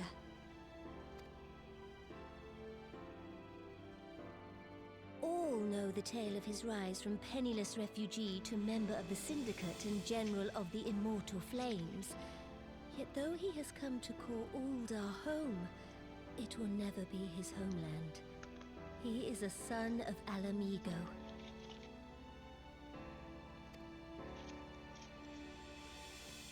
And now that she is free, I thought it only a matter of time before he sought my leave to return to her. Indeed, I had resigned myself to his loss. Suffice it to say, I was greatly surprised to hear him speak so lightly of handing over the reins in Alamigo and retaking his place at my side. I will welcome him with open arms, of course.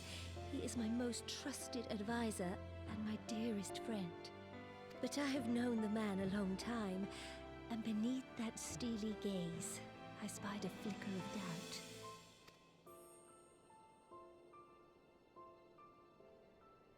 Whether Rauban chooses to remain in Ul'dah or return to Alamigo, I only wish that he do so with a heart unburdened by guilt or regret. Yet, how can he freely make such a choice, knowing how much I depend on him? It is past time that I learned to discharge my duties as a sultana alone. I must go forth and see my realm with my own eyes, and hear the wind with my own ears. Might I have your company for a brief adventure?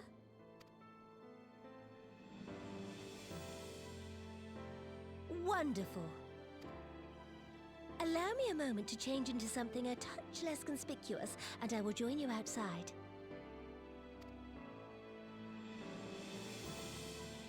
I know. Please allow me to carry you, like a little sack of potatoes.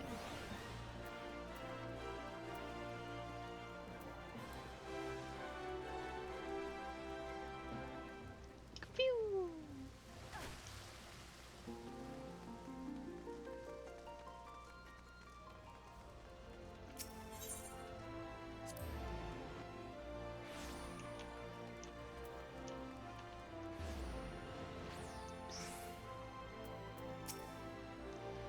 What do you think of Illyria, the merchant's daughter? This is the disguise I don when I wish to leave the palace and observe my subjects unnoticed. Ordinarily, Papa Sean would accompany me, but for this particular outing I need an advisor, not a minder.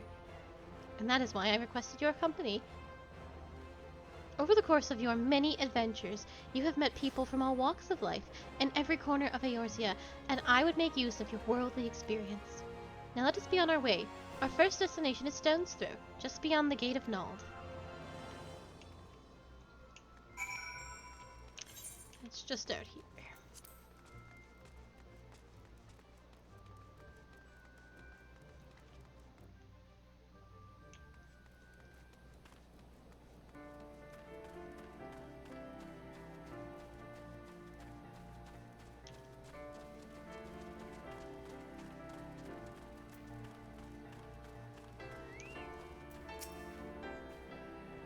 Look upon the procession of tattered tents. These refugee camps and squalor at the mercy of the elements and Xanaland's predators both. The city's mighty walls offer safety, but the streets overflow with people as it is, and unless blessed by the hand of Nald himself, no refugee could ever hope to afford a dwelling in Ul'dah. 20 years have passed since the fall of Alamigo, and 5 since the calamity, yet the plight of the poor has grown more desperate, not less. As Sultana, the blame falls upon me. Your hands have been tied, Your Grace.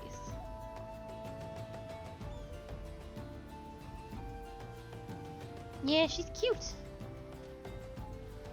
She is the summoner in Final Fantasy IV. Yes, my authority is limited, and that is an obstacle I must work to overcome. Shall we press on? I would follow the road to the unholy air.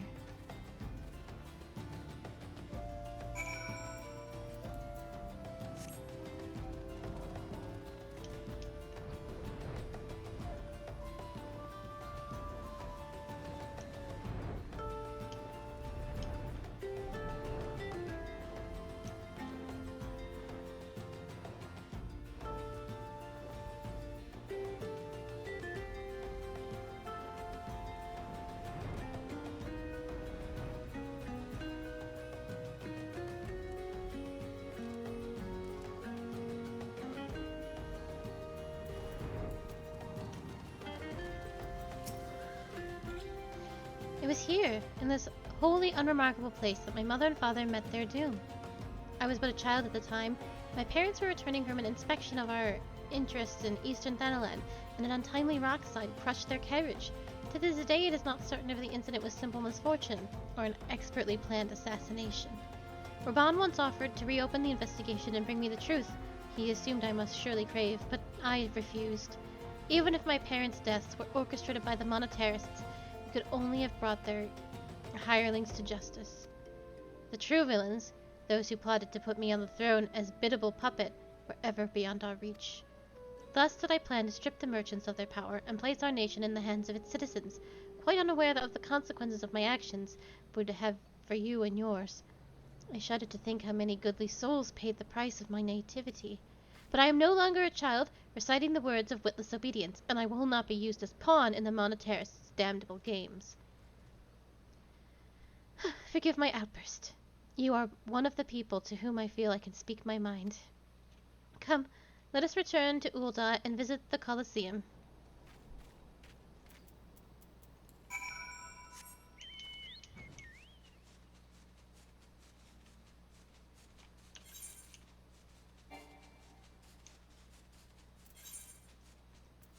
Okay. No problem.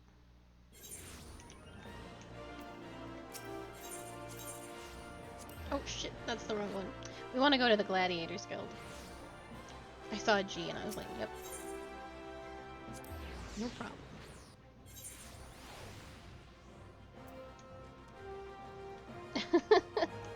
Right?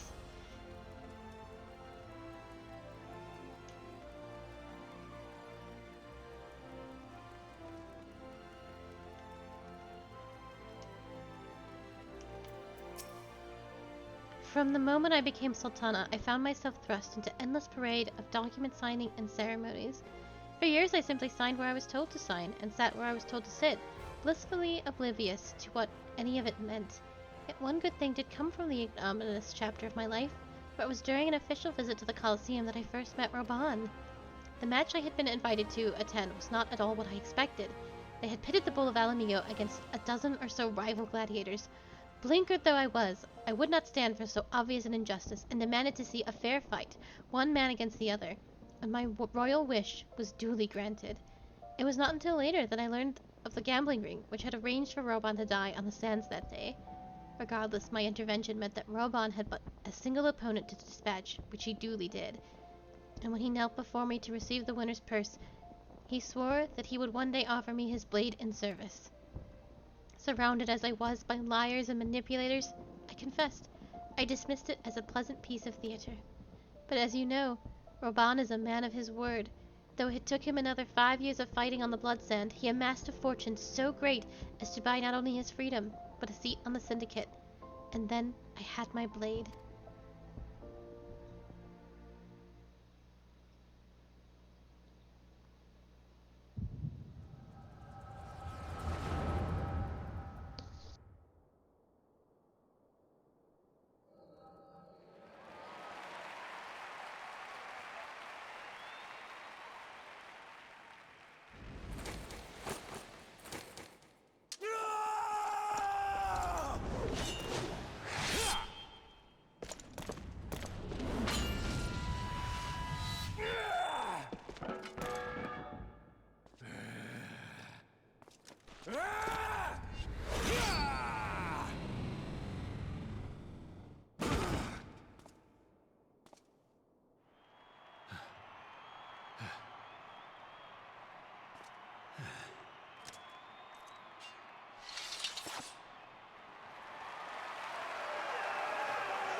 Your Grace, you mustn't! The danger is too great!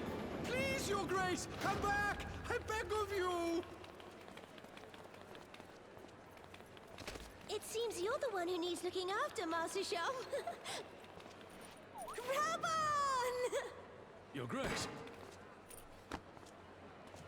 I have kept the promise made. So you have, and in turn, so too shall I keep mine.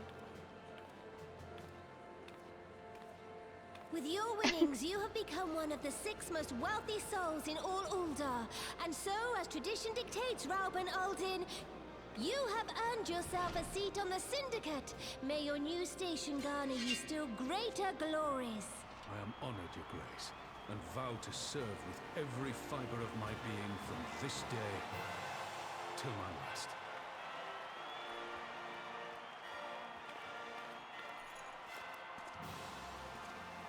Long live the Sultana, and long live Ul'dah!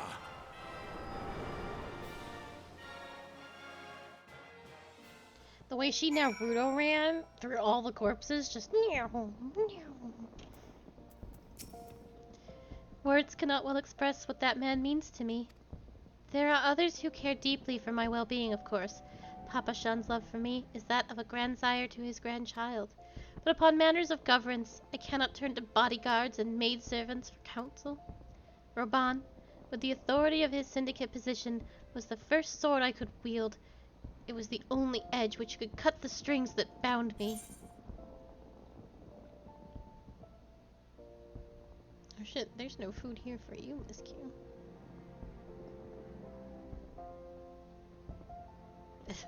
It's actually incredibly rough because 2 of these have spell speed, which is really bad for red mages. And the other one's for healers.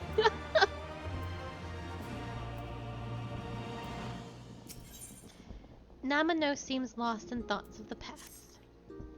We must make haste. My absence will not go unnoticed by the Sultan Sworn for long, and there are other places I would visit. To the Azarenth Oseri.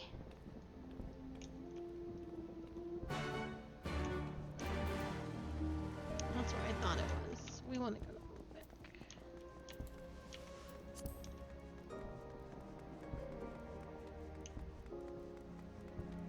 To the Thaumaturgy's Guild.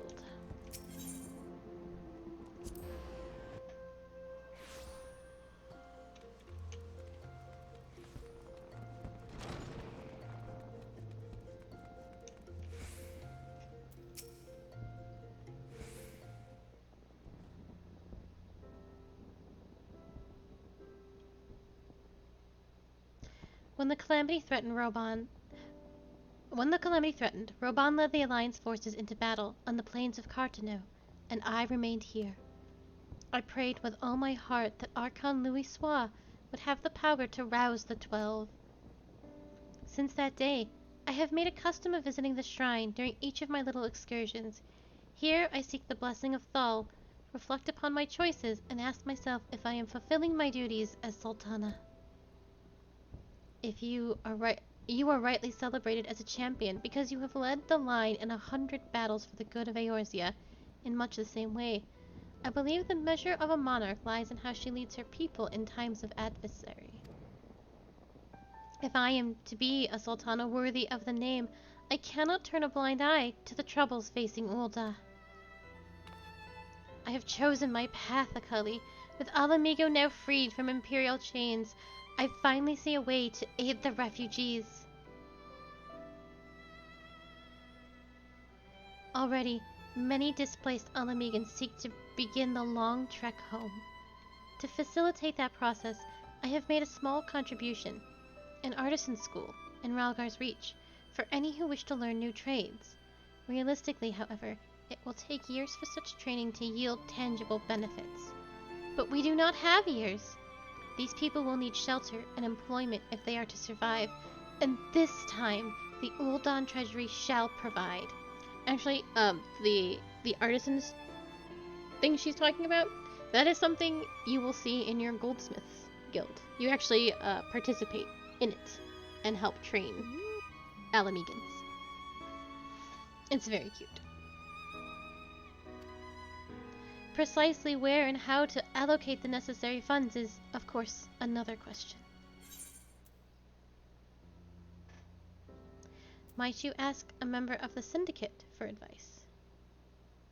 Oh no, why not seek the advice of one who employs refugees? A wise suggestion. Mayhap a visit to the Gold Saucer is in order. Its proprietor is a member of the syndicate, and he is one of the few who pay refugees a fair wage. I wonder, are you acquainted with Godbert Manderville? Then I need not explain his eccentric nature. Let us make our way to the landing, and I will send word, and I will see that word is sent to the Gold Saucer. Godbert should be only too glad to receive us. I have not bamboozled you. This is simply main story. Yeah, you nodded and I shook my head no. Oh, really? You've actually never met the man? I've never met the man. She said, well, he is a most generous man, if something of an eccentric. Never met the man himself. Never met him. I don't even know what a Manderville man is. Or what a Manderville man does.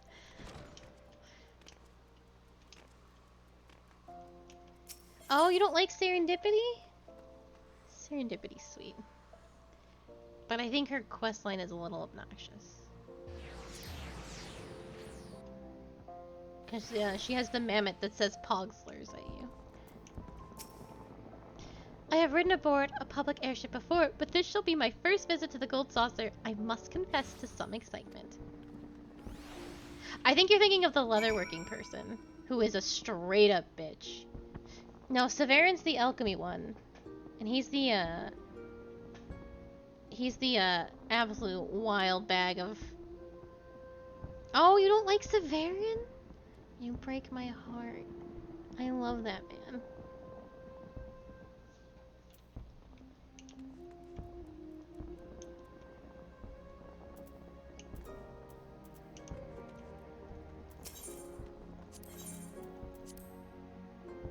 I love Severin, and I love his whole questline. And I love his unhinged personality.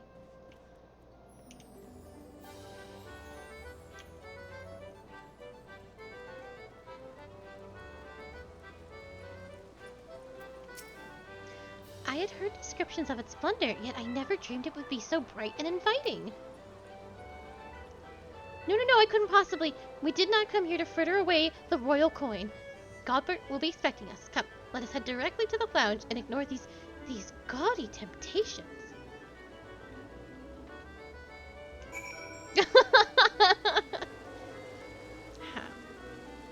I'm so hurt. Wait till we meet the man himself. And then I really will have just gone and disgraced myself. Yeah, you do like the Mandervilles. So I think we will simply have to agree to disagree. I believe this is where we are to meet Lord Manderville. Shall we sit while we await his coming?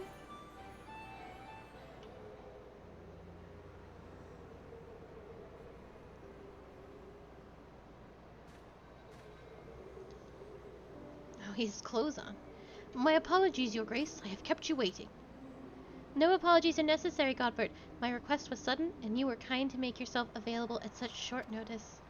When my son's good friend and the Sultana herself come calling, there is no more important engagement.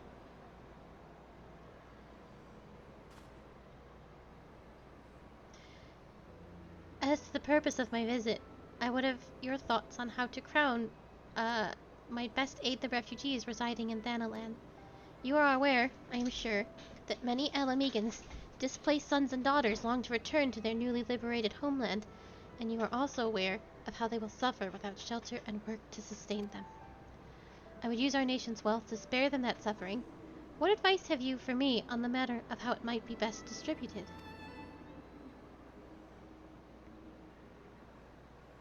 The unusual circumstances of our meeting, and your Grace's choice of companion, would suggest to me a desire for an honest and unvarnished opinion, and I shall give you one. My advice to you is to stop. Taxing Ulda's wealth to save Alamegan refugees is a terrible, terrible idea. You oppose my proposition. Most empathetically, I agree with your Grace that the refugees must have housing and employment, but what profit is there for Ulda in this arrangement? Profit? After all you have done for Garabanya's displaced, I thought you the very last person to seek the benefit from their misfortune. Forgive me, Your Grace, but you appear to be laboring under a misapprehension. It is a fine endeavor to support one fellow's man. I fear, however, that your stance is one born of pity. Your intent is to save the refugees, is it not?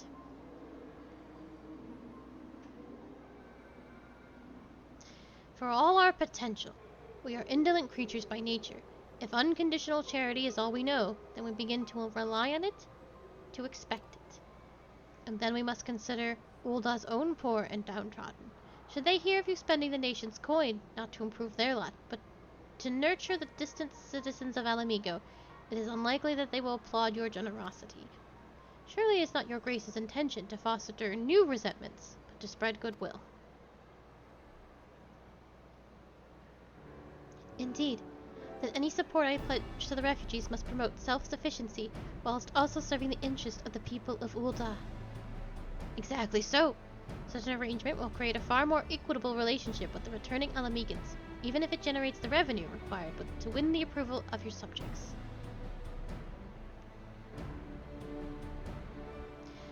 You have given me much to ponder, Lord Manderville. I thank you for your candor.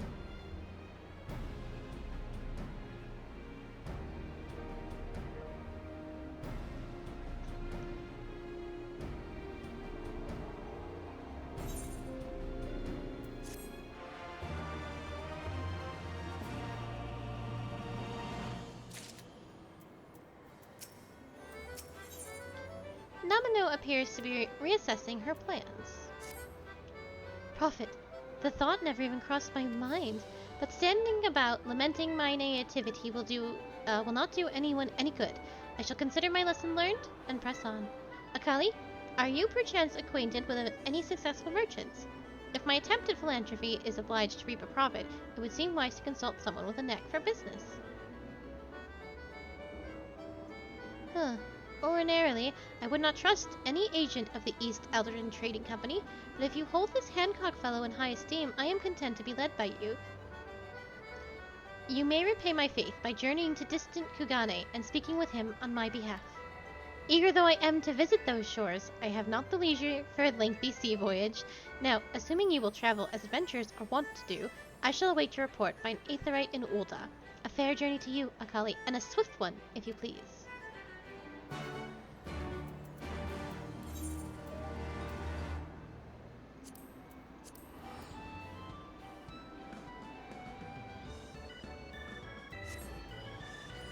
So what did he say to you, since you are clearly not his son's friend? He just said the second part. Oh, interesting. Should have done Hildebrand with me. No. Oh shit, what have I done? Where am I? I meant to go to the Ruby Bazaar, and I went to the Ruby Sea. Oh, I have truly wanged it. This cannot be.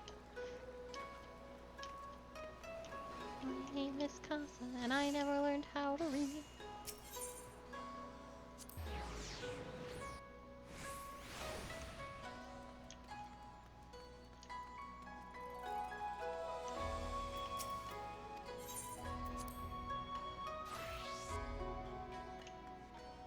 Hello, Mr. Hancock. Akali, to what do I owe the pleasure? Or are you here on business? I beg your pardon. Her Grace, the Sultana, would have my opinion on how to best invest the wealth of Ulda? My dear Akali, I have to thank you for this recognition, I am sure, and I am flattered that you came to me. Truly flattered. But why settle for a lowly apprentice, when you could have the master? Upon matters of profit, there is no living soul better qualified to advise Her Grace than Chairman Lolorito, a man whose morning exertions are said to fill his garderobe with gold. I should be happy to arrange a meeting with you, for you, say, at the Scion's former headquarters in Thanalan. The Waking Sands would seem a suitably neutral venue for negotiations, don't you think? Very well, Akali, and may your dealings prove fruitful.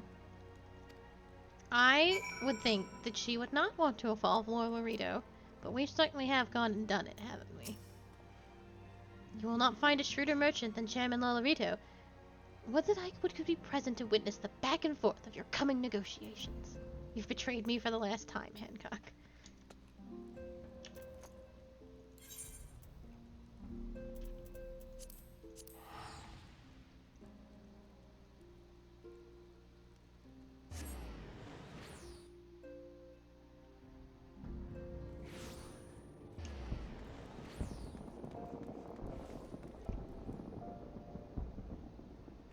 I think your mic's going a little crazy, my dear. Oh no. Yeah, there's some like, it's like a fan's blowing into it.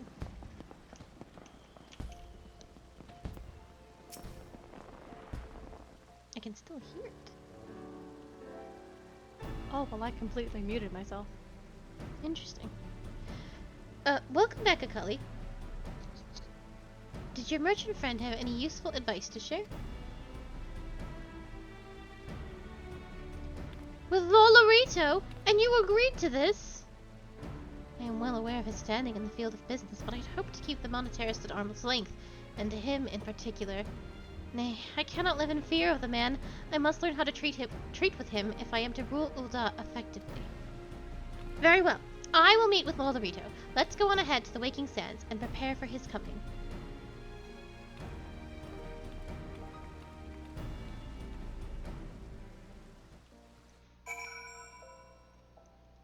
Oh shit. Nice. So this is where the Scions first congregated. I have heard many tales, but have never had occasion to visit. To work then. The hour of our meeting draws near, and I would gather my thoughts. Pray see to it that we have the appointed room to ourselves.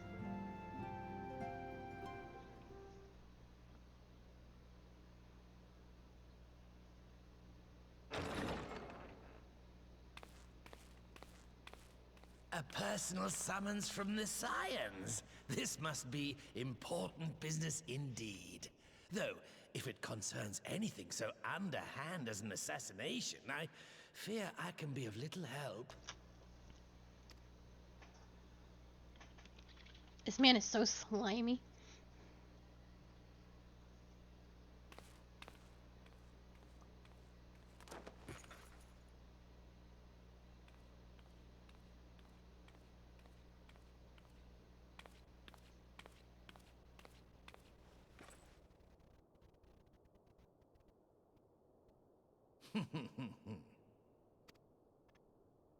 You have made your point.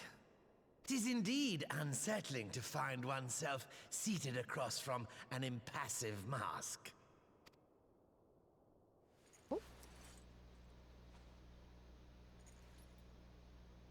There, would this better please your grace? Or should I address you as Lady Lilira? Hmm?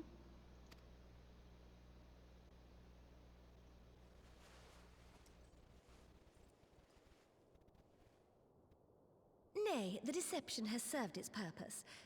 I'm glad to see you found amusement in my little jest, Lord Lolorito, but shall we proceed to the business at hand?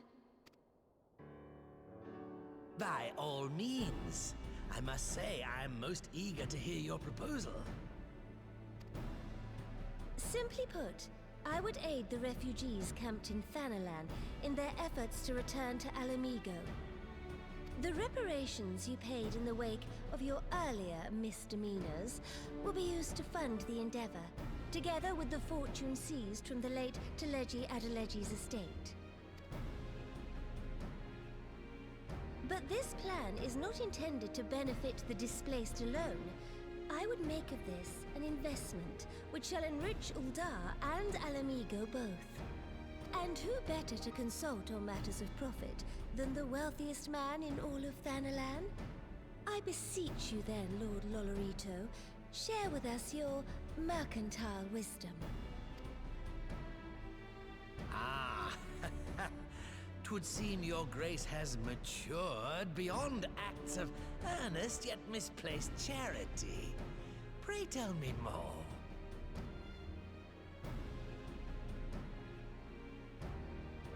I forgot we see him without the mask. To summarize, in return for facilitating the repatriation of refugees and assisting in the establishment of new industry in Alamigo, you ask that a proportion of all subsequent profits be promised to Ul'dah.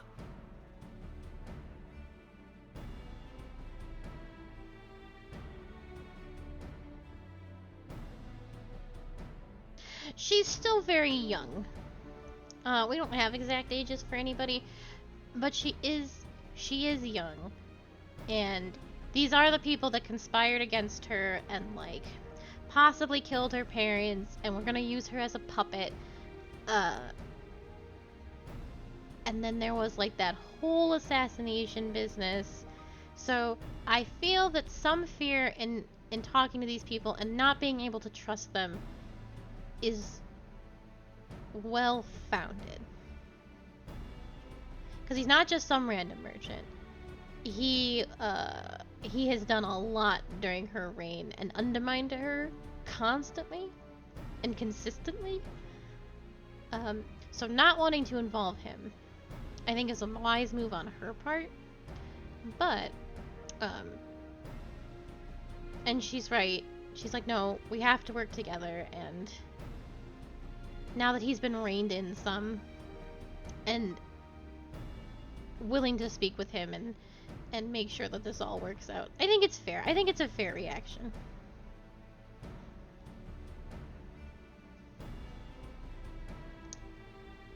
He has proven a tried and true asshole, to say nothing of Teleji Adeleji, who was also a merchant. Ha! I am impressed, Your Grace. 'Tis an elegant solution, albeit one lacking certain crucial details, specifically which industry and where. How swiftly you identified the weakness in my plan, just as I knew you would. Your travels have taken you across the length and breadth of Gir Abania, and you know the land far better than I. Which of the settlements you visited would best provide a home for our refugees? Which has the greatest potential to flourish, given the appropriate investment?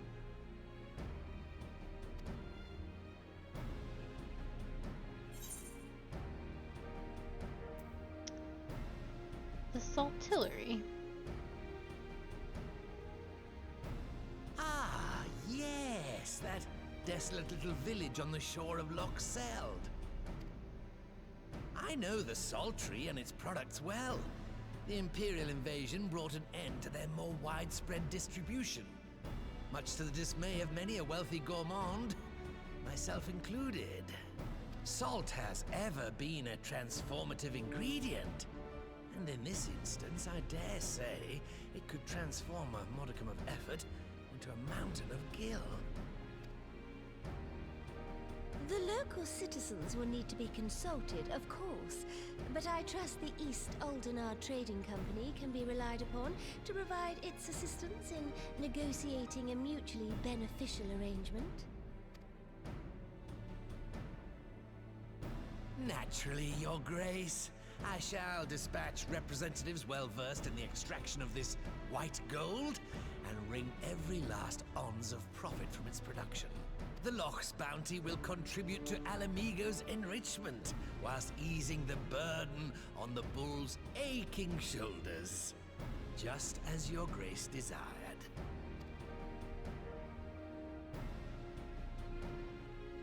A deal is struck then.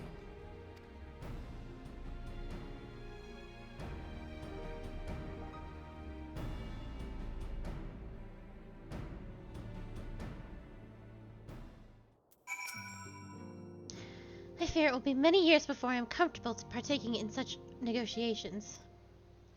But I shall not complain. You have piqued Lolorito's interest and secured his invaluable expertise. Thank you, Akali. I could not have done it without you.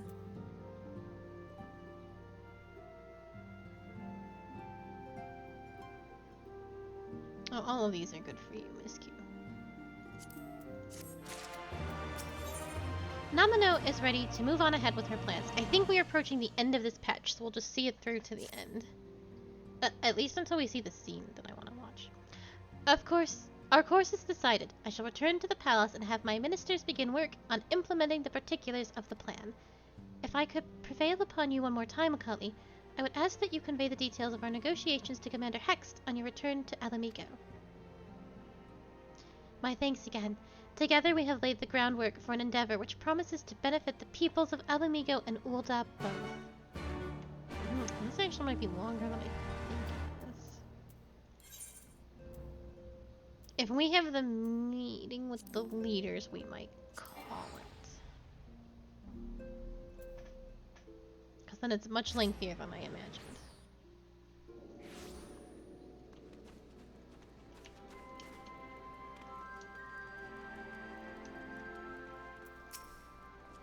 Welcome back, Akali. How was your audience with the Sultana? In your absence, I have kept myself busy cataloging the riches of the Mad King's trove and calculating its worth in gil. I have some way to go, but the figure is already quite staggering. Oh, greetings, Akali. I'm actually in the middle of reporting to the commander here, so...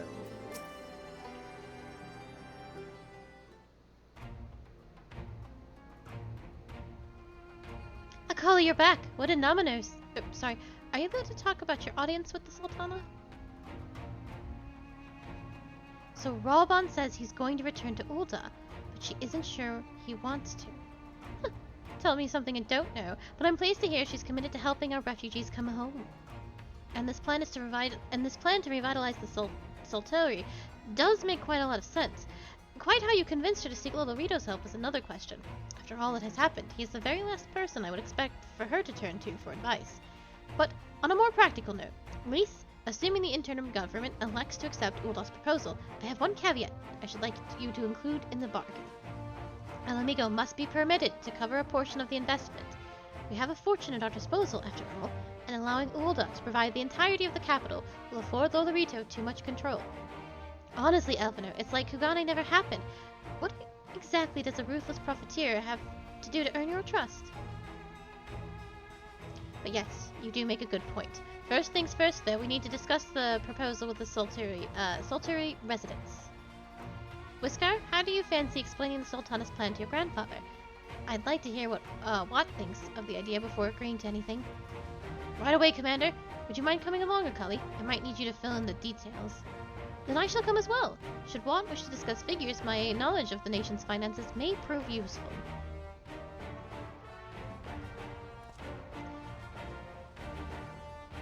Okay, then yeah, we can keep going. I thought Lisa's little meeting was gonna happen, and I was like, ugh.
Ideally, one would want Alamigo's stake to match Ulda's gill for gill, in combination with a cast iron contract that should serve to prevent Lolorito from making off with all of the profits. Let's go see Granddad. He's going to want to hear this. What manner of mischief brings you young'uns to Old Watt this time, eh?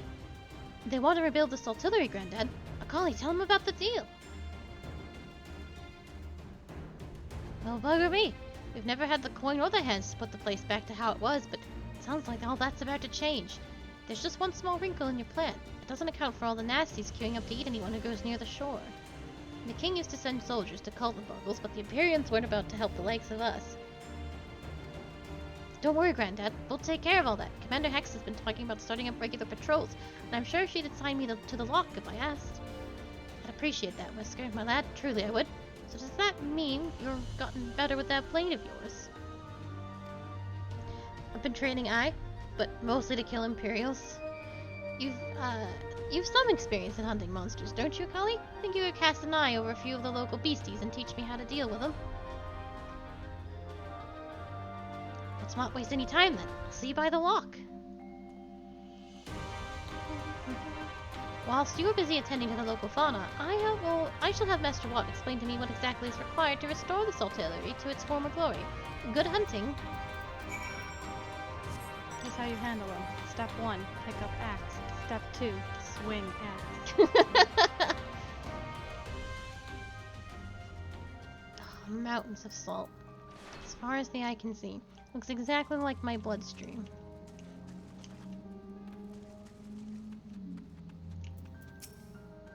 I think you need a doctor. I know.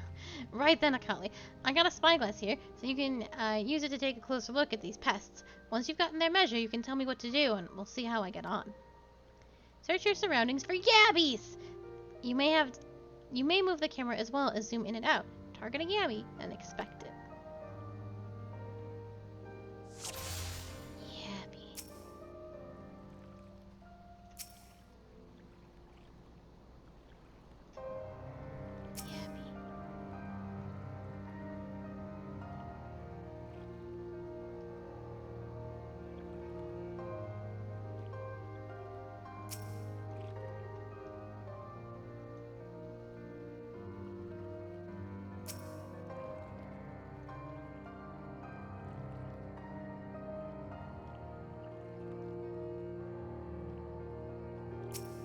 does this game want me to do?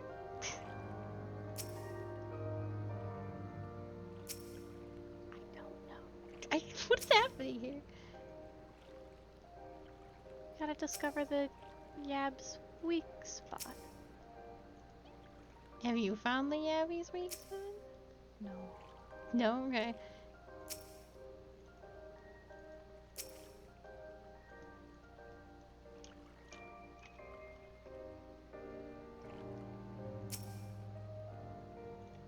It's not his little face? Seems Not pretty... his little legs.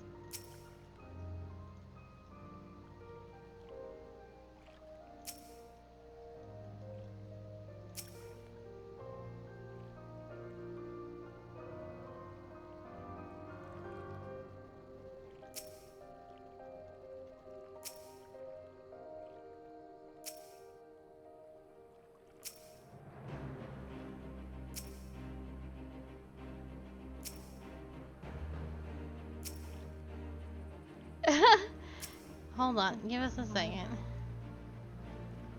I saw it for a second. It's his jaw. Oh. You gotta like click under his jaw. Cool.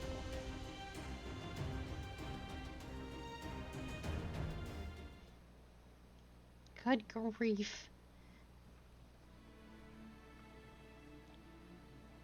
The Yabby's entire body is protected by a hard carapace, but the underside of his head looks soft and vulnerable. Looks like you found a Yabby. They say hitting their shells is like smacking a rock. Any suggestions? Just aim for the underside of the head.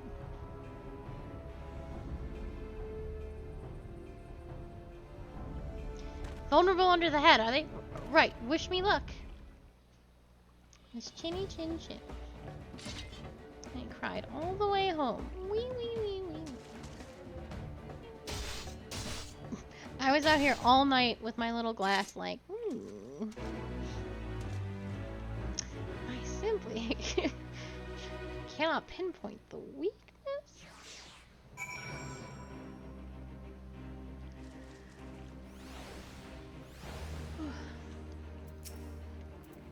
Thanks, Akali. I did just as you told me, and the wavekin went down like a sack of bopatos. Let's find something else. Oh, God. No. No! Oh, dang it.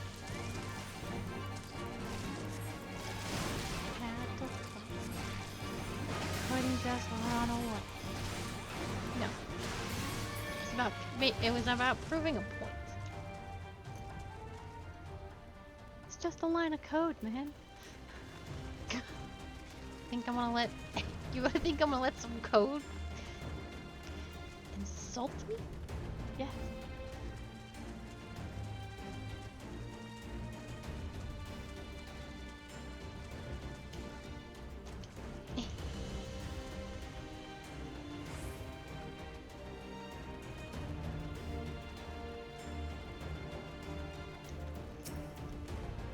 I think I can handle the yabbies now, so we should try something different. What else is out there?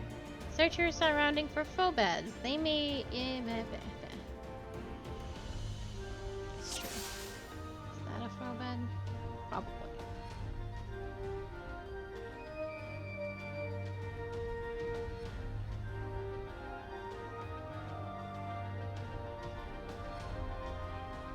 I saw it.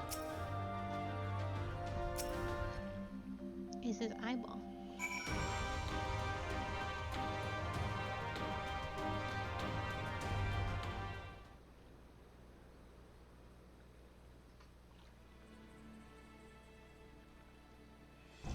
The phobad's hands are large and powerful, but destroying its crystallized core should render the salt golem inanimate. You sense power pulsating from behind its brow. A phobad. How do I defeat one of those? Destroy the core within its brow. It's really tempting to do the just hit it as hard as you can. Just hit it really, really hard. Inside its head, is it? I'll try and stab it right between the eyes then.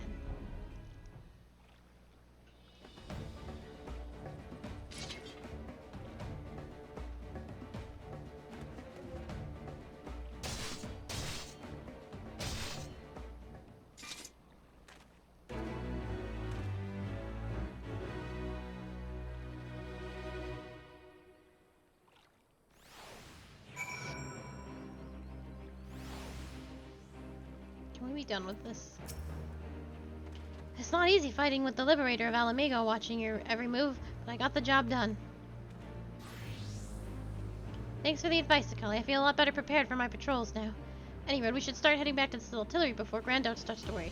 I've been snipped into pieces and fed to a Yabby's hatchlings.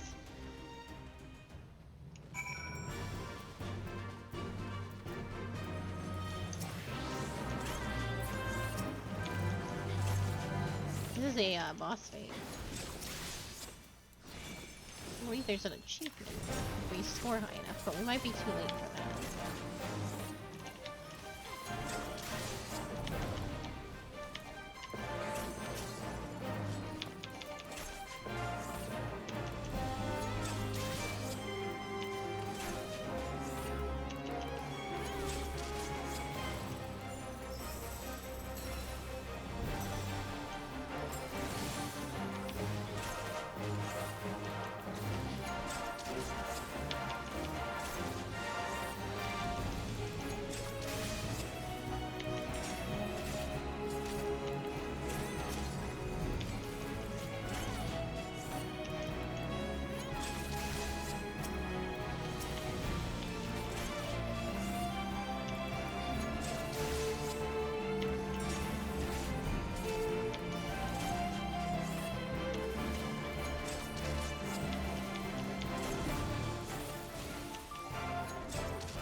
Aww. Still got 470,000 points though.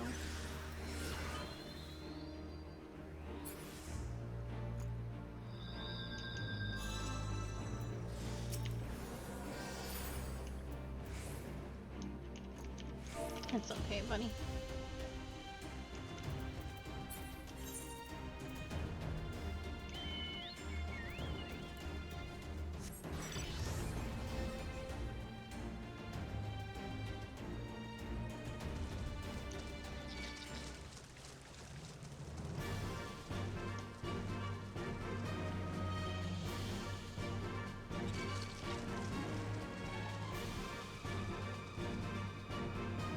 If only I wasn't in a giant whale, I would have never been spotted.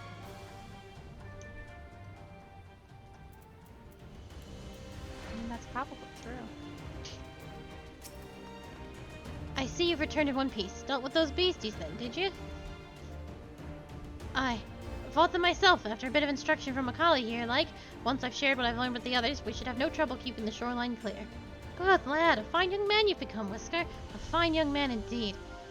Too often of late I hear tales of folk over in the country, drunk on victory and hungry for revenge, their heads stuck firmly in the past. But we need to set our sights high on the future, on things which will improve our lot, things like getting the artillery ready to welcome our long-lost countrymen.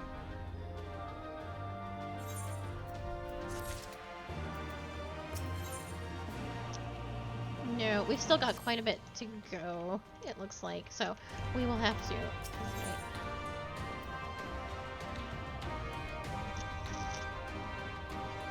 Actually, let me Google really quick, because it would be nice to get this patch all wrapped up.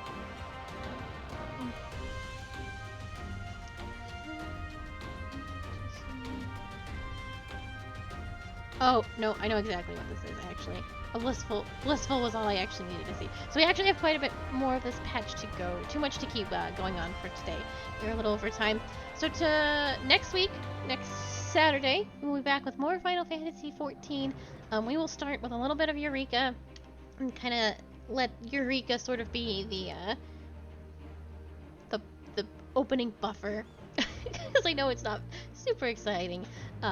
So we will we'll get that all squared away. We will finish the patch, and then we will do the raid, the 24-man raid.